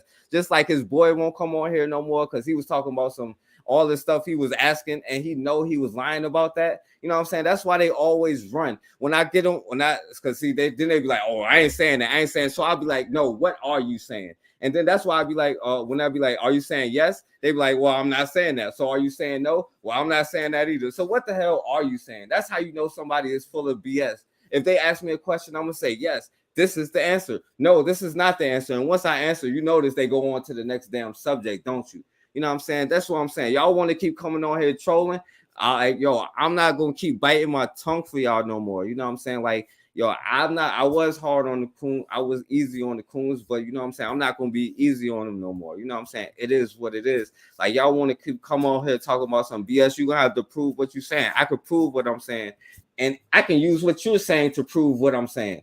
Or, you know what I'm saying? You're going to contradict yourself. You know what I'm saying? Like, my bad, y'all. Because I get tired of them saying all this stuff and then running and all this BS. You know what I'm saying? That man ain't answered not one question. He never answered not one question. Then the other dude, he tried to be like, oh, I'm disingenuous and ran off the thing. I know what you're saying. I know where your talking points come from. And you know different from him. Y'all be saying the same thing. And it's all that we never going to be able to do nothing stuff. You know what I'm saying? Like when we asked him a question, well, what about the lips? He said, well, the lips is big. And then he started talking about something else. Just like First Rifleman. If you ask him a question, he go say, well, this is this, and then start talking about something else. But the problem when you go to something else, like you cutting yourself even more because you're saying something stupid because you're trying not to sound wrong, and you end up saying something wrong anyways. It's okay if you don't know something. You know what I'm saying? Just stop trying to defend something just because it's your ideology. Somebody ain't got to tell me black people need to unify, they work together to build what they got to build. You know what I'm saying? I know that. Like who got to tell you it's something, man? Like, stop running if you're going to come on here. Stand up. And now he like, oh, we could being mean to him. And he started crying and stuff like, I'll come on your show. Like, and Bakari, and that's the crazy thing. They don't even let you talk because, they got that troll dude who ain't even good at trolling, who be talking about Egypt and Mississippi and stuff like that. But he come on here like, y'all is saying this and that, or y'all distracting y'all this and that. But you ain't going to question him. You know what I'm saying? Y'all full of it. And just like First Rifleman, you know what I'm saying? Forecast went in. Forecast thinks every dude that say Mississippi. What is it? Mississippi, Louisiana. And then Tyron, every time he say something, and then Tyron, he tried to come on here and try to out-talk. You see, he done ran and then came back. You know what I'm saying? Like, every time you come on there, they don't let you say a word. And then when they come on here, now he tried to use that as defense when he ain't got nothing to say. Oh, they don't. That's why I was like, hold on, let him finish everything. That's why I keep trying to tell y'all, stop letting them trolls get to y'all. They is straight weak. You know what I'm saying? They don't have no factual information. You see how you like, oh, well, if somebody in history said it, then it must be true. But then if you ask somebody, well, most black people in history just said it's not true. And he was like, well, according to black people, see, I didn't even get to say that part because he said, well, to black people, black people didn't say that. So according to black people, like y'all, illogic information, like it's illogical, bro. Like for real, bro. Like I'm serious. Like, they keep running, Buwana. I ain't even turned up. I'm just saying, I want y'all to come on here, but I'd be so nice because I don't want y'all to whatever. But now y'all starting to like take kindness for weakness and stuff like that when y'all straight full of it. Come challenge the information. I've been told you stop being nice. But look at Norm X. Norm X say he went back to stare at some big lips. But dude was like, Polite got the big lips. Like, what are you talking? I didn't even know Polite had lips. I ain't gonna hold y'all. I didn't even know the dude had lips. Now you talking about the dude got big lips. Yo, he was like, yo, I was actually waiting for that Jamaican story. I wanted to know what this Jamaican woman did. She had that dumb shit. Yeah, because every time Oni said something, he got mad. But you know, my thing is, I keep. That's why I pull them pictures up. I can look and tell. I said, man, I ain't say they were twins, but you can't tell me those people don't look alike. Then I pulled up the other one. That's why people was confused. They don't know which one is African and which one was African American. The dude said he thought you was Ethiopian. Like, come on. Like, how bad you gotta be at your whole thing? And first off, like, what are you even talking about? No. But the thing is, he was like, "Yo, yellow is tint." But then I said, "Somebody, well, they got yellowish tint too." Well, what it come from mixing? Well, everybody mixes. Well, you got yellowish tint too. Well, okay. Well, I didn't say that's the only thing. Well, what are some other things? Well, Big Lip. And then he started talking about Polite. You know what I'm saying? Like, yo, and Polite not even Jamaican. Like, what the hell? We talking about Jamaica? You know what I'm saying? I didn't even know where Polite is from. I thought he was African American. I ain't gonna hold you. He is African American. Supposedly, he say African American. Yeah, I don't know where that came from because his ancestors is from Nigeria. Like a lot of us, most of us have ancestry from Nigeria. Oh yeah, same in Jamaica. But that's what I'm saying. Like a lot of us in the West, we all like genetically similar. Yeah, because a lot of us can't. But see, a lot of people that was enslaved over here actually came from the islands, came from Jamaica. But no, y'all over there. But yeah, no, true that.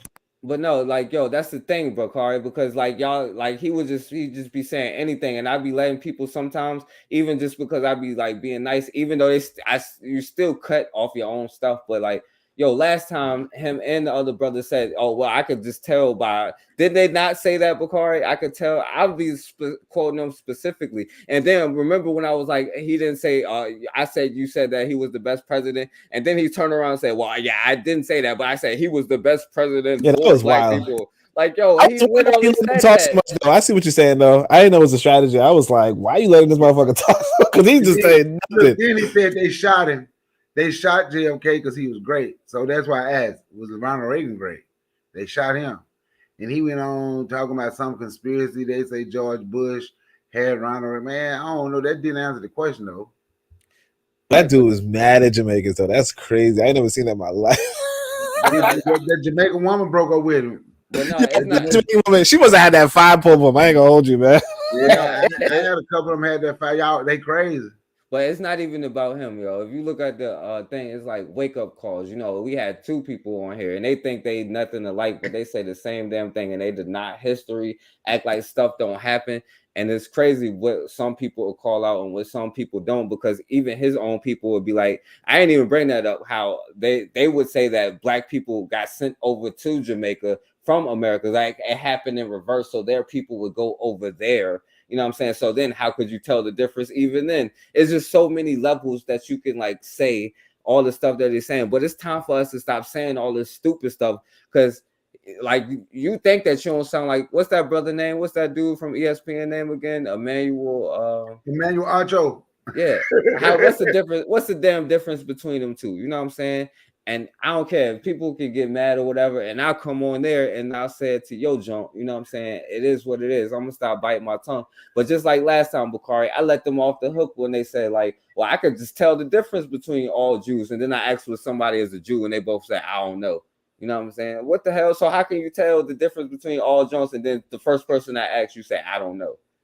Hold up. How you let that dude say, I don't do that? How you use the N-word? Like, he was like, I don't do N-word answers or something like that. Like that shit's wild, man. That's foul. Like, come on.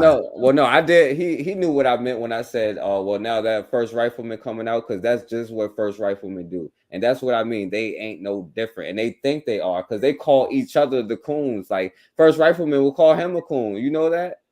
Like that's the psychology that black people have. They would call each other coons, right? I can't tell which one's worse though, because you know, because First Rifleman kind of coonish, but that other motherfucker did not like Jamaicans. Like what the fuck? Every time he said a word, he was like, "Ain't you leaving? Fuck you, man. I'm leaving myself." Yeah, but Hardcore would not, certain issues though, but Hardcore understands not to you know, not to stand against whatchamacallit with dangerous issues, like with somebody getting killed or something, like with the farmers and stuff like this. Hardcore won't take that side. That whatchamacallit, that's dangerous. You know what I'm saying? Like both dangerous, but you know what I mean, like. American Rifleman's a fucking, I don't know what the fuck his story was, because that motherfucker heard a story about somebody getting shot in the face and he's like, oh no, racism, and then signs off. Like that's some old that motherfucker's weird in the head. I ain't gonna hold you. And the only reason why I'm saying that, because they both like got in their feelings and ran off, you know what I'm saying? Like, yo, like I care, you know what I'm saying? Like the thing is, I know y'all be coming on here to troll and I be letting y'all rock, you know what I'm saying? But people don't be getting what I be trying to whatever, you know, and I be trying to show y'all stuff. And if y'all listen to people talking points, you can know the questions to ask them. It's not even left field. That's why they get tripped up when they saying something, because they say something and then you ask a question that's very similar. It might seem left field, but it's the exact same thing, and they gonna answer something hypocritical. And they know it. That's why they be like, well, you want me to answer like you want, bro? If I be like, yo, do you like teddy bears? You know what I'm saying? You gonna be like, yes or no? Like, you ain't gonna be like, well, you know, in the 6th grade, you know what I'm saying, I went to school and my teacher was like, you know, physics is good, and so we learned chemistry, and then, you know, that's why I don't mess with teddy bears. So do you like teddy bears or not, bro? Like, come on, like, man, let me get up off of here, man. Yeah, man, look, they need to act like they from Glen Island, man, like one from Glen Island. People think I be hype and I just talk loud. That's all you got to see. If they just talk loud, you know what I'm saying? But they get scared and run. Just talk loud. Act like you from where I'm from. But I ain't got no we talk loud any damn way. But I'm just talk real loud. You ain't got to run. Yeah, like, yo, I can't speak for Bakari and Oni, but come and offend me. I'm cool with that. Come and offend me. I'd be like biting my tongue, and I still actually never said anything disrespectful. He just got mad because I was like not letting him just go on and on with that BS like before, you know what I'm saying? Like, and I still wasn't disrespectful. What negative thing did I say about what he believes in? You know what I'm saying? He's gonna go do a show about you, Forecast. I hope so. So I he can gonna show talk up. more. He gonna talk more about Oni though. He gonna talk about you. He gonna mention me, but he really gonna talk about the Jew maker. I hope I talk about the Jew maker. Yo, I hope so. I hope so I can come on there, you know what I'm saying? But yo, because I know what's up, bro. Like, yo, it is what it is. I hope you do. And he probably still listening, and it ain't even no disrespect, you know what I'm saying? He probably felt some kind of way because I call him a coon. But how you think people come in here feel like, well, you be like, all Jamaicans is coon, and this person a coon, and that person a coon. But I'd be like, yo, he said that? Yo, he says Jamaican. You heard everything he say about Jamaicans. Yo, Raw being I just heard we got big lips and yellow tints. That's why Raw left. That's why Raw left the chat. When he went up there, Raw say, I'm done. Yeah, and I owe her that. You know what I'm saying? Because like I didn't think about it till Bakari told me, because he always say something about that, and that's what she is. You know what I'm saying? So I owe her that. So now, and how you think that they feel? You know what I'm saying? But now, when I just say, well, call out the obvious, like when you can look at the playback and see that you sounded like y'all have different talking points, but it's the same difference. Y'all both on the minstrel shows. You know what I'm saying? Like. Now all of a sudden is offensive, you know what I'm saying? Come on. And if you do a show, I can come. I hope so I can come on there, you know what I'm saying? If they let me come on there, and they know that it is what it is, you know what I'm saying? They can get me on anything that I've ever said, you know what I'm saying? Like, yeah, Pan-African is what's up. Black people need to work together. What else should I say? Like, yo, all of that stuff, you know what I'm saying? I even let that stuff slide, like all of the history stuff that I be talking about. I had a show on slave ships. I told him like 2-3 shows ahead of time. He didn't come to the slave ship show. Come prove me wrong about these slave ships. You know what I'm saying? Like, then you talk about whatchamacallit, him and the other brother last time, like, and there's no disrespect to that brother, you know what I'm saying? But like, you don't even know who Phyllis Wheatley is and still deny that she exists. Like, how you just find out about her and deny that she exists? Like, come on, man. And like, man, yo, my bad, y'all. My bad. Alpine, he gonna say he won because you was arguing here. Well, if that's the case, everybody who goes on his channel wins because they don't let nobody get a word. If that's his logic, see, that's how that logic works. We can go by. That's why I try to tell y'all, don't try to use intellect to reason with people. Go with their logic because it's stupid as hell. And when they see how stupid as hell, they gonna go on 20-minute rants to go and not answer the question. You know what I'm saying? So yeah, if we didn't let him talk, that means every person he ain't let talk that come on his panel, including me when I came on his panel, that means that he lost those ones. If that's the case, you know what I'm saying? Yep. All you got to do is just yeah. All you got to do is listen to them when they talk, man. But that ain't that shit was hard, boss. I'm gonna try. I'm gonna train myself up, but that shit was hard, man. What? He just had something wrong with, like, he just had, like, that woman. I don't know what she did, but she. Hey man, y'all look. You know, I'm gonna be honest. Y'all Jamaican women know how to put that juju. They know that juju, and they will run you crazy. I hear shit. Yo, Hey, and look, you know I what ain't the have crazy no problem with my Jamaican. I ain't gonna put my wife in the group, but my wife Trinidadian roots and Geechee roots. I ain't had no problem. Jamaicans, Trinidadian, Africans. Wait, time out, Bakari, because like that's what I'm saying. Like I let him go off of that, and y'all ain't catch no feelings. That's what I'm saying. I was just as hard on y'all, but it ain't no Trinidadians. It ain't no whatever, because we did away with all that according to y'all. You know what I'm saying? He didn't let y'all off the hook. You know what I'm saying? And he took it personal. But y'all ain't even take it personal. You know, that's the crazy part. No, what am I take a person for? But I'm gonna still say it need to be done. See, until we come together, then bam. Once we kick some ass, then we can go back to being who the hell we are. Well, stop what saying the hell you want to come Trinidadian, from? man. But we got to kick some ass. We got to come together and kick some ass first. Well, you did. I'm gonna speak like your leader forecast. You did. See, Who's you my let these leader? ops. You let these ops on here, man. I'm gonna start speaking like the 50. I'm gonna start speaking like I'm 50-year-old, sounding like I'm 20. You did. Got these ops coming on here. The dude, he ain't nothing. Letting these fucking nerds come up here, man. Ain't nothing but the ops, man. Ain't nothing but the No, ops. it's late when Bakari talking like that. yeah. What's that on it? I said, you know, it's late when you start talking like this. I don't know what you saying. Ain't nothing but Hey. the ops. You did the ops. Now y'all do know that once we distinguish the lines, First Rifleman, Hardcore, they all y'all people, they y'all brothers, you know what I'm saying? So I want y'all I'm going by y'all rules now. First Rifleman, I don't know about hardcore, man. I ain't for sure hardcore black, and I'm dead serious. Well, let me think back. I don't know. I didn't get that impression either.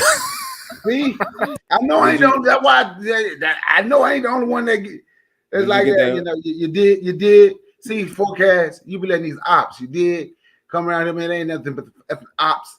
There ain't nothing but some nerds. You know what I'm saying? You did. But did y'all get the impression that First Rifleman was? Did y'all get the impression that First Rifleman was black? Well, he had the camera on. He had his camera on. But if we didn't see his face, I don't know. He sound like one. Look, I'm gonna be honest. Y'all ever met some white people from West Virginia? Nah. Go find some white people from West Virginia talk. Then listen to. I ain't like forecast. You don't remember we was on your panel? I asked him, was he from West Virginia? No, he from Yeah, he said he from Jersey, but I thought he was from West Virginia. You talking about First Rifleman or First Rifleman? He sound like a regular black African American nerd. I ain't gonna hold you. Okay. Yeah, he getting better. He sounded a little. He used to sound like he from. I asked him, was he from West Virginia? I really thought he was from West Virginia. He sound like he watch anime. All right, so y'all don't take this out on Bakari only. This is my energy. So if y'all got any problems, then come at me. You know what I'm saying? I dare you. Erica say she ain't claiming the first right. I'm sorry. I thought I was on mute. My bad. I apologize. No, she say it. She right. She first. She said she ain't claiming first rifleman. She don't care what nobody say. And I dare y'all. And y'all let me know that y'all doing it. Don't do it while I don't know it either. You know what I'm saying? Let me know it so I can come on there. You know what I'm saying? And do whatever. I know I never muted nobody, by the way. You know what I'm saying? But y'all could do whatever y'all want to, because there's no, I promise you, you know what I'm saying? Like, I be biting my tongue and I'm still not being disrespectful. I don't have to be disrespectful, but you know, I'm not biting my tongue no more. You know what I'm saying? Either. You know what I'm saying? But they gonna take it as disrespect or at least hurt feelings anyway. But it is what it is, yo. And Bakari, I can't save you no more either, Bakari. You did. You got to say you did after all that, man. Nah. You did. Nah. Can you dig it? Nah. Oh, you must not know who said that then on it. Nah, I'm not what you talking about, man. You talking like you shaft or something. Yo, Buwana, I put money he don't. I put money he don't, Buwana. He ain't. The leader, yo, it is what it is. The leader of FBA. That's you did. You know, man, this some ops. You did. Wait, Tamina She says that? You dig? Yeah. I won't say for real. Yeah, you dig? There ain't nothing but some man. I'm like, man, this dude 50 years old trying to talk like he's 24. You dig? Man, this That's crazy. You know, these ops, man. The brother, he ain't nothing but some ops, and you know they won't come their way. Ain't No, nothing hold but- on, Bakari. No, I can't let y'all be going in on it. That's what I'm saying. Now I'm back on Ado's side. You know. So Rick's boy, yo, you hear that? Nah, I'm back on. I'm back on Ado's Ado, side. but they ain't Ado's No. They not Ado's forecast. They What's they the get bait, mad- yo? They what now? They what? They get mad and talk about Ado's. They ain't Ado's. They FBA. I'm FBA. Yo, I am FBA. You know what I'm saying? So, yo, you do know Pan Africans be on that coon stuff just as much though, Bakari. You know what But I'm saying? I ain't even talking about the cooning. I'm just saying sound like he. Because I can make fun of your boy. You know what I'm saying? I'm talking, but he fit to trying to talk like he's 24. Yeah, man, it ain't nothing but some ops, man. That ain't no 24. That's like 1924, man. What you dig? Like you 50 years old, you still got some. You dig? Ain't nothing but the Yo, ops. You dig? Oni, I probably should get off here because I'm about to say something that y'all gonna be mad at, and I probably, you know what? I don't even care. No, who said that? Who said you just call somebody ops and they 50 years old? I have to ask my kids, man, what the hell is the ops? I ain't got no ops. I'm 51. I ain't got no ops. Well, I ain't got no black ops. I ain't gonna say that you sound like the freaking ops. You did. Yo, Oni, watch this. Yo, and Bawana and Koku, we probably going by now, but I can't act like there ain't no like a little bit of tether energy over there sometimes either. You know what I'm saying? So Where? At me? No, I'm just saying like in some of the spaces the people inhabit. I can't act like it ain't some of the some tether energy. He trying to talk about y'all. He trying to talk Who about you talking about? Tether energy where? Where's it? I'll get him. I can't act like it's not some tether energy around what some of y'all friends are, is what I'm saying. Who you talking about? You talking about Shoot the Breeze? Hey, whatever. What makes you think that? That's the first thing that came to your mind was you think it's some tether energy. Because they whole cast tethers. All of them tethers. I like the tethers, man. I ain't gonna hold you. What's the tether? Let's get him. Real black gentleman. I know he safe more high, but he'll tether. Now I done seen Oni and Bawana to some extent. I seen Oni go in. I seen Bawana to go in to some extent, but yeah, there's a lot of capes on for the tether energy over that joint. You know what I'm saying? Because that's what give Hardcore and them that energy to stand up on that. You know what I'm saying? I ain't never seen Hardcore on. Wait, Hardcore was on Shoot the Breeze? No. I'm saying that's what give Black American FBA people that energy. And I don't see y'all having the same energy with that tether energy. You know what I'm saying? Well, I don't know. I actually don't know what you're talking about, man. But you want me to call that name out? Not even in America, is he? Why not in America? I know. No, I'm saying your boy Azuli. I'm saying Yona B. I'm saying Gas Him Up. You know what I'm saying? It's a little bit of that going on over there. Oh, Azuli's a nutcase, man. You know what? It is and you know, they do whenever Gas come on there, but I don't say ain't really Gas either. I ain't gonna hold you. They do let him get away saying a whole lot of unrespectful stuff about black folks. Very unrespectful. Does he say about black folk? I don't know. Oh, is it black folk? I don't know. But I mean, yeah, I don't be messing with him either, man. I ain't gonna hold you. But I don't know if it's had energy over there. I don't know. But I mean, a lot of them, I guess you could say that. No, that's exactly. Stop trying to dance around the subject. Hey, real black gentleman, I know you from the United States. Hey, but you since you be over there, I just go. I'll be G. Come on, man. You know you a tether. Forecast is a tether too. Yeah, Azuli is a good dude, but he'll tether. All y'all tethers. Everybody's a tether. I'm gonna say it with the hard y'all. All of y'all are tethers. Tethers. Like a white man. All of y'all are tethers. No, look at real black gentleman put in that chat like don't be calling him you a tether. Bawana, what Koku at? Oh, he ain't in there no more. Zuli, he don't come over here. What Tanzania? She's a tether. Tanzania is a tether. I shouldn't even say that because we gotta go. But Bawana said drop the link. I gotta let Bawana. Oh, Bawana talking about drop the link, man. I gotta let Bawana speak. The wrestler of tethers. Let him do it. So we didn't had First Rifleman, we didn't have Hardcore. Now let's hear Bawana take up for his tethers. You know what I'm saying? Nama X. Where you from, Nama X? What country? You from? Yo, what up, Bawana? Yes, I glad I get a chance to get on. Y'all all right though. Listen, I try my best because I know the brothers them they Hold on, can you lose the accent, Tether? Yeah, sorry. Yeah, what know you the say? I brothers- can't understand what you saying, boy. I know the brothers them get very angry, especially my radical brothers. They get very angry when they hear some conversations we have on the better match. They get extremely angry, and I know what that because I know what their positions is. My belief is this. This is my belief. I want all these dudes to be able to express themselves because it's a reason why they coming on our platform. And believe it or not, it's a reason keep riflemen coming back to your platform. Something that you're saying in the conversation is attracting him to your podcast. You know, and I don't want to. You I know don't that want to. thing when people get masochists. That's what it is. No, I don't think so. I think that it's something relevant that you're saying, and I don't want to. I don't want you to alienate him because of some things that he disagree with. Because certain things you and Brother Bakari talk about is attracting him to your YouTube platform. So you know what I mean. So the more he spend around, the more time he spend around you, believe it or not, he can come around.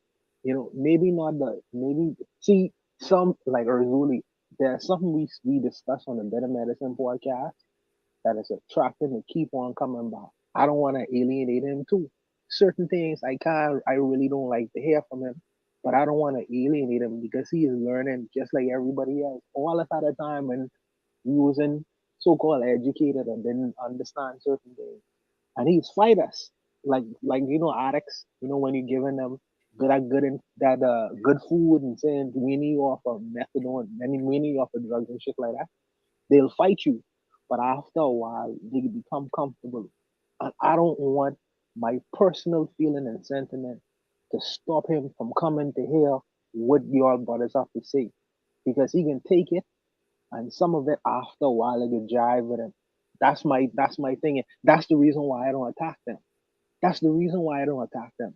Because something keep on causing them to come back over and over again.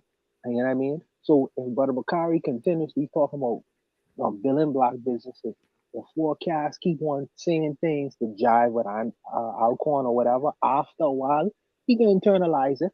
That's why I don't fight them. That's the reason why I don't fight them. I want them to be free to express themselves because ultimately, after a while, my purpose is converting them. They ain't never convert me, but I can convert them. But that's why I don't fight them. That's why I resist the urge to do it. Now, Bawana, look, I let them come on here. They ran up out of here. I want them to go harder. I told him, be offensive, and then he just ran up out of here. You know what I'm saying? But he'll be back. He'll be back. Probably. Now, Bawana, the problem is your cookhouse is gonna be super infiltrated, bro. Like, I don't know. I know they will. I know more the pan-Europeans, more of them gonna come and they gonna try to divert us that energy that we trying to create or whatever, but they ain't gonna have better arguments than me. And I'm confident with that. They're not gonna have better arguments than me. So knowing that, I know that microchip inside that European microchip inside their brain, they'll always have some kind of negative thing to say, regardless of what I have to say. But as long as what I have to say making common sense, it'll cause them to continuously come back. Because something in the back of their mind, they want to hear that shit. They want to hear that information. And I understand that. That's why they could criticize me. They could call me names. They could say you ain't Pan-African, but they keep on coming back. Something drawing them to that energy every week. That's what I understand. And that's the reason why I don't want to attack them and alienate them. They're in my class. I'm in their class. Now, they don't know that. They don't know that. But that's my intent in doing what I'm doing. That's why I take the criticism. Now, Bawana, let me say this because I agree with what you're saying. Now, when you have people listening, because I never attacked them personally, because I asked them the last time and I still didn't do it this time. I never said nothing disrespectful for him. But my problem is I bite my tongue a lot and I let a lot of dumb arguments go by. Like now, me attacking certain arguments or showing people how to deal with certain arguments, or maybe even letting somebody get influenced by something I'm saying, You know what I'm saying? Now, if they take it personal, like it is what it is. I'm not saying that they did or they didn't.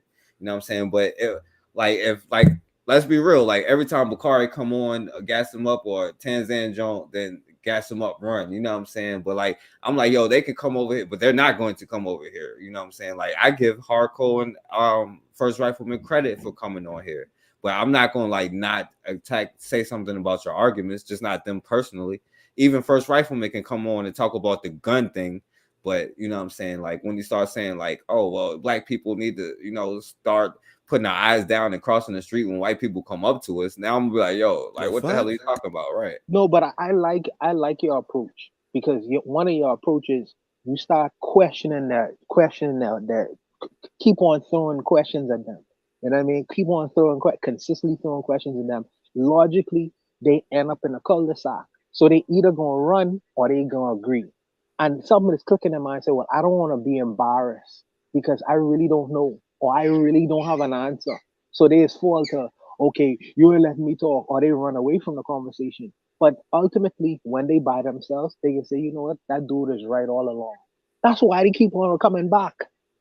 Because but you ain't doing it in an aggressive way. And I like Brother Bakari. However, Brother Bakari is harsh.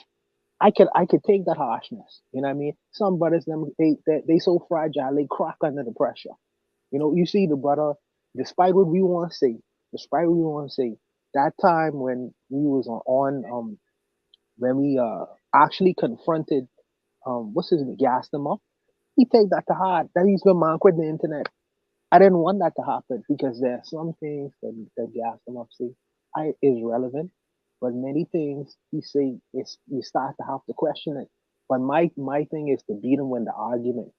My thing is don't never beat him with the emotion, beat him with the argument. Because I ain't really addressing gassing up. I addressing the listeners. That's what's important to me. The listeners. Because if I win over the listeners, I don't really give a damn what one person gotta say. But I respect the fact that Brother Bakari, he as a man, he approach him, he tell him exactly how he feel. I understand that approach too. I just don't address it like that. The other brothers address it. I don't do it like that. I do it in another way. But I have intention behind what I'm doing. That's why I don't attack these dudes. That's the only reason. Yo, and Bwana, let me say this, and you know why I haven't been on Koku? Because I got respect for Koku. I wouldn't disrespect his platform, but like, yo, if I be on there, like I might start saying stuff like I'm saying now, and people will take it like I'm disrespectful or like I'm emotional, because I'm not even emotional. Because really, I was just like trolling him since they came on here to troll me. But see, like, I'm not gonna get emotional when they say stuff. I'm gonna start pointing it back at you, and then I get their tactics. But I don't like when Bakari come on there to have a conversation, because I get on Bakari because Bakari be like, yo, he's smart. You be saying smart stuff. I'm like, yo, well, name one thing. I'm not to be rude, like, but I just said it now. Like, what? Like, he'd be like, yo, it's some of the stuff just don't make theoretical sense. And then even with y'all, like, not you, Bwana, because I hear you challenge it all the time. But and Koku is playing like or not playing, but Koku is the moderator, you know what I'm saying? So he's not gonna put his opinion in on it. But also, like, even with Tanzan and all of y'all protect that stuff, you know what I'm saying? Like, I'm like, no, it sounds like that to the hardliners, to the hardcore hardliners, to the real Gaviites, to the Khalid Muhammad hardliners. It sounds like that. But for me, I am in a chess match, and I mean, so we playing a different kind of game. So I understand when the hardliners here, they want to attack it, you know, up front. I ain't in that kind of dialogue. I ain't an ideological fight. It's like a chess match, and I think it's just a different arena. So, you know, to each his own. Like I say, your method of doing things is different from mine. My methodology and attack is a little bit different. Our strategy is different, and I understand the sentiment to want to really just go at these dudes, but you can't. For my approach is not to do it like that. My approach is to play chess. No, but that's what I'm saying. It's not that's not them. It's their arguments. He'd be like, yo, if theoretically, if we wake up tomorrow and race isn't a thing, I'm gonna talk about I don't even know him personally to talk about him personally. But if I be like, yo, that's stupid to say theoretically, because tomorrow we're not gonna do that. But even if we did, I'll still be able to tell a difference between a white woman and a black woman. Like that's just a dumb argument. And if I say it's a dumb argument, it's a dumb argument. Not saying, but you would say, oh, I'm calling you dumb, and then I'll quit YouTube. So I was like, well, let me just not, because Bakari is like nice with it, and they still run. Bakari be saying nice things and compliment them and apologize and stuff. You know what I'm saying? And I'm like, nah, Brother Bakari could call these motherfuckers. Brother Bakari can say you. Brother Bakari call guys. But he apologized. But he said, wait, that to his face. Yeah, but he, no. Don't get me wrong. Bakari go in. I'm not saying that, but I'm saying Bakari is a nice person, so he's not gonna try to make somebody feel alienated or like attacked or whatever. You know what I'm saying? But I'm not gonna necessarily bite my tongue. But I'm not talking about them personally. I'm talking about their arguments. Like they don't take it like that. They take it personally. But you might say. Yeah, but go ahead, I'm sorry. Go ahead, bro. Go ahead. No, go ahead. No, I'm saying like, okay, but if somebody's saying, like, okay, we'll need to get rid of black leaders like Marcus Garvey and start following behind like black, white people or something like that. And if I say like, well, let's point out the flaws in that, that's how is that personal to him? You know what I'm saying? Like, this is a dumb argument. It's like, you know what I'm saying? Like, but how is that personal? And when he did that, when he started talking, I said, okay. So I see the game, what the game is. So what I did, my strategy is to put up his political philosopher up on the board, and let everybody see what his ideas was and who his character was, and let them decide the difference between what I believe and my the people who I respect and the people who we respect, and let the people decide. That's my game. Right, and that's fair enough. But if Bakari, because I wouldn't do that, you know what I'm saying? Because they like I said, they'll take it personal, and that's why I stay away, because I don't want to disrespect Coco and people to take it the wrong way. Because like, you know, you just heard how hardcore take it the wrong way, and I just turned up just a little bit. I ain't even like I could have called him on a lot more stuff. I bite my tongue with everybody a lot of the times, you know what I'm saying? But he took that personal, you know what I'm saying? But when Bakari come on there in a nice way, you know what I'm saying? Like, he would get off the panel, like, you know what I'm saying? Like, and like, not just him, you know what I'm saying? Like, and then they, oh man, like all that, like, I'm sorry, y'all, but. Hold on a second. So let me say this. One, I want to say, why does Caribbean guy come out of nowhere and start lecturing us African Americans? That's one. But two, man, fuck, as you really making this time to talk, man. Like, shit. Hey, and he come up here with his radical Muslim outfit on. With his you're yellowish and brown Jamaicans. I don't know why y'all talking. I'm African American, boy. Sorry. Don't tell him. No, we can see the lips in the yellowish brown tint, bro. Like, we already know what's going on. Shit. Nah, Bawana is not a tether, because you see how Bawana came up here and stood his ground. You know what I'm saying? Like, and we ain't disrespectful or none of that. You know, anybody can come on here and just do that. You know. Nah, you said that he was a tether. You remember he was like, "Yo, I was like, who's he talking about?" Look at the forecast. Now look at his avatar. He trying to tether himself to Mansa Musa and everybody, man. Look at it, man. Look at the avatar. You'll tell the Bawana. I'm sorry. This guy's a tether. Hey, you got a whole tether whisperer coming in. We got no black gentleman to defend himself. We got to call him a tether. I have a question. What is a muskrat? What is a muskrat? I don't know what a muskrat is. What that is? Of course you don't know. I'm trying to take our culture. It's just a big rat. Yo, Bakari, do y'all eat them? Hell no. Hey, look, my brother had this friend that could eat them. Asked my brother. I knew somebody that ate them. Yeah, I know somebody. I told you my homeboy from Florida, his granddad lived in Baltimore, and he used to make it. My homeboy killing me. So he making muskrat with 30-weight gravy for Sunday dinner. They had muskrat cooked in 30-weight gravy with collard greens, rice, and cornbread. I said, man, I ain't eating no damn muskrat. I ain't eating no rat. He said he ain't eat the rat either. He went to McDonald's. He wouldn't eat no rat. Damn, he cooked it for other people. He went to McDonald's. McDonald's. He wouldn't eat no damn rat. I ain't eating no rat either. You know what? I've eaten something that people try to say is similar to a rat in a rat. I mean, I ate Chinese food, so I ain't gonna hold you. I probably ate rat. I ate a squirrel. I had General Soul's rat, I guess. What about a squirrel? You ever had a squirrel? A coon? I don't know what the Chinese put in their food. I heard that they had like dog and rat and squirrel. I don't know what the fuck they have. That coon, you ever get a coon? A coon. See, it's a raccoon when it's living, but when you get ready to eat it, it's just a coon. Cut the rat off and just say coon. Like, see, Lord, I could ask y'all, like, could we draw the line at human, people of color, since y'all want to say everybody's the same, but we got Tether Whisperer on here, because it was super late.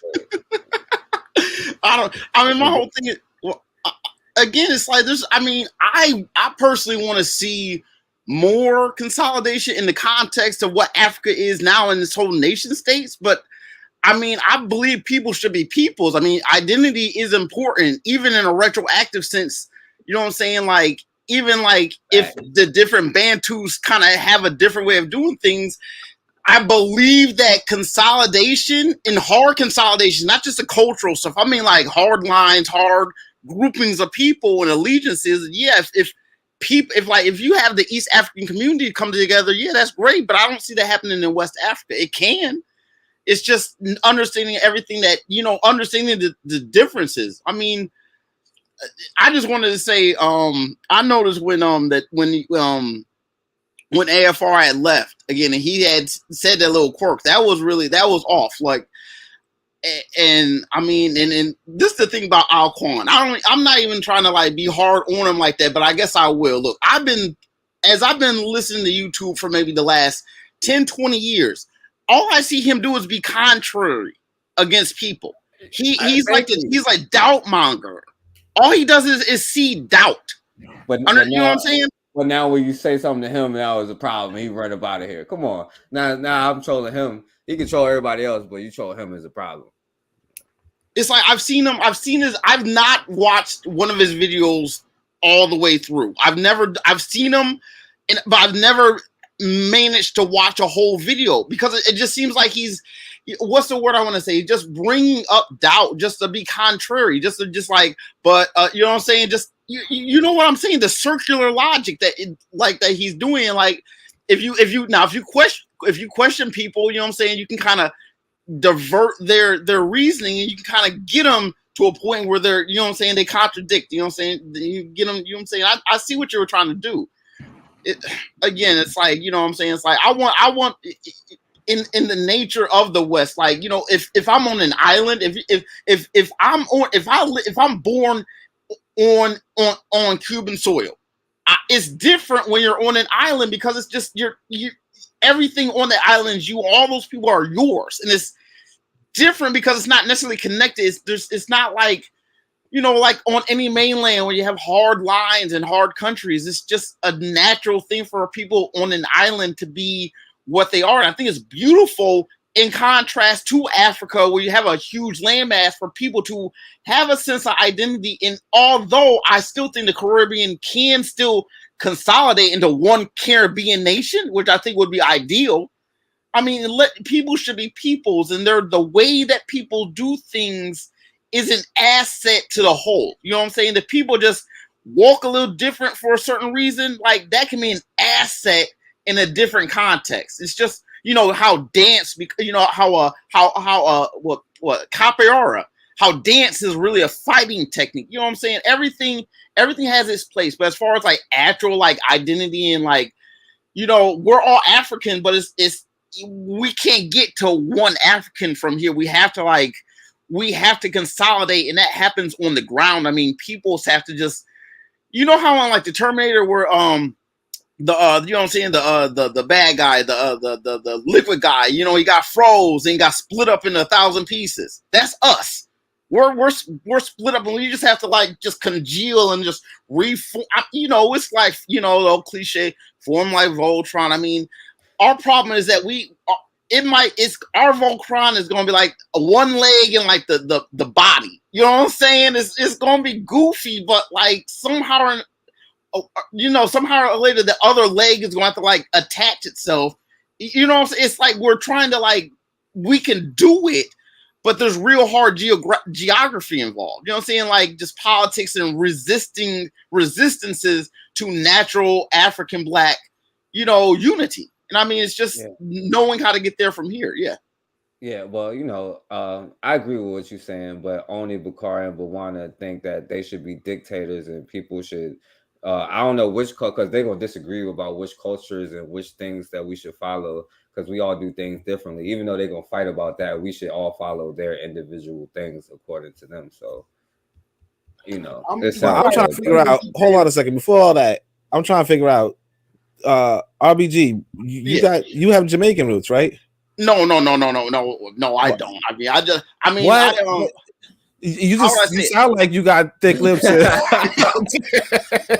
I seen the yellowish tint last time. I know you sound like you got a yellowish tint and thick lips. I ain't gonna hold you. Who was that with? No, well, yeah. What the motherfucker came with this yellow tint? Hey, look, I'm Idi Amin. I do believe in I'm Idi Amin. Yeah. You the dictator, Bukhari. Bukhari. So which culture should be in charge, Bukhari? Or just like throw them all into one pot? I just told you, man. We need to study Idi Amin. I'm saying, I'm asking you, like, so we should just throw them all in one pot, though? Everybody, until you kick ass. Until black folk kick ass and get back then, it's okay to say, okay, this is what I is. So who gets to pick which cultures we follow? Which person? Me. How do we? Me. You? Hell yeah. Do we I can vote dig or do we vote or is it just you? I just told you I'm Idi Amin. You can have to vote if you want. Now, what if a young brother that's like You got 99% votes. Well, what if a 12-year-old brother right now don't like the certain religion because he want to be like peace God, you know what I'm saying? And you outlawed that, and then one day he grew up to overthrow you. So what you gonna do about that? Oh, he 12 years old, man. He still his brain. Well, he gonna overthrow you when he 18. So his brain's still sponging. By the time he turn 18, he gonna understand the greatness. All right, man. So we made enough people run. It's like 5 hours, and I commend Oni and Bukhari for not running. Even Bawana just ran just now, and shouts out to Rashid and everybody that was here. But Bawana got them Caribbean legs, you know. he just ran just now because they ain't want to deal with it. You something you commend somebody. Ain't nobody never ran you. I spank you every time. Oh Lord, y'all sounded just like when I was asking. That's how y'all sound when y'all be going on them 20 minutes and going back from one point to the other. Y'all every sound time you answer the question, you want to try to switch it up. Well, this is what I was saying. But that ain't what you said. I ain't answering. There's a follow-up question. Yeah, I mean, I'm trying to get what y'all coming from because this is y'all logic we going by. That's all I'm saying. If we gonna go by y'all logic, I'm trying to see what we gonna. Okay, so let me explain something, right? So when I say, like, I know where I'm from, right? I only know where I don't know if he was born in the States or not, but he know he's a Jew maker, right? Bawana know he's from the Bahamas. Facts, I'm Erica. not trying to say shit. Erica, the only one been listening. I'm not trying to say ain't nobody know. Erica, it's okay. Erica, that's my home, but she be wrong. She wrong tonight. That's all right. But everybody know where they from. But what I'm saying is, when we constantly want to point it out, and I ain't saying that's what you do, and that's what you are doing, constantly wanting to point it out all the time. And then I'm different. We this. So then it's like it ain't gonna be known. It ain't gonna ever be known cohesion because we have constantly just pointed out the differences. And I ain't saying that's what you did. So, but you was talking about like because you was really talking as if you FBA or ADOS, but that's what they do all day. FBA and ADOS. Yeah, and that's what they do, and they point out the differences. So now the differences amongst they got so bad, but the differences amongst them, they got mad with the dude for two reasons. One, they say the dude gay. They none of my business. That's him. I don't care. That's his shit. But then they got mad because he Gullah Geechee. How can a Gullah Geechee be in the leadership position in FBA? See, we different. We FBA, and he already know who he is. He Gullah Geechee. So now they done pointed out all the differences, and now they're pointing out the differences amongst themselves. Yeah, but Bukhari, the problem is, right, like, because we mentioned it a little bit earlier, if I go there, I can't go for no office. Now, you got the chick who is Jamaican and the vice governor seat in Virginia. Man, that dude don't know. I believe I can run for office in Ghana. I don't know. Some places you can't, but but that's what I'm saying. The vice governor, she's Jamaican, and she be cooning it up. Now I don't be like, cause she's Jamaican, she's a coon. She's just a black person that's a coon. But I don't think that I don't think that any coon should be represented, but especially somebody who don't know the history and then use Martin Luther King. When she be like, Martin Luther King never talked about racism in her speech to ban critical race theory. You know what I'm saying? And how can somebody say Martin Luther King never talked about racism? Yeah, who is this? The vice. Who are you talking about? The vice governor of Virginia, the Jamaican lady. On it. He said you make it point at you on it. Virginia. Yeah, the what's her name? Of Virginia, the vice governor. Yeah, who said Martin Luther King Jr. didn't talk about race? Yeah, she said that. She said that on I showed it. One day everybody know Martin Luther King Jr. talked about. You gotta just go to one civics class. Okay. Yeah, but I mean, I ain't gonna hold that to her being Jamaican. I mean, because there's a lot of ignorant people everywhere, you know.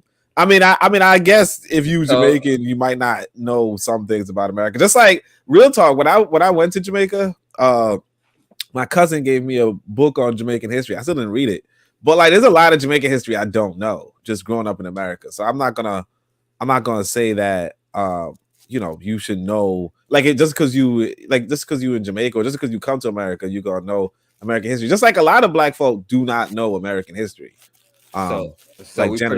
So we pretty much shouldn't just point out only ADOS. If we're gonna do this, we're gonna have to call out everybody, right? What are you talking about? You talking about that lady in Virginia? No, I'm saying like you were saying like most people don't know the history. You kind of making excuses for the lady cooning it up. You know what I'm saying? So I'm saying we're gonna make the same excuses for everybody, or well, actually he was making excuses for black people from the United States when he said black people don't know American history. Yeah, a lot of people don't know American history. That's like a fact. I took it anyway. Like a lot of us here don't know. That's why it was so good. Yeah, I'm not gonna put it on her being Jamaican, but I mean it's possible that I don't know, but like a lot of black folk don't know history in America. I mean, some people think a lot of us do. What black person gonna say Martin Luther King ain't talk about racism in America? And sure. Look, when I was a young guy, I used to like try to give black folk information. A lot of black folk don't even like Malcolm X, like and partly because and the reason they give is because he's Muslim. Like I be forgetting he's Muslim. I mean, I know he's Muslim, but like I be forgetting. But a lot of black folk in America don't like Malcolm X just because he's Muslim. It's crazy, or they like he's violent or something, and it's like show me the violence. You know what I mean? So it's just kind of like there's a lot of misinformation going around, especially in America. So I mean, not to say that, like I said, I don't know about this lady, but yeah, I mean, I wouldn't be surprised if there's some dummies, in America. But no, I don't give nobody a pass. I mean, like, yeah, if there's a dummy in Africa, it's a dummy. You know what I mean? Like, I don't give anybody a pass. But the whole thing with ADOS is like I said, the FBA type, they're different in the sense that they attacking us, And I'm not saying, look, I'm not gonna lie, like a lot of Caribbean people do be attacking other Caribbean people. Attacking them too is like on this too, and so it's not just because other Africans. It's not just that, but they loud on like they on the internet. Like the thing with ADOS and FBA is that they like internet movement, and they really aggressive in Pan-African circles too. You know what I mean? Like the Jamaicans who don't like Haitians, which is a lot. They're not going into Pan-African circles talking shit about Haitians. But if you were to do that, if Jamaicans were to be doing that, then people would check them. You know what I'm saying? I got a theory about a lot of this. I think a lot of this is engineered.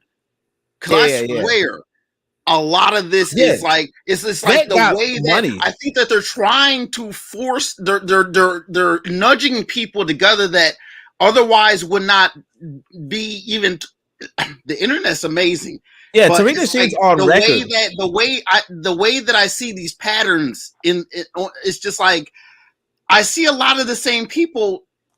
I mean, maybe it's just me, but like I see like the people are. It's almost like, you know what I'm saying. A lot of this is really. It's just again. It's overblown. I look as an American. I know that it is important as a Black American to make sure that distinctions are made. but again, majoring in the minors. I hear people talking about like, the Haitian gangs, the Jamaican gangs. I think I said this once before in the show. Like, yeah, okay, it's a couple hundred people. Okay, but none of that's MS-13, right? None of that is white supremacy, right? None of that holds a candle to that. And wrong is wrong, and people who acting up in their own people, saying, hey, call accountant. Nonetheless, I'm still not going to amp that over, what really has some like structure and manpower behind it. That's the thing. It's like me wanting to, I'm not trying to scapegoat no African. I know I can get the dynamics, right? Because African peoples can come to America that has relative advantages, right? And kind of disregard a lot of the day-to-day and cultural makeup that Black people in this country have gone through. I mean, there are lessons to be learned on both sides. I mean, Americans can sure as hell learn as much about Africa as they can. I mean, I've seen in Nigeria. I hope this isn't true because I paid attention to African news and whatnot for a minute, but like they don't teach history in their schools. Like I learned history in my school. Like you should know about even it's just basics. That just gives you an idea to go to a library or use the internet in these 2000s and above or whatnot. And whatnot. You look up something. And I mean, it is what it is. I mean, I know that, libraries might not exist, but I mean, Google, if you really want some firsthand knowledge, at least you might know where to find it. You know what I mean? All right, y'all. So it's like stupid late, and I was supposed to get off like 3 hours ago. You know what I'm saying? Oni, you know what I'm saying? Yo, Oni, that's what I'm talking about, my brother. You appreciate it. You know what I'm saying? Bakari, I'm gonna let Bakari come on here and close out. I'm gonna let Oni go ahead and close out, and I'm gonna let the yellowish tint brother close out first. Go ahead, Oni. I thought you were talking about Tether. I thought you were talking about Real Black Tether. I was like, yeah, I'm sorry. Which one of y'all the yellowish tint brother again? I'm sorry, I got it mixed up. Yeah, okay, yeah, you're right. I mean, shit, I ain't gonna hold you. I might have a little yellowish tint. I don't know. Actually, I don't know. Yeah, no. Good show. Thanks for having us. Yeah, true. Them coons. Buana might have a point that them coons becoming. So they probably is learning something. And appreciate that. I don't know. I gotta reflect on that whole thick lip and yellow tint, nonsense. But it is what it is. But I appreciate you for having us on, man. But Wanda certainly did have his cape on for them. I'm not as hard on the coons, Bakari. I'm certainly not as hard on the coons anymore, Bakari, because you got your coons you love. Only got his coons he love. Buana, Koku. I don't love no coons. What you talking about? He got his coons he love. Only coons I like is the ones in my backyard, man. Like I don't even like them. I just Hey, get them and put them on your grill. See, I mean, look. When Bakari said that kind of stuff, I completely agree with the whole different culture there. Yeah, that's not my culture either. I don't know. That's not Black American. That's American, man. You said it. You said my culture American, man. That's American, man. Hey, raccoons in the backyard? Nah, that's America, man. Hey, you right. Don't eat it in your backyard because you live in the city. Let them city raccoons. They ain't good to eat. You got to go in the woods and get the raccoon that's eating what it's supposed to eat. That ain't eating the trash. That's eating fish and vegetables and stuff. A coon clean his food off before he eat it. So you getting a good quality meat when you eat that. That's an Ask American Rifleman. You getting a good quality meat on it. A good quality meat. I'm just letting you know. Or you can boil it up real good, season it up, boil it. Make sure you cut that sack out of there because you don't cut the sack. This is American culture. All right, guys. I'm gonna tell you. I ain't gonna. This is not Black American culture. This is African culture. Hey, look. Hey, man, it's African culture. See, we eat the bush meat too. See, y'all be laughing at the Africans talking about bush meat. We eat the coon, the squirrel, the alligator, the bush meat different, man. Yeah, fact. I mean, I eat a deer. I mean, deer being bushes, so I eat a deer. Yeah, I know people that eat. I eat a chicken. Chickens is bushes, you know. I eat a chicken or a cow. I know people that eat bear, beaver, armadillo. Now, Those people call African American. People call FBA, man. We know. Forecast to tell you. I don't eat all the stuff that I'm naming, but I know people that eat. Now the frog legs are pretty good. Hey, only they got that stuff from when they used to bring people back and forth from Jamaica to America. That's what. Man, they ain't bring no raccoons to them. Sorry. Hey, what about you? Never had no frog legs. You know we all ain't no frog leg, man. You never had no frog leg. Me personally, nah, I ain't never eat no frog leg. Tell the whisper, you never had frog legs. No, I had gator though. Man, get you some frog legs, right? Get you if you know how to get you from up, you don't know how to gig them yourself. So you found a store that sells some frog legs, season them up, drap them in some hot grease. Boy, you dip them in some flour like you fry some chicken. What does that mean? What? You do what to them? You know what it means. He's trying to pretend. See, I'm not trying to tether on this, so you know. Well, forecast chewing on him right now. You know, he's like, I gotta do the frog legs right now. No, only there's no Black America. We're all black. We got to get rid of all that stuff. You want that argument, boss? No. This is our culture, right? This is our culture, right? Yeah, this is our we eat the bush meat. We eat the bush meat. What's wrong with y'all? The bush meat's good for you. Hey, let me say this. The older culture is not the younger generation. We two different cultures, bro. That ain't even bush meat. That's swamp meat, man. You talking about? Like you go to, I had a friend. They ate the Nutria rat. The Nutria is really not a rat. It's more close related. Yeah, all right. Forecast, you win. You right. We contradict ourselves. This is the African American culture. You right. This is the African culture. You right. No, man. This is the bush meat, man. I'm telling you, it's African culture. Nah, we go that frozen around, man. I can't do it. Nah, I didn't. Now I don't. Forecast. We go with forecast. Nah, this is Now, I can tell you again what I ate: gator, coon, squirrel, frog legs, and rabbit. I didn't eat the beaver, the nutria, the armadillo. I know folks had some bear. I don't eat no possum. Brother Bakari is the only person who could talk about food and not get me hungry. You know what I'm saying? I'm gonna be starving, and then it's like, you know what? Nah, I'm good. I'll just drink some water. You know what I'm saying? Hey, look, if you go to Florida, they eating the iguanas down there. Oh, there's one lady from she's one parent from Cuba, the other one from Trinidad. Yoki Stirrup, she be shooting the guns, right? But man, she made that damn curry iguana. I wouldn't eat no. It looked good, but iguana, it just don't seem like it's gonna be right, man. Cause they eating the whole body. It seemed like it was just too tough to eat. No, I ain't gonna front. That did sound like some Caribbean stuff going on now with you. Bakari. Pause. What? No. You do be against reparations, Bakari. Are you Black American? Because it sounds like you could be from the Caribbean. Wait, now iguana like these animals, alligator though, for real. These is animals in North America, man. Come on, like, these are not even. We don't even know what these are in Jamaica. I told you, man. Look, it's called bush meat. People laugh at Africa. I'm telling you, it's African culture. Bush meat. We hunt and we eat. Big Vernon used to brag that he had no store-bought meat in his refrigerator. He ate every animal. It didn't make Erica Howard say she saw somebody eat an owl. Maybe owl. Now, Maybe Bakari, say it's food on her family table that she will not eat.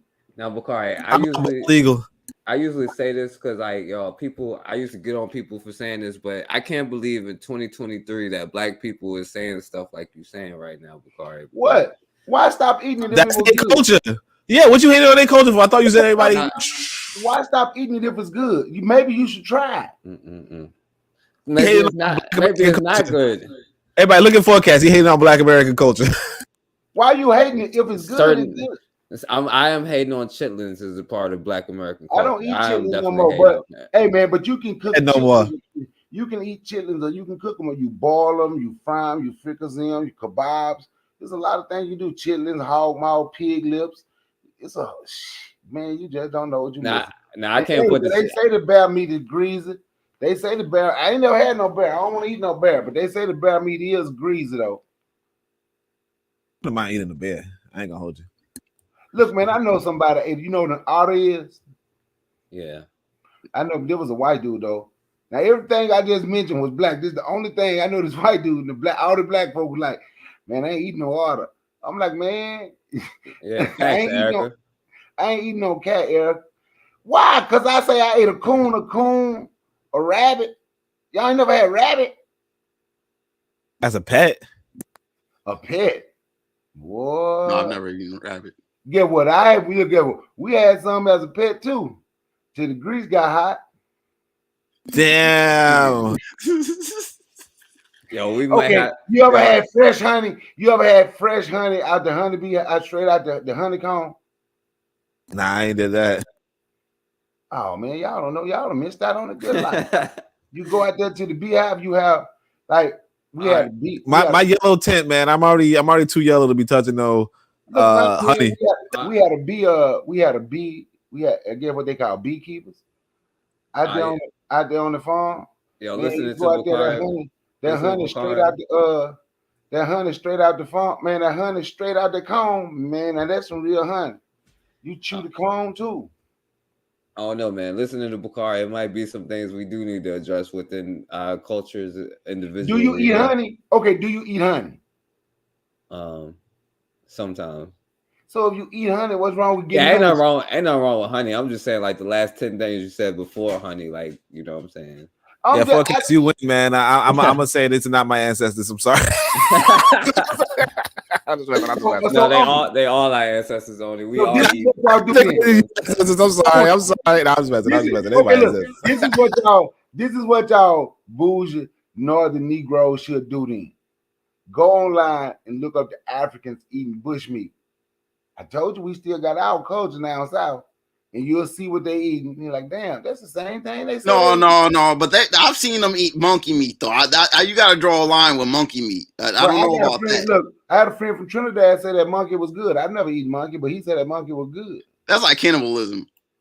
Well, I'm just saying what my friend from Trinidad said. You ain't no monkey, man. Come on. My friend from Trinidad said the monkey was good. I never had a monkey. Yo, y'all tripping, man. I had a friend from Trinidad say the monkey is good.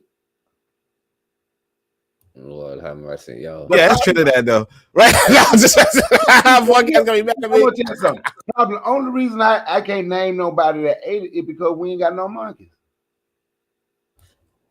Now I'm gonna say this, y'all. We have the worst health as far as anybody in the world. You know what I'm saying? We dying young, and now we know why. You know what I'm saying? Yeah, I do know why, because y'all start eating all that store-bought food. Nah, because of that chitlins. That's what's been going on, bro. But man, we gotta go, man. It's like 3 something, bro. You got to get up in an hour on. I'm trying to keep you up too. By the time you get off here, man, it's gonna be time for you to go to work. Yeah, I was supposed to get off here at like 12 o'clock, but y'all was like wilding out this whole time. And then people caught feelings. They done ran off of here. But yo, it was fun. You know what I'm saying? It's all Erica good. say ain't no way she eating no monkey. Eric, you might not ever want to visit my house. We got deer sausage and everything. Ew, monkey? I don't know about monkey. Man, and then Bakari, your boy tried to be like, "Oh, you was acting funny and stuff." What are you talking about, bro? Like, I'm like, yo, what Talking bro? about ALR. No. Oh, Al Guam. Yeah. Oh man, that cat couldn't answer no questions. He got pissed off. He was mad. I don't know what that Jamaican woman did with him, but boy, he was every time Oni said something, you could hear sound like he getting mad. Who's the best president? I ain't say that was the best president. That's what you said. And then I say something. Yo, why your big lips talking? But let me ask y'all a question. When I showed the picture of Terrence Crawford and my dude from Nigeria, right, that was in the liquor store, right there was in the liquor store. How can he look at Terrence Crawford and say, "Yeah, I see that yellowish brown tint"? What yellowish brown tint on those people?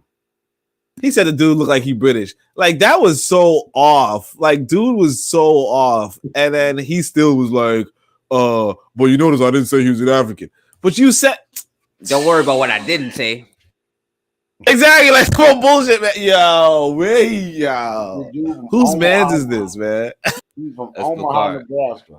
All them people that came on here today was Bakari's man's, and only your man's is real black, not real black gentleman, and only in real black gentleman man's is your boy. No, not Alquan. Bwana? No, it's Zuli and Yona B. And, Zuli? Captain Nah, Black. Zuli. Psh, That's man, y'all man. Zuli's a lunatic, man. Nah, that's Goku's man. You know what I'm saying? That's all y'all mans. It's Bakari mans too.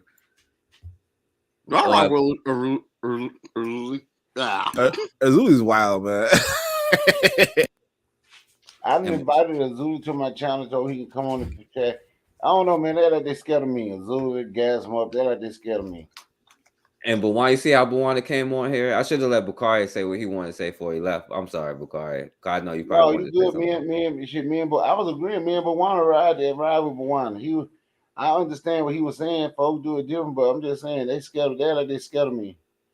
Man, Bawana had his cape on just now, man, talking about something. He had his cape on a little bit. He was praising you though. Nah, that's the end though. Oh no. All right, man. So y'all go ahead and only you was on here first. Oh no, Bakari was on here first. I don't know who was on here first. I'll go first because it way past my bedtime shit. I got to get up in 2 hours too, man. Like I ain't 21 no more. I can't do it like this. I feel 20. I feel 25, but I ain't 25. Right? You dig? You dig, yeah, man. With them damn ops coming on here. You know, Erica, she ain't gonna eat no monkey meat. The monkey ain't nothing but ops. Just go ahead and eat the ops. The turkey, the rabbit, the squirrel, all the day, nothing but ops. Eat the ops. The monkey is really a part of the ops. So that's why we ate that mofo. Forecast, the only reason we don't eat monkey in Glen Allen, Mississippi, because ain't no monkey in Glen Allen, Mississippi. Let a fool around and let a monkey get in the tree. Fool around and let somebody see a monkey bounce around that tree. Somebody gonna tell you, man, that monkey was pretty good. Man, y'all ain't think about having a monkey as a pet or nothing. You just gonna eat it? Ain't nobody want no monkey as no pet. Well, it can be okay. Monkey is a pet for. What's wrong with a monkey as a pet? What the hell? Okay, I had a pet rooster named Cluck Cluck. Till he got big enough to mom to make some dumplings out of it. Some chicken and dumplings. Whole Cluck Cluck. Damn, dude, you're not supposed to be eating your pets though, man. That's wild, man. So you wouldn't eat dog though, right? Huh? Heard what I said. No, what did you say? I won't eat what? You wouldn't eat dog, right? That man said, huh? No, I don't eat dog and cat, but I have eaten a dog. Somebody tricked me. Oh my gosh. The real tricked me and my homeboy from Florida. Man, and the only reason we figured out, because they cut part of it and the bone was left in it. And we were stationed in Korea. I'll never forget me and my homeboy laugh at this now when we talk. Like, man, my homeboy say, Harris, I'm like, what? He said, look at this bone. He said, man, that ain't no chicken bone. I said, no, it ain't. He said, it ain't no cow bone or no pig bone either. He said, man, what that damn poodle at? Man, we ain't never see that toy poodle no more. Damn. Yeah, I'm like, they told us it was chicken. Damn, so wait, hold on. So you sure y'all ain't part Korean? Because it sound like they ate they pet, you know what I'm saying? But see, a chicken is a chicken really a pet? Well, how the dog taste? Shit, we had ordered chicken, and so it tastes like chicken. I don't know. Damn. Man, I just know we didn't order no dog. We ain't never see that little white toy poodle no. And you said they're Korean, right? Now I think them Chinese really do be feeding people dogs. They eat cat. Yeah, I think they be really feeding people dogs because I think my mother said she saw one with like a bag of dogs, like just a bag of dogs. They get their vegetables out the trash, but now because they don't believe in throwing nothing away. Just like Koreans, if you go get Korean food, them Asian foods, you better be careful.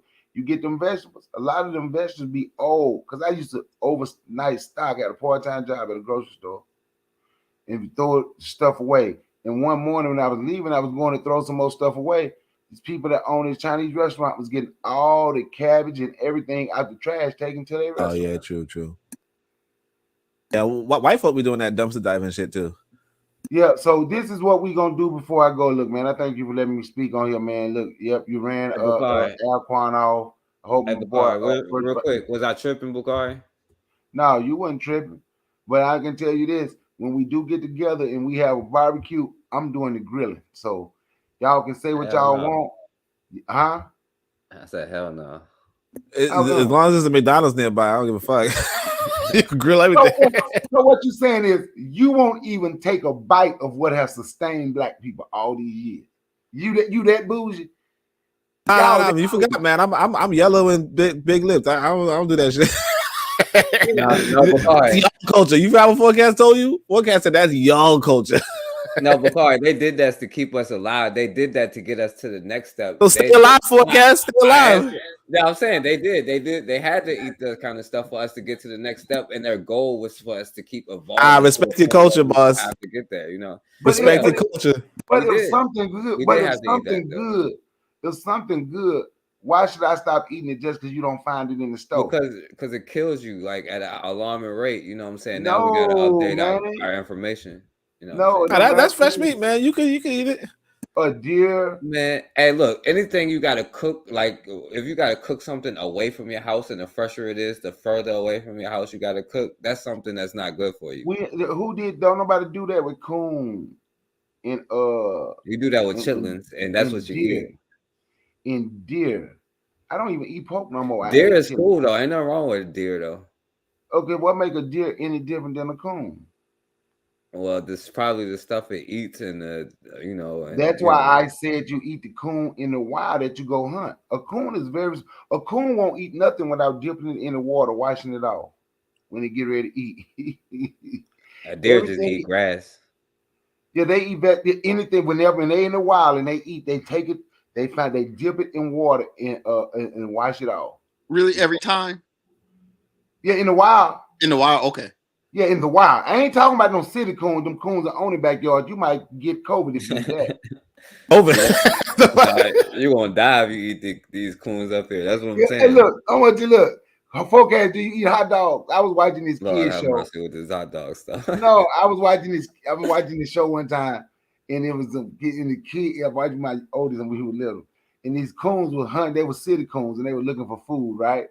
And the son coon told the daddy coon, like, I found some food, and the dad was like, what? He said, we got hot dog. Just like you laughing at the coon, guess what the daddy coon told the son? Man, we don't eat no hot dog. Hot dogs made out of lips and asshole. Yeah, that might be true though. Ain't no might. It ain't no might. It might be true. That's what I'm saying. I'm gonna put on my plate. You eat hot dogs, only.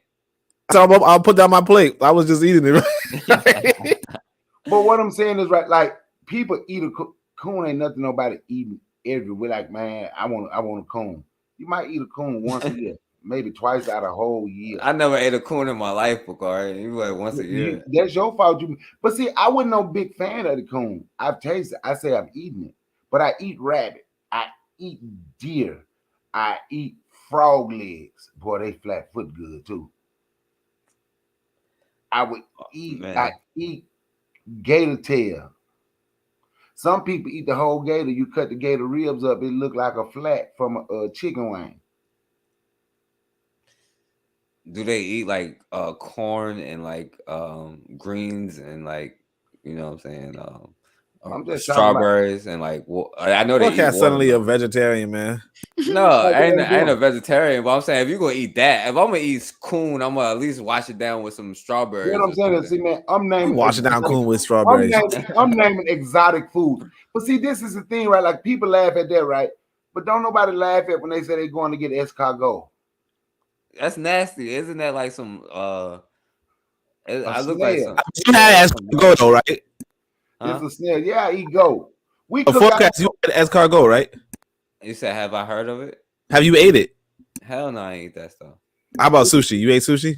Hell no, I ain't eat no damn sushi. You ain't never eat sushi in your whole life? Hell no. I never. That's wild. That's nasty, bro. Wait, raw fish. RBG, you ain't eat it either? That's raw fish, man. Why don't you cook it? Damn. Oh, yeah, all of it's not raw. You can get it. Some of it's cooked. Hey, y'all ain't never have sushi or escargot? That's crazy. I've never had sushi in my life. Yo, I used to work at a grocery store, and they offered me sushi. What the fuck? The raw is just more popular. But like if you get the eel is smoked. It's been cooked. You can get the shrimp, tempura shrimp. Nah, I ate shrimp before. I ain't eat no eel, but I ate shrimp. But That's the first thing you said. I'm talking about shrimp sushi. You can get shrimp sushi, the tempura shrimp sushi, No. and it's cooked. The shrimp. Fuck it, what you mean? You just eat chicken and shrimp? Like I don't get it. No, I ate shrimp. I mean, you can eat pizza and stuff, you know. Oh, so you eat pizza? Okay, so you follow the Italian culture. Wow. Okay. You can eat hamburgers and stuff. Italians got hamburger from Germany, pizza from Italy. What else you eat? People used to eat anything but African American food. Yo, get this guy. Anything but African American food, man. Hamburger. You go all the way to Germany. You can eat hamburgers, bro. That's better than Chitlins, bro. Yo, he go all the way to Germany for his food. He can't. What happened to America, man? I was the African American. What happened to FBA? Yo, is that FBA the one that create food? Who you think who you think was cooking for them? Hamburger in Germany? Everything. FBA. No, I'm saying like who? African Americans were cooking in Germany. Come on, man. You think they would? You think they came? Oh, let's fry one day. We gonna come up with hamburgers, bro. Like, I'm pretty sure it was black people that showed them how to cook. Black people are African Americans. Delineate. What happened? They probably was. What happened? Raw. What happened to delineate? What happened to so the African Americans taught everybody how to cook?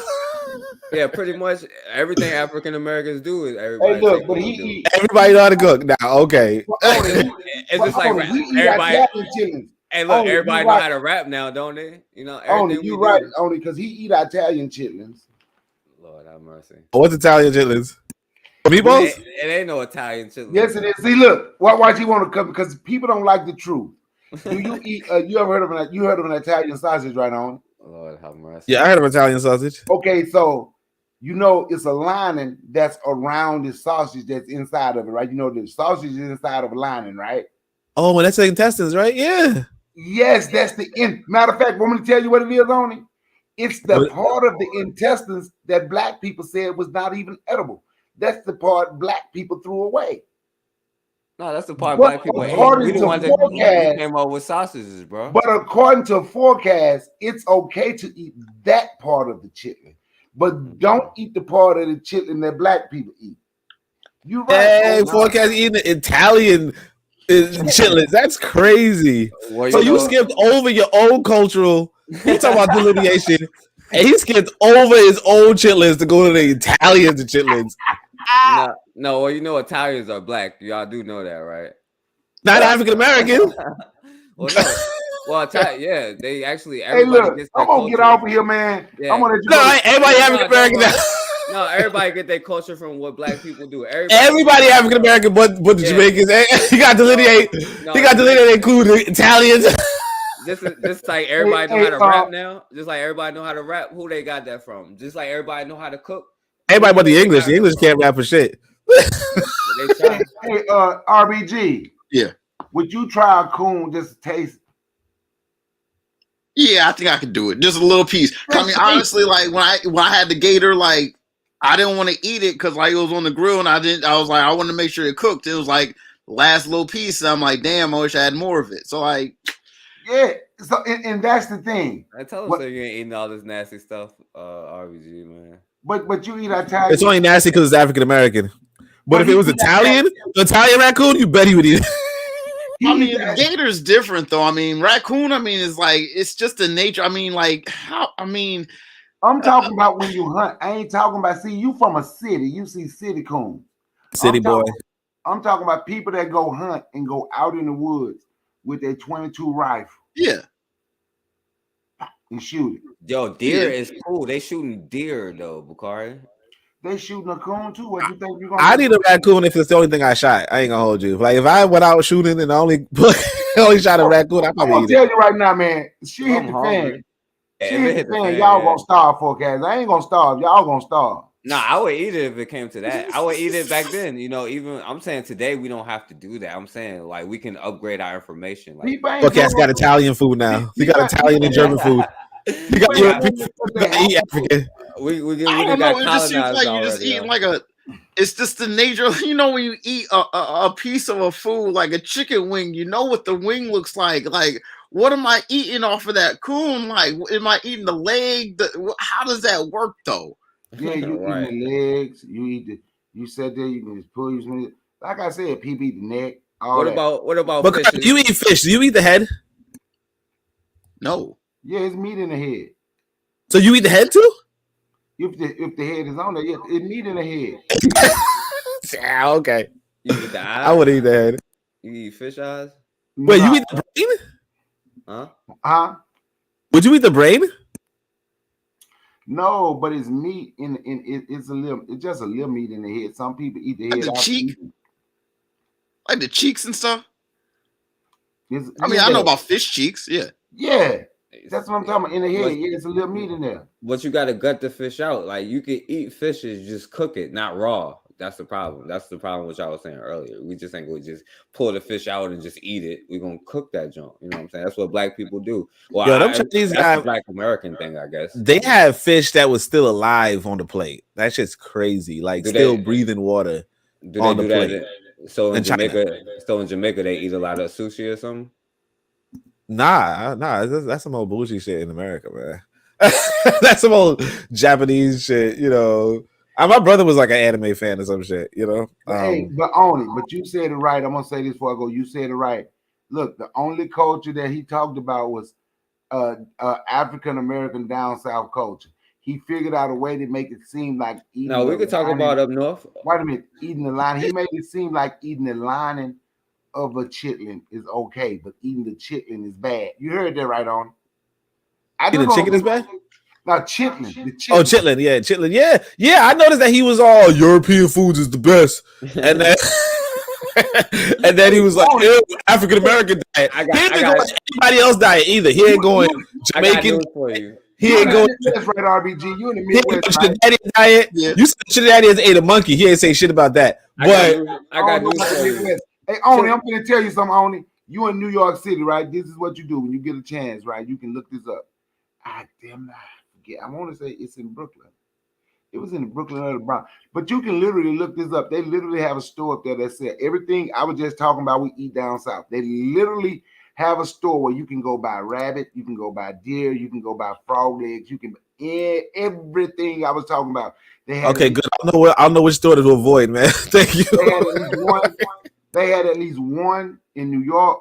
They had one in Philadelphia, Pennsylvania, and they had one in Baltimore. Nah, Do they sell hamburgers? Because Forecast not gonna go if they don't sell hamburgers. They don't sell food from Germany. Yeah, you're probably right. I'm probably not gonna eat nothing. I'll go, but I probably won't eat nothing. But yo, Bakari, let me tell you something. You know, I'm gonna tell you why chillins is the white man's food that y'all like got used to. Because when did you start eating chillin'? But when you was on your own and you could grow your own food and kill your own stuff, you was sitting there eating chillin'. No, you ain't eat chillins until the white man came and enslaved you, and now you're sitting here fighting for slave foods. Like, yeah, we definitely want to eat the foods that we was eating, and only sitting there co-signing it. You know what I'm saying? I say I don't even eat pork, so I don't eat chitlins. I say you eat chitlin, and you try to make like it's not a chitlin because they put sausage inside of it. It's the damn lining of the chitlins, and you made an excuse why you can still eat it. So tell me this: you just gonna pull the lining off of sausage and eat it? Oh, it don't make a difference. It do make if you gonna eat chillins. That's what if it's the lining. That means you gonna pull the lining off the sausage and just eat the lining. You are still eating the chitlin whether you pull the lining off the sausage or not. So you just eating chitlin mixed with sausage. But you just eating the lining and that's it though. That's the problem. What the hell difference does it make? You still Damn, he really tried to defend eating Italian sausage. Really That's crazy. Eating Italian chitlins. Italian chitlins, and he really eating it though. Like he's like, man, it's better. And guess what, on it? I need my chitlins with my sausage. What? I have not judged him one time for eating Italian chitlins. But he won't tell everybody else what they eating is wrong. But you literally eat. No, I ain't saying what you eating is wrong. I'm just saying don't cook it you in my house. So that's when you go, okay, so unless you gonna cook chitlins if you gonna put a sausage in it. No. I'm gonna tell people down south. I'm like, look, y'all can't eat no more chitlins when you stop eating the lining of the chitlins, the inside of the that's a fair trade. If you stop eating chitlins, black I don't even eat pork. Well, that's I eat pork. I don't even eat pork. Now, see, now you'll talk to some people, say, oh man, you eat pork, that pork ain't good. Now you see how that works?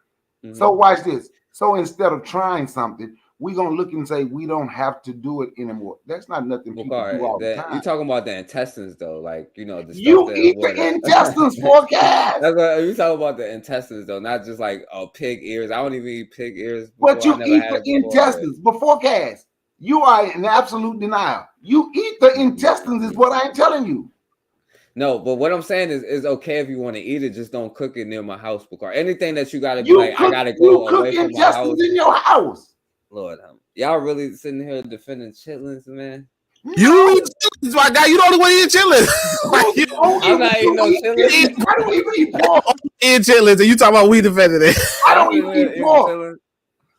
Lord have mercy, man. I don't Lord even have mercy. pork. You eat the chitlin, but you want to act like it's different. If a white man make you eat some damn slave food, you're gonna be stuck on that. Because some Germans, watch this, because some Germans and some Italians decided to squash the pig up, which if you have never made sausage, because I've also had homemade sausage, I literally know what the sausage is made of. So don't think when you eating a sausage, you eating something that other people don't throw away. I just want to tell you that too. But anyway, that some people say should be thrown away. But anyway, you think because somebody squished some sausage up and put it inside the lining of the smell don't mess with y'all. The smell don't get to y'all. Oh Lord. Okay, forecast. He asking us. Forecast. Keep eating your chitlins. I ain't mad. The smell don't bother me. I don't eat chitlins. I don't even eat pork. I don't eat no part of the pig. All right, so you are a Muslim now. I got you. What, you signed up for the NOI or something? What that got to do with being Muslim? I don't eat pig. Period. Okay. Not even vegan though. I can't eat pork. And you don't fry fish either, or you just eat it raw. You pull it out the water and just eat that raw too. I'm gonna fry some brims tomorrow. You want some? I don't know. I don't even know. Some what? Some brims. What? I don't have no. I'm gonna be honest, forecast. I do not have any chitlins to wrap it up in. What's a bram? What is that? A brim, a freshwater fish. Oh, okay. Yeah, I knew that. They like down south. Hey, Bakari, I've had chitlins before when I was really, really young, but I don't eat them now. Like, you know what I'm saying? My peoples make them, but I don't eat them. I know what they taste like. Really African. Really African American. I know. Yeah, like we gotta. That's what I'm saying. We gotta leave that in the Bakari's generation. FBA culture. Hey, pig feet. Pig feet in hot sauce. Let's go. See that we're gonna leave that in the next generation too, with Bakari's generation. Forecast, you still eat chips? What about pork rinds? Them chips, them pork rind chips. Y'all had that? Pork rinds is cool. Really? Cool. Huh? It ain't nothing but the skin. But oh really? That's I actually had them the other day. They nasty as fuck. All this is the fried skin. All this is it's just fried skin. They was all right when I was a kid, but they nasty as fuck as an adult. But watch this on it. I'm gonna say this and I gotta go to sleep. But watch this. Yeah, me too. Forecast still talking about leave chitlins in my generation. Oh, who the only person up here eat chitlins? You. Oni. And Oni. No, it's the guy eating sausage. What are you talking about? Talking about sausage. Lord have mercy. It's okay. It's okay. He eat the Italian sausage. He eat the German bratwurst. I'm gonna tell you the best thing for you to do, forecast, when you go look. Y'all sound like hardcore and first. What you do, forecast, you need to look. The white man tell you something. Read the ones that say they have. Read the ones that say they have no casing. But every time you see one in casing, you are literally eating a chitlin. I'm just telling you what you eat. Now you can make like it's not. What you saying that you eat the whole just the casing of the stuff? You know what I'm saying? I don't arguing to pork, just eat the casing. I keep telling you that I don't even eat pork. Why you arguing for chitlins then? You arguing for them because you still eat them, and every time I tell you you eat them, you make an excuse to eat the white people chitlins. But you got a problem with the way black people eat chitlins. You eat what black people throw away. White man's ice is colder than the black man's. Y'all know that. You literally eat forecast. I guess his grill would be hotter then, I guess. You literally exactly. The white man's grill is hotter than the white man. Forecast, you literally eat what the black people throw away. Oh man, maybe black people should throw it away. But you don't. You eat it. Mm-mm. Do you eat Italian sausage? Yeah. Look, but I mean, honestly though, I think Forecast got a point. I do think that like a lot of those chitlins, that's like European like survivalish food, or like that's what they're like secondary main food. I mean, because I think anyone wants to eat a thigh rather than guts.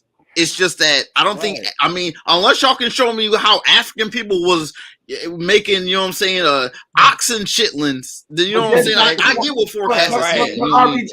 They get the ox. Now they get oxtails. The point is, RBG. The point is, yeah, oxtails actually a delicacy. That's a haggis. What do you think haggis is, guys? That's like, you know what I'm saying. Everything okay. Is there an analogy to haggis in Africa? You know what I'm saying? I don't know. But let me ask you a question, RBG. Do you eat Italian sausage? I really don't really eat salt. No, I don't. No, actually, I don't. I really don't know. So I'm gonna tell you where you have a lack of understanding, because you say you agree with Forecast. Y'all say black people shouldn't eat chitlins. What I said is, when you eat Italian sausage and you eat bratwurst, you literally have sausage wrapped up in a chitlin. So if black people shouldn't eat chitlin, why is it okay? But there's also artificial casings, though. Not all those casings are animal based. It's true. Look, all of it is pig line. The ones that not, you know what it's gonna say? It has no casing. Okay. It has no casing. So why can't you just eat the sausage with no casing? That's a compromise. How about you stop eating chitlins? That's not what you do. No casing. No, I don't eat pork. I do it right now. I can start. You can't just be eating the casing by itself. You throw the sausage away. No, y'all are arguing for this casing by itself. That's what I'm trying to tell you. I'm not arguing for nothing, Forecast. The point that I'm making, you're saying black people is wrong for eating chitlins. But then when I tell you that you eat a chitlin, you think it's okay because Italians decide to stuff. I ain't gonna even tell you what's in that sausage. White man stuff. But Italians decide to stuff sausage inside of the chitlin. It's okay for you to eat that. But because black people eat chitlins by itself, you say black people should stop. If black people should stop eating chitlins, you should stop eating chitlins just because the sausage wrapped up in it. What the hell is the difference? It's the white man prepared it. The white man prepared it. That's the difference. What's the difference? RBG, what's the difference? There's no difference. Yo, real black gentlemen, should I just let them, because they just hurt from, because I cut them like 3 times earlier. What's the difference? Should I let them have this, or should I cut them one last time before we leave? Like, what do you think? I mean, damn. I mean, honestly, like, I don't think that we should be eating them, but I do see where Bakari is coming from, because sausages are made from the line. You know what I'm saying? Like, I would just say that, like, don't eat sausage and don't eat chitlins. How about that? You can eat this. Done. I'm done. I did it. I don't eat either. Forecast, I want to tell you something, Forecast. I'm a chef, but I'm 12 hours away from being a chef. And I never seen black. See, this was wrong. Black people. I never seen black people argue to eat chitlins. So much in my damn you're life. the one who's arguing to continue to eat them. And I've also processed meat and did all that because my uncles knew how to do it, and my mom and daddy knew how to do it. So I've been with them. So we can talk about the sausage.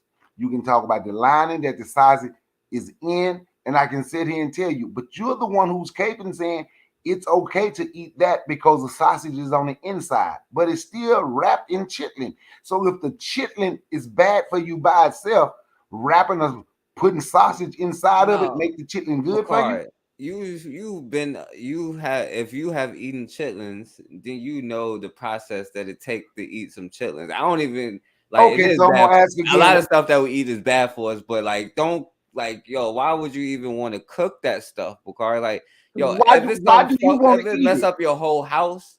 Like, why do you want to eat it for? I wouldn't eat nothing that smelled like that. Why would anybody want to eat something? Forecast, you eat like chitlins. It don't do that. You eat the chitlin. No, my thing is it don't do that. That's what I'm saying. Now, you're cleaning up factory. Right, it's a factory far away from you, man. What are you talking about? Look, it's a stinky ass factory, man. Come on. Forecast. I'm gonna say it again. You can try to judge black people on what they eat, but I ain't judging black people. Yes, you are. I'm just saying, update your doctrine to like hating on his own culture. No, I'm saying like you don't have to eat the pig and you don't have to eat the skin of a sausage. Then, since you're saying it's the wrapping or whatever it is, you don't have to just scrape off the wrapping and only eat that. Now you can eat the whole thing. So now you can say you're just advancing to the next step. So you just, Bakari, you can stop scraping off. What the are edges you and talking only about? eating the edges. You saying the chitlins are the casings, right? But you're just literally just only eating the casings off sausage. So if that's the logic you want to have, you know what I'm saying? Well, now you just graduate because you don't have to just scrape off the casing. You can now eat the whole thing, right? We can eat something a little bit better or fulfilling. No, you know I don't eat forecast. The point I'm making is if chitlins is bad for you, it don't make a difference what you stuff on the inside of it. It's still a damn chitlin. I hate Bakari. So you don't think it's a chitlin no more because they didn't put chitlin on there? If it's you said chitlins is the casing. Yes, that's what the sausage is inside of. And the point that I'm making is So once you when you put two things together, is it still the same thing? you still eating a chitlin forecast, then you can make all the excuse you want. Only. Come on, you man. hear him caping for the He came in for the Italians, man. Do you want to do a song? Shit, yo, tell him a book on Mussolini, man. But guess what? I'm not gonna sit here and tell nobody. Italians got that from black people, though. You know that, right? I'm not gonna tell Black no. Americans at that, probably. No, black people. When was okay? So when was sausages first eaten then, Bakari? All that chitlin and all that shit, all that came from that's European shit. In all honesty, Chitlins, that's British shit. Sausage wasn't like a thing that you was just buying from people. You know what I'm saying? Until when? Until black people start doing it in America. Forecast. Keep eating your chitlin, but as you eat your chitlin, leave black people alone about the chitlin that they eat. I don't even eat chitlins. I don't care. Just don't cook it in my house. You can eat what you want to eat, Bakari. I'm just saying it go Cook it in the factory. Right. That's all I'm saying. Yeah, cook it in the factory for forecast. So When you his eat- chitlin can be okay.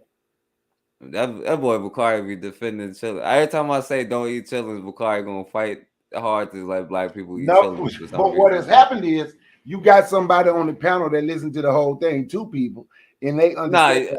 No,Oni's only on your side because he got cut with you earlier, so he's just gonna be jumping in on everything you say. But Teller Whisper already cut you with the first thing. He's just trying to be nice because you know. How did he cut me? Because he didn't. Okay, I'm gonna. All you gotta do is look it up. Anything I tell you, you can look it up. I keep telling you, and anything I'm talking about, I'm telling you, I've done this. That's another good thing about. Yeah, that's why I being don't know why you defending like That's people another eating good thing chitlins about so being. much. That's another good thing about being from the country. You learn how to make this stuff. You learn And how to look, make. You learn how if to I'm- make this stuff. And if I'm hungry again, I'm not judging nobody for eating. If you get in that situation, I'll probably do the same thing. Well, I'm saying we're not in that situation no more. We can But upgrade. they don't have to be in a situation if it's good to them. See, that's the thing. They like it. What? So why should you tell them don't? How could eat it? anybody like that though? How do you like chitlins? You're right though. I didn't want to admit it, but in Y'all Jamaica, some chilling apologists. no, in my Jamaica, my dad tried to. Well, I wasn't in Jamaica. My dad came here and he tried to get us to eat cow cod soup, and we were like, "Fuck out of here with that." But yeah, the Jamaicans, they like cow cod soup. Nah, I wouldn't eat that shit. What is that? That's shit. It's cow dick. What the fuck? Like I wouldn't eat that shit for nothing. But you know, but yeah, people like that's just. I think they call it Manish water. Yeah, it's some more. But like they would eat the cow's fucking dick, which is I wouldn't do that. Oh, that's that tether culture then. So yeah, exactly. I mean, like I can't even hit on y'all cow intestines because I'm like that shit's wild, man. I can't hit on pig intestines when people eating cow dick. Like that's just fucked up. yeah, You know I what? wouldn't. And that's what I'm saying. I would eat like hamburger, but I wouldn't eat like cow intestines. You know what I'm saying? Or genitals? Nah, I ain't getting no. That's all I'm saying. nah. It's a difference. You The know? Rocky It's a Mountain difference. oysters. Like, no, I'm straight. I'm straight. Wait, what'd you say? Yes, you eat pig intestines though. Lord have mercy, man. We gotta go, man, because y'all just ain't gonna take a L. Okay, Bakari, I'll let you have that one because you Well, all you have got, been watch this. desperate. At least y'all didn't run. All you gotta do is look it up. All you gotta do is look it up and At see what least the y'all case is didn't made run. out But of. Bakari is gonna defend chitlins to death. So yes, look, I'm going to. People have the right to eat if that's what they want to eat. But you're saying they shouldn't eat it, but you eat it. But you figured out a way to make what you eat okay. Well, only it's thing not- I've ever said was like, how could somebody like cook it and then like smell it and then eat it? You know what I'm saying? Like, I don't understand that process. Like, that's don't like. You can put something in it where you can't even smell it. Oh, see, I don't know about none of that. If you know what you're doing, Yeah. Yeah. I was like, yo, how could you like eat it after you smell it? Like, I'm not even trying to judge people on what they eat. Like, oh, you're not healthy or not, even though it's not. But I'm just saying, like, bro, like, how could you eat it after this whole process? Like, I'm like, bro, don't get that away from me. Like, the smell's gonna be in the house for like 3 days afterwards. You know what I'm saying? Like, I'm gonna tell you something, man. Chitlins went up a whole lot. So you think it's only black people that eating them? well, we know. Well, I guess it's okay because Bakari can eat them, so because white people eat them, so you're good now. So, Sure, they got oxtail going up too. Yeah, they got oxtails going up.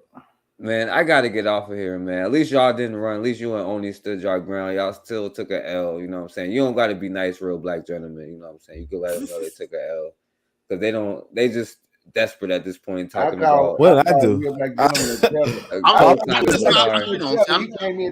just have a yellow tint and thick lips, man. What I do? Let's see, Man, you know what? This is a good conversation. Forecast always get whooped. Hey, it is what it is. He keep trying. I give him his props for that. Forecast will eat anything European, man. Anything. He ain't named one African food, one African American dish, not one. Yo, it is African American dishes. That's what I'm saying. Anything we do is our dishes. That's what I'm saying. We take anything and make it our own, and then people copy off. Something like tethering, man. Sound like some tethering to me, but no, okay. we take anything that we do, and then people will copy off that. Like we take this language and then make it. They used to say Ebonics, y'all talk. Now it's a whole category, and people try to use it. It's like this is what we do. Like Bakari, that's what I'm saying. He's stuck on. That sound like tethering, man. No, he's stuck on it. No, that's what I'm saying. Bakari's stuck. We not tethering. We moving forward to the future. Like we not stuck on chillings. We did what we did with chillings because you know that's what black people do. You still eat now. Forecast. You still eating Forecast. Forecast. You know what I'm saying? You eat it, yeah. Forecast. You eating food prepared by the white man. See, Bakari tells you he prepared his own food. You said let the white man prepare my food, but whatever. You know what the difference is? nighttime. In Bakari's time, they prepared the food to feed the white man. Now we make them prepare our food. You know what I'm saying? That's a whole difference. Yo, he done called you a slave again, Bakari. Actually, we had our own farm. We prepared our food for ourselves. He called you a slave again. He said you prepare. Yo, why he call you a slave so much? All right, man. Only trying to instigate it, man, because it's the gate. Yeah, that's that tether energy right there. You know what I'm saying? Oh, you know, man, divide and conquer, man. We about to conquer y'all. I'm joking. But you can't though. You can't though. You can't really beat Black Americans because like we get absorbed, man. You know that. Anything we do, we said this shit. But yo, man, all right, I gotta go, man. Y'all straight messed up my whole. You did. Forecast trying to be the op. You did. He trying. You know, he ain't nothing but an op. You know, he a nerd. You did. Ain't nothing but a nerd op. You know your op. He the op. You did. I mean, hell, I love macaroni and cheese, so I guess I'm a sucker for Italy too. They trying to hide. They make macaroni. No, that ain't come from no Italy. Now we ain't gonna talk about the Roman food. Him and Oni be eating the Greek stuff that they be eating. You know, we ain't gonna go. What Greek food, man? Like what are you talking? What Greek food? Like you talking about a gyro? All the stuff, y'all, the Mexican, the Filipino food y'all be eating, and the white, you know, like especially the white. You know what, Forecast? I'm gonna tell you something. I eat Chinese food. I cook my own. I eat Mexican food. The stuff that I like, I cook my own. Anything that I like other than African food, because I ain't figured out how to make the jollof rice. I eat Jamaican food, but sometimes I cook my own I cook my own Jamaican food. So everything you said, yeah. So I know how to cook my own, Forecast. I know how to go get the meat. I know how to butcher it up. I know how to do everything I need to do, Forecast. You want me to learn you? I actually did date an African American woman who like said she was gonna give me some oxtail. Yeah, I mean, I'll give it a Forecast. It's a different style. It is a different style of oxtail. Yeah, we cook the oxtail different, but it's still oxtails and rice. Yeah, it was all right. I mean, oxtails on point. My mom makes oxtail soup.